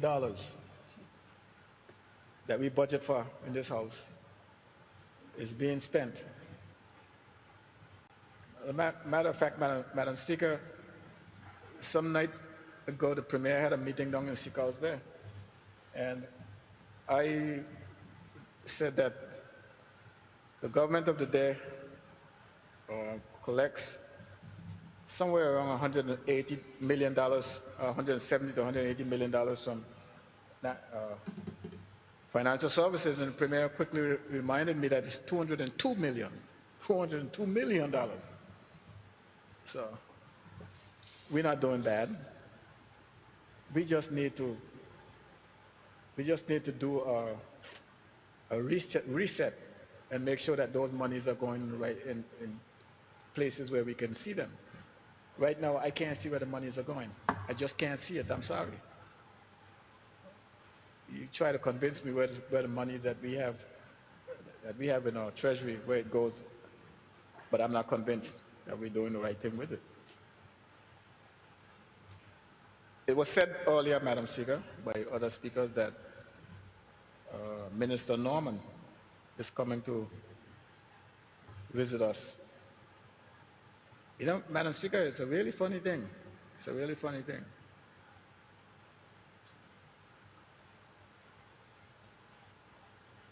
You know, a few weeks ago, Prime Minister Liz Truss, her exchequer was in the United States, in Washington, D.C., having a meeting with the IMF. What was his name again? He was the Sonic? Who? The exchequer. Oh, yeah. What's the exchequer? Yeah. So he was there having a meeting, and she called him back before the meeting finished.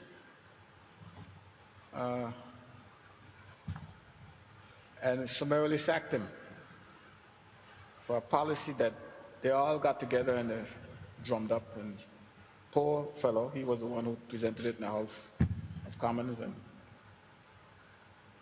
all hell broke loose in the UK, and he took the fall. But he wasn't heavy enough, so he floated. So that'll show how over to go down. So both of them went down. You know, you throw something overboard and it float back up. That'll show both of them overboard to go down. Yes. And now, this Minister for Overseas Territory, Mr. Norman, who was under Liz Truss, and before the announcement was that he was coming to the Virgin Islands, but before he left the UK, which I don't think he has already, Liz Truss is gone. So I'm wondering if he's still the Minister for Overseas Territory, or will still be, because the Prime Minister was just sworn in today, Tuesday. But as it is right now, we're expecting to see Mr. Norman. What should the message to Mr. Norman be, Madam Speaker? What should the message to him be? From where I sit, I can almost say that this whole commission of inquiry thing and the order in council, which none of us in this house, I believe, is satisfied with, is happy with, or wants to see stick around. We all would like to see it go. But the question I have is, how much, given that Liz Truss was the foreign secretary when this whole thing happened, this order in council, as a matter of fact, she's the one who took it to the council. Had to be her. Place the order in council. And Mr. Norman became Minister for Overseas Territory under her prime ministership. If he's still around, what are our chances of seeing this order in council revoked? You know, in America, when you got a government, a Republican government, and it's changed to Democratic, you could expect certain things to happen, and vice versa. But under these circumstances, what are our chances? It doesn't mean that we're not going to try, but in order for us to find out, we must try. But I am of the impression, Madam Speaker, that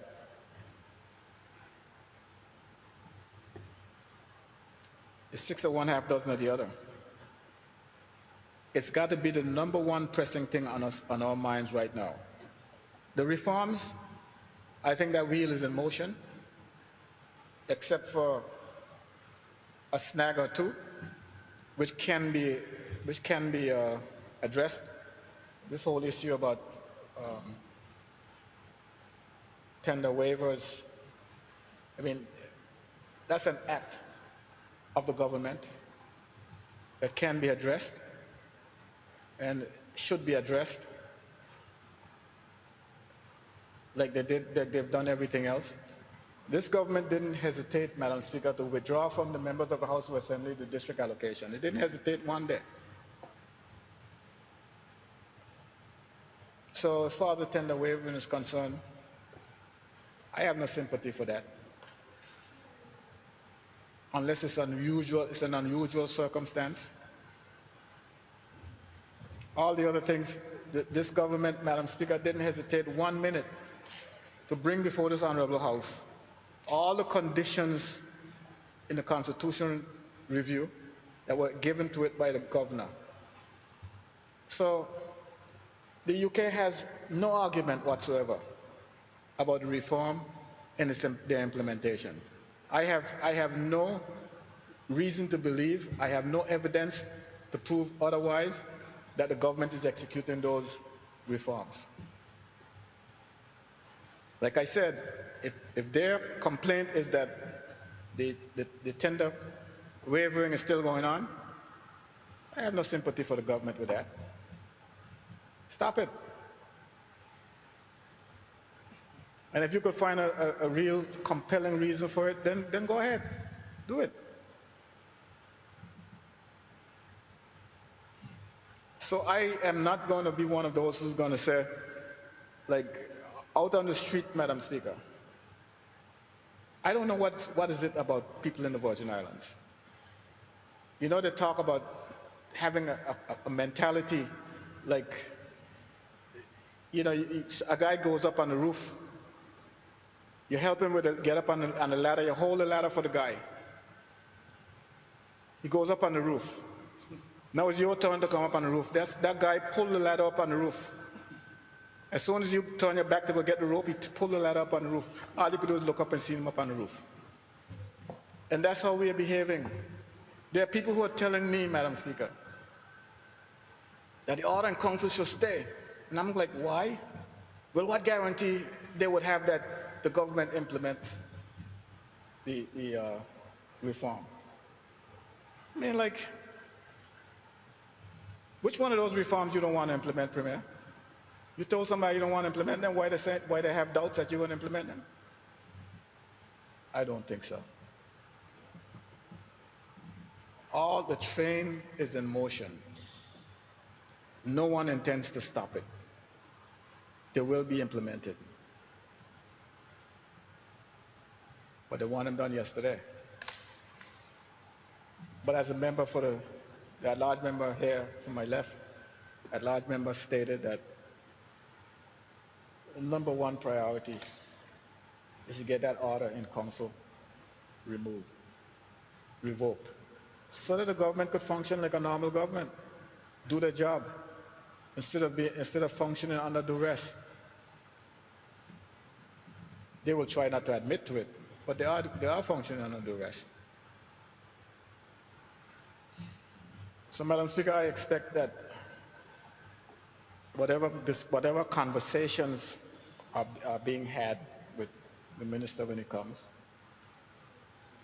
one message would be given to him, and it would be given to him in a clear and distinct way, without ambiguity, that the promise that were made by the government will be kept. The stigma that's being hung over our head should be removed. It's not necessary. And I just hope that the members of the House of Assembly all see it that way, and that they are prepared to convince their constituents that that's the way they're going to argue. And until such time, Madam Speaker, let's all hope and work together that so that we can achieve that. And I think that we should meet before that time comes. Thank you, Madam Speaker. Thank you. I call on the Honorable Premier.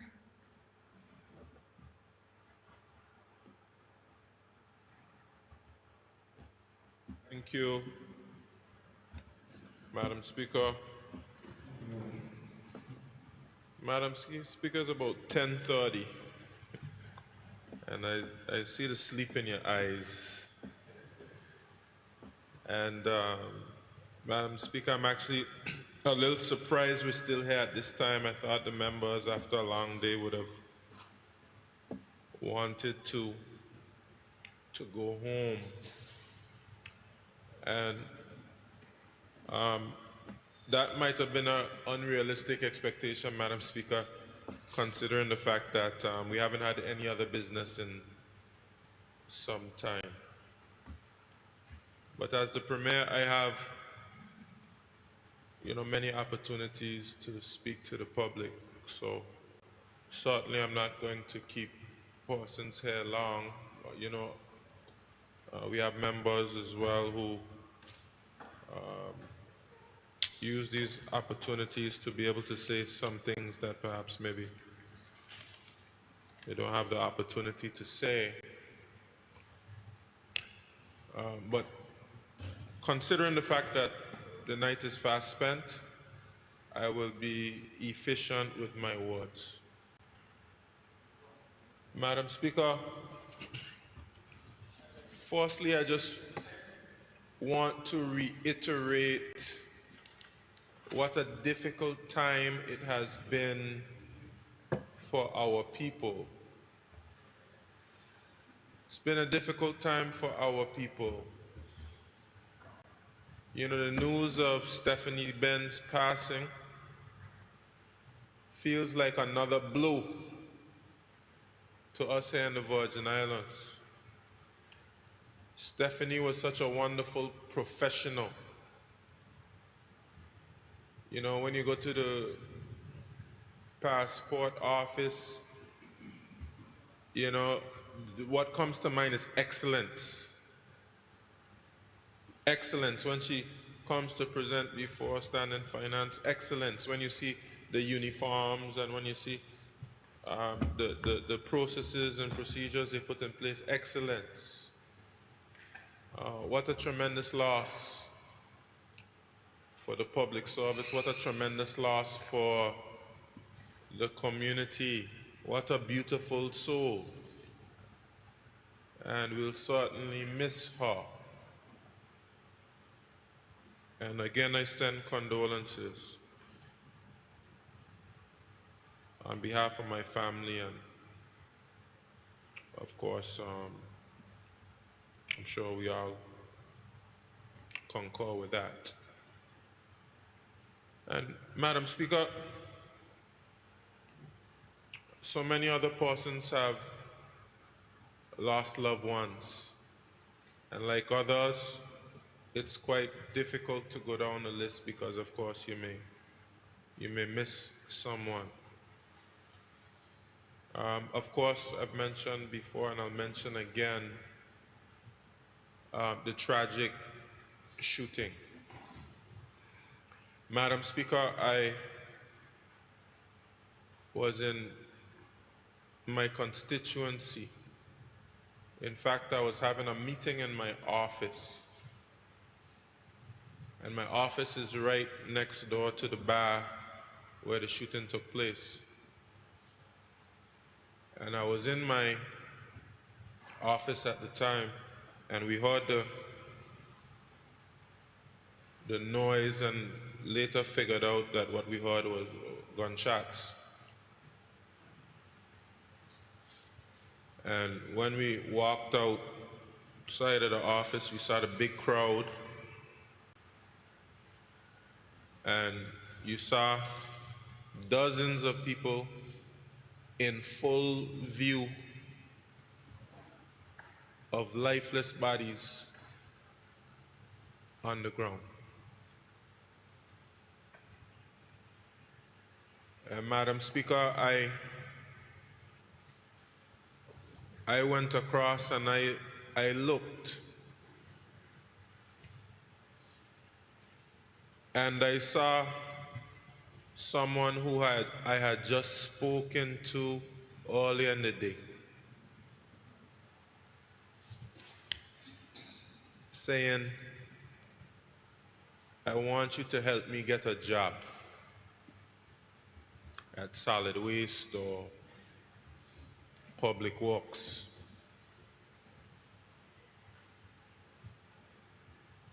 And who happens to be a family member,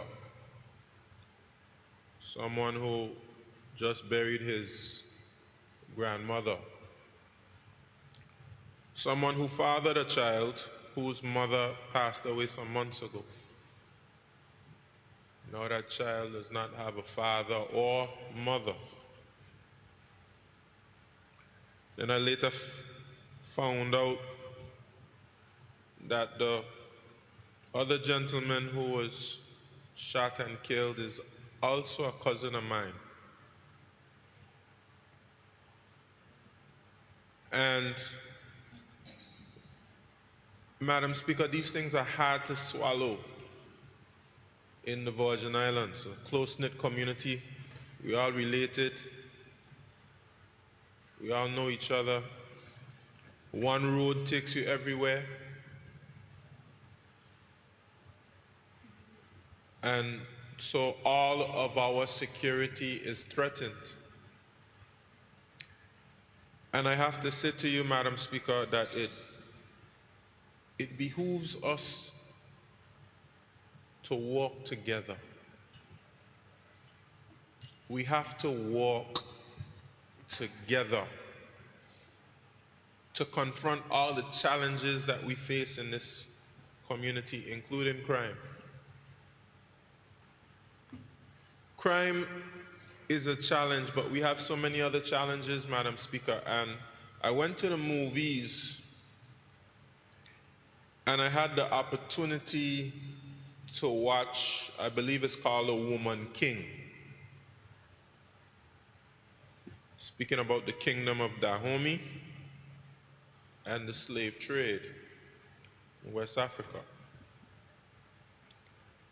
And Madam Speaker, I've been told that it doesn't quite tell the history exactly the way it happened. But despite that, the movie had a profound effect on me, Madam Speaker. What was most sad about the movie, and anyone who hasn't seen it, I recommend it. The saddest part of the movie is the movie for the most part, was about black people fighting black people, while the slave traders, who are Europeans, benefited from us fighting against each other.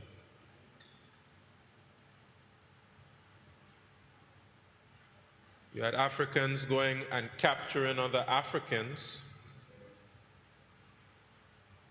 in the movie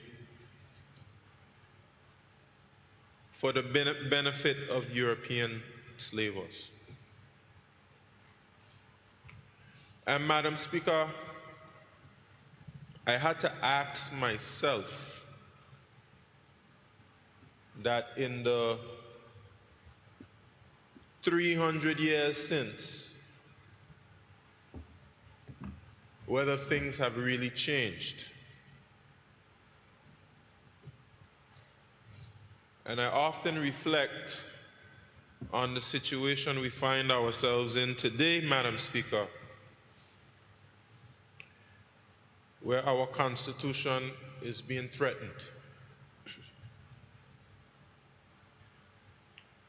And the thought of the Constitution being suspended, Madam Speaker, makes me think of slavery. It makes me think that I'm being treated as a slave, and that I'm being regarded as someone in chains. That's what brings to my mind when I think about the Constitution being suspended. I think of it as that type of act, an imperial colonial act, in the same type of spirit that slavery was being conducted. And my reaction is to fight against this type of slavery and this colonialism. But what is disappointing to me, Madam Speaker, is in the face of these threats, we have persons here who choose to fight against each other instead of fighting together against these acts. And I ask myself, how much has changed since the days when we were fighting against each other for the benefit of European slavers? What have we learned? What have we learned, Madam Speaker, from the hundreds of years since the beginning of the slave trade? And Madam Speaker, we have, in addition to the fights we have fighting against this order in council and fighting against colonialism, we have other fights. And we need to unite with each other instead of fighting against each other. Let's fight for each other instead of fighting one another. And we know we have challenges.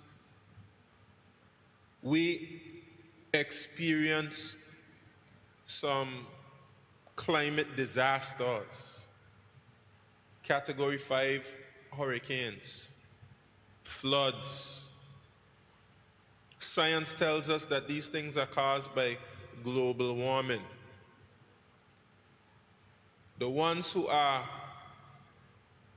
responsible, for the most part, for global warming are the industrial nations. They are the carbon CO2 emitters.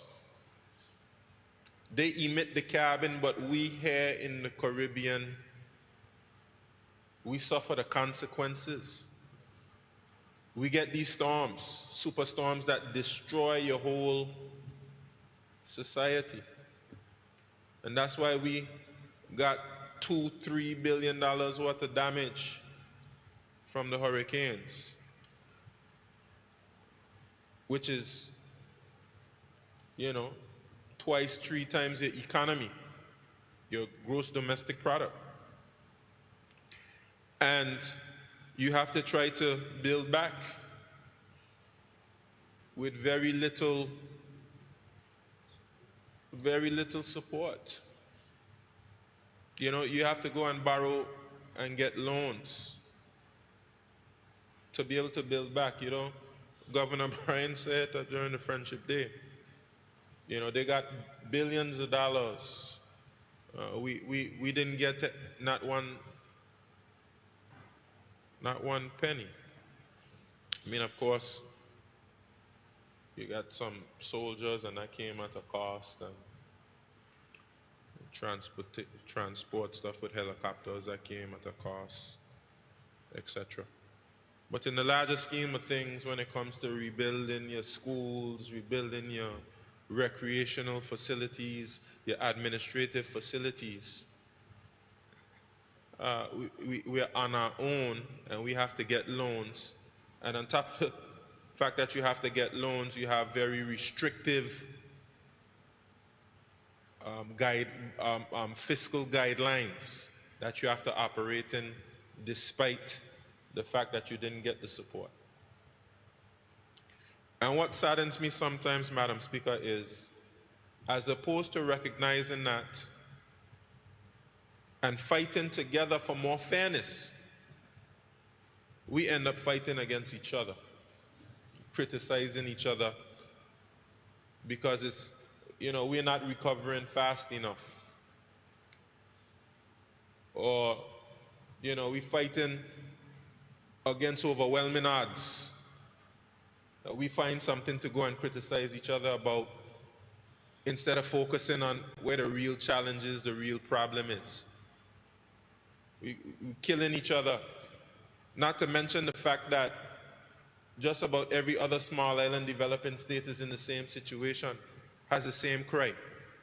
But somehow or the other, we can't see it fit to unite with each other and expose the true culprit. It's easier for us to destroy each other. We could think about other things. We, as elected officials, we are fighting hard to get things done, you know. Fighting hard to get things done. And we all know it, regardless of what party you're in. I know a couple of months people are going to be fighting against party, making it see there's some inadequacy somewhere, as opposed to recognizing that the system that we have here, this system that we face is one designed to stop progress. You have to fight against the bureaucracy and the system. Make it worse now. Make it worse now. You have a commission of inquiry. And this is truly the fear of public servants. This is truly the fear that you're going to get in trouble with the unelected governor, who is not accountable to the people of the Virgin Islands, but he's accountable to now the King and the UK government. And it's hard for someone who is not elected to hold anyone accountable to delivering for the people. So his job is to please the Foreign and Commonwealth and Development Office. They don't have to drive on the roads. So when the Minister of Communications and Work is fighting to get things done, and he has to fight, most of the persons are ensuring that they do not fall out of favor with someone who is accountable to the Foreign and Commonwealth Development Office who doesn't have to drive on the roads.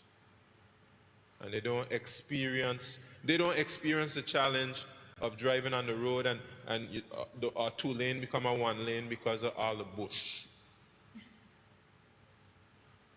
Yeah. So you're fighting to try to get it done. And you're fighting against a system trying to stop you. And then you have to try to explain yourself. And then there's somebody who's not elected, he doesn't have to explain anything to anybody. And instead of us coming together and recognizing that, we're coming together and cussing each other. We have people who are educated, hardworking, caring individuals. There's some persons who wake up every single morning trying to figure out how to kill you. It's a good thing I got so many people praying for me. It's a good thing that I was made of tougher stuff. Yeah, resilience. You know, that's what we are. We are resilient. Some of them wondering how come I ain't dead yet. But to God be the glory. To God be the glory. Honorable, they try and kill you over there a long time. You still here?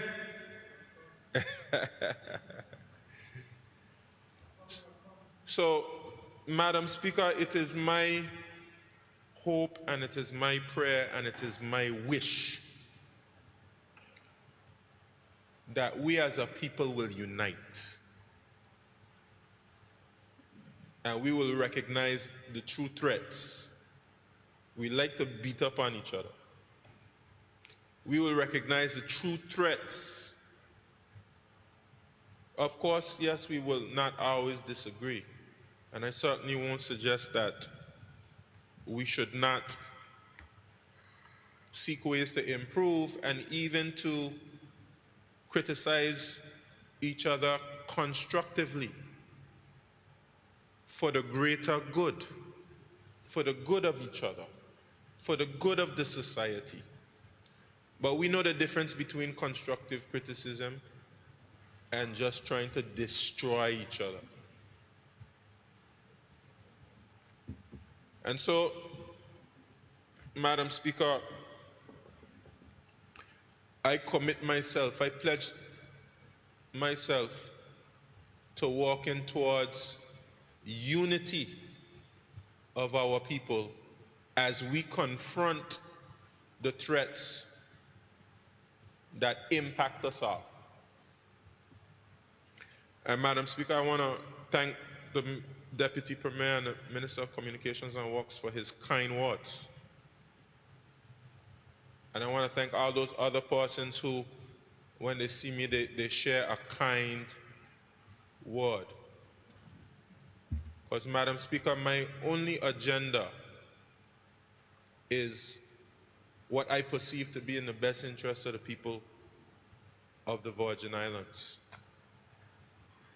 I don't have any selfish agendas. I've never been a materialistic person. I'm not a person who needs to be anybody to shower me with praise or anything like that. I'm motivated, Madam Speaker. I'm motivated by the hope of seeing us progress and advance as a people. That's what I'm motivated by. And by God's grace and mercies, we will advance. We will advance to victory. That is what drives me, Madam Speaker. Before I close, Madam Speaker, two things. I want to let the people in the 7th District know that I love them. I love them, I appreciate them, and I cherish them. And I recognize that as a people we're going through a tough time.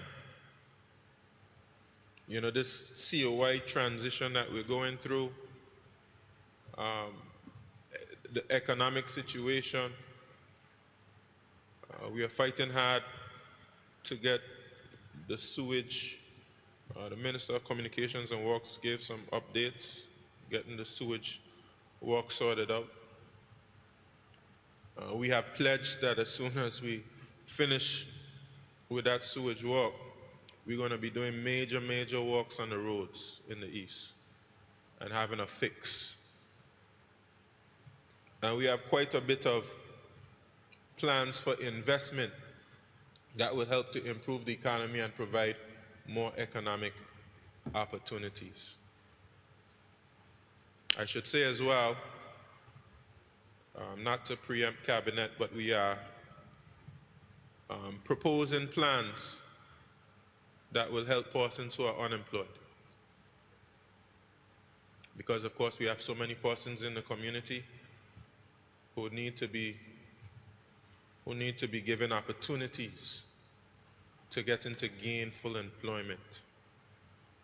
And of course we are also proposing ways in which we can employ persons to be able to help with the beautification of our community, including keeping the bush down.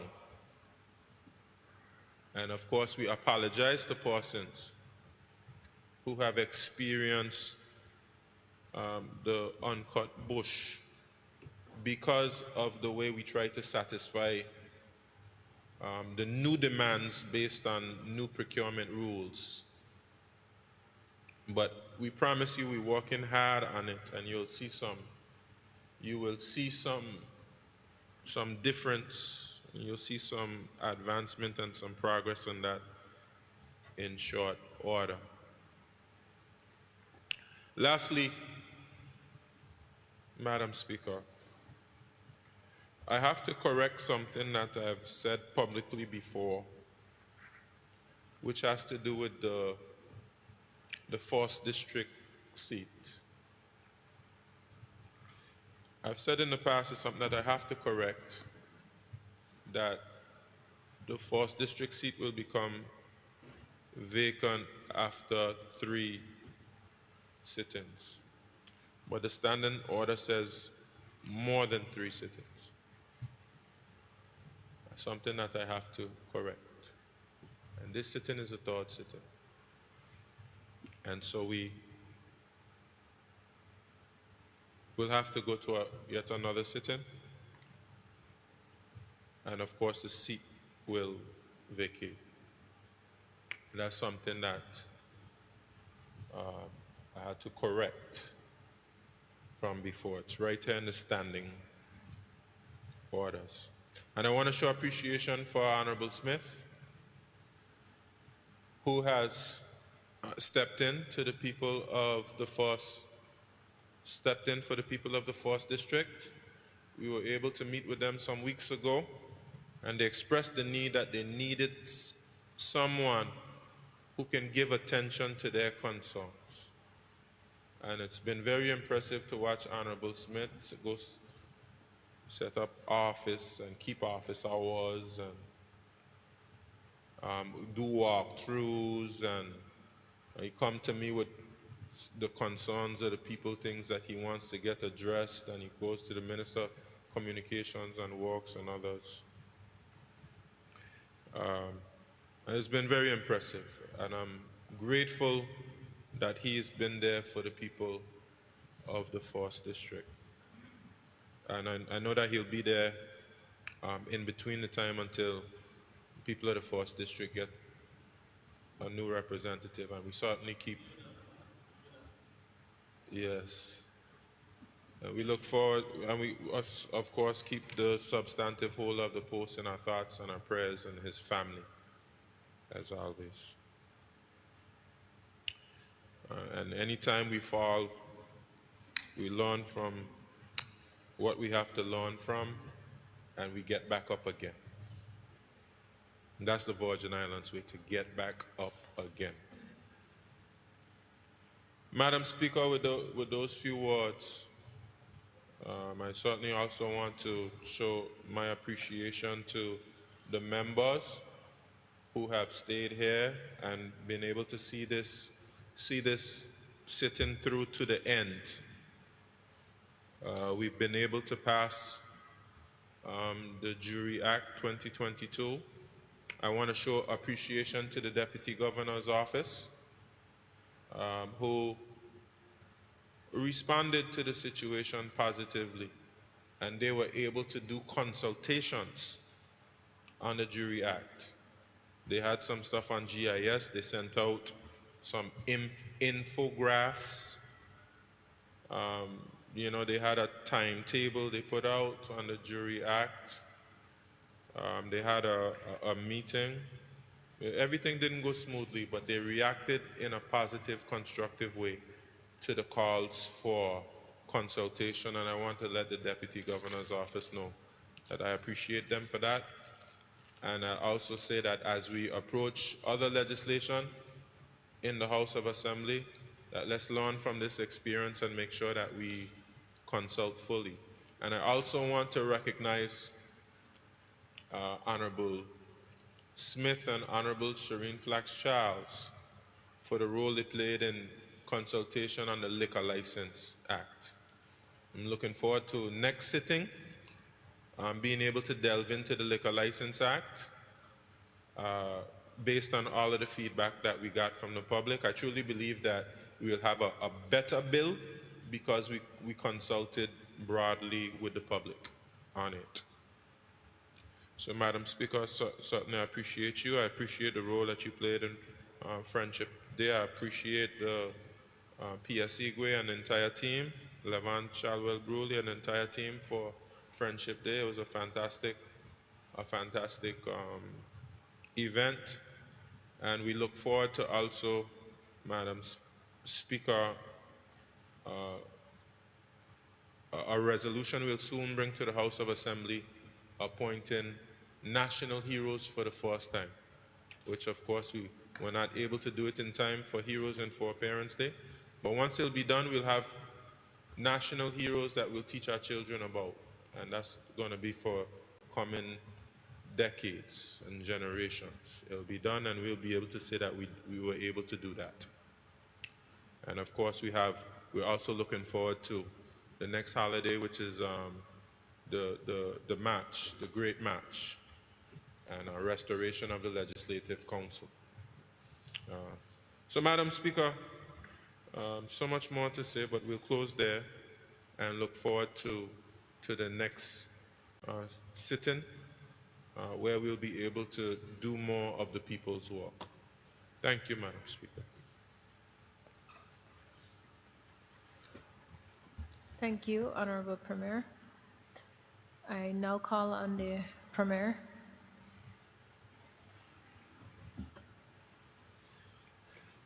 Thank you, Madam Speaker.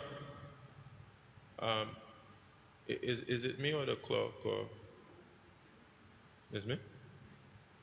Okay. Madam Speaker, I move a motion to adjourn the House until November the 1st. Thank you, Madam Speaker. I rise to second the motion, Madam Speaker. Thank you. Honorable members, a motion has been moved and seconded for the adjournment of the House until the 1st of November 2022. Those in favor? Those against? The ayes have it. The motion has been passed. The House is now adjourned until November 1st, 2022.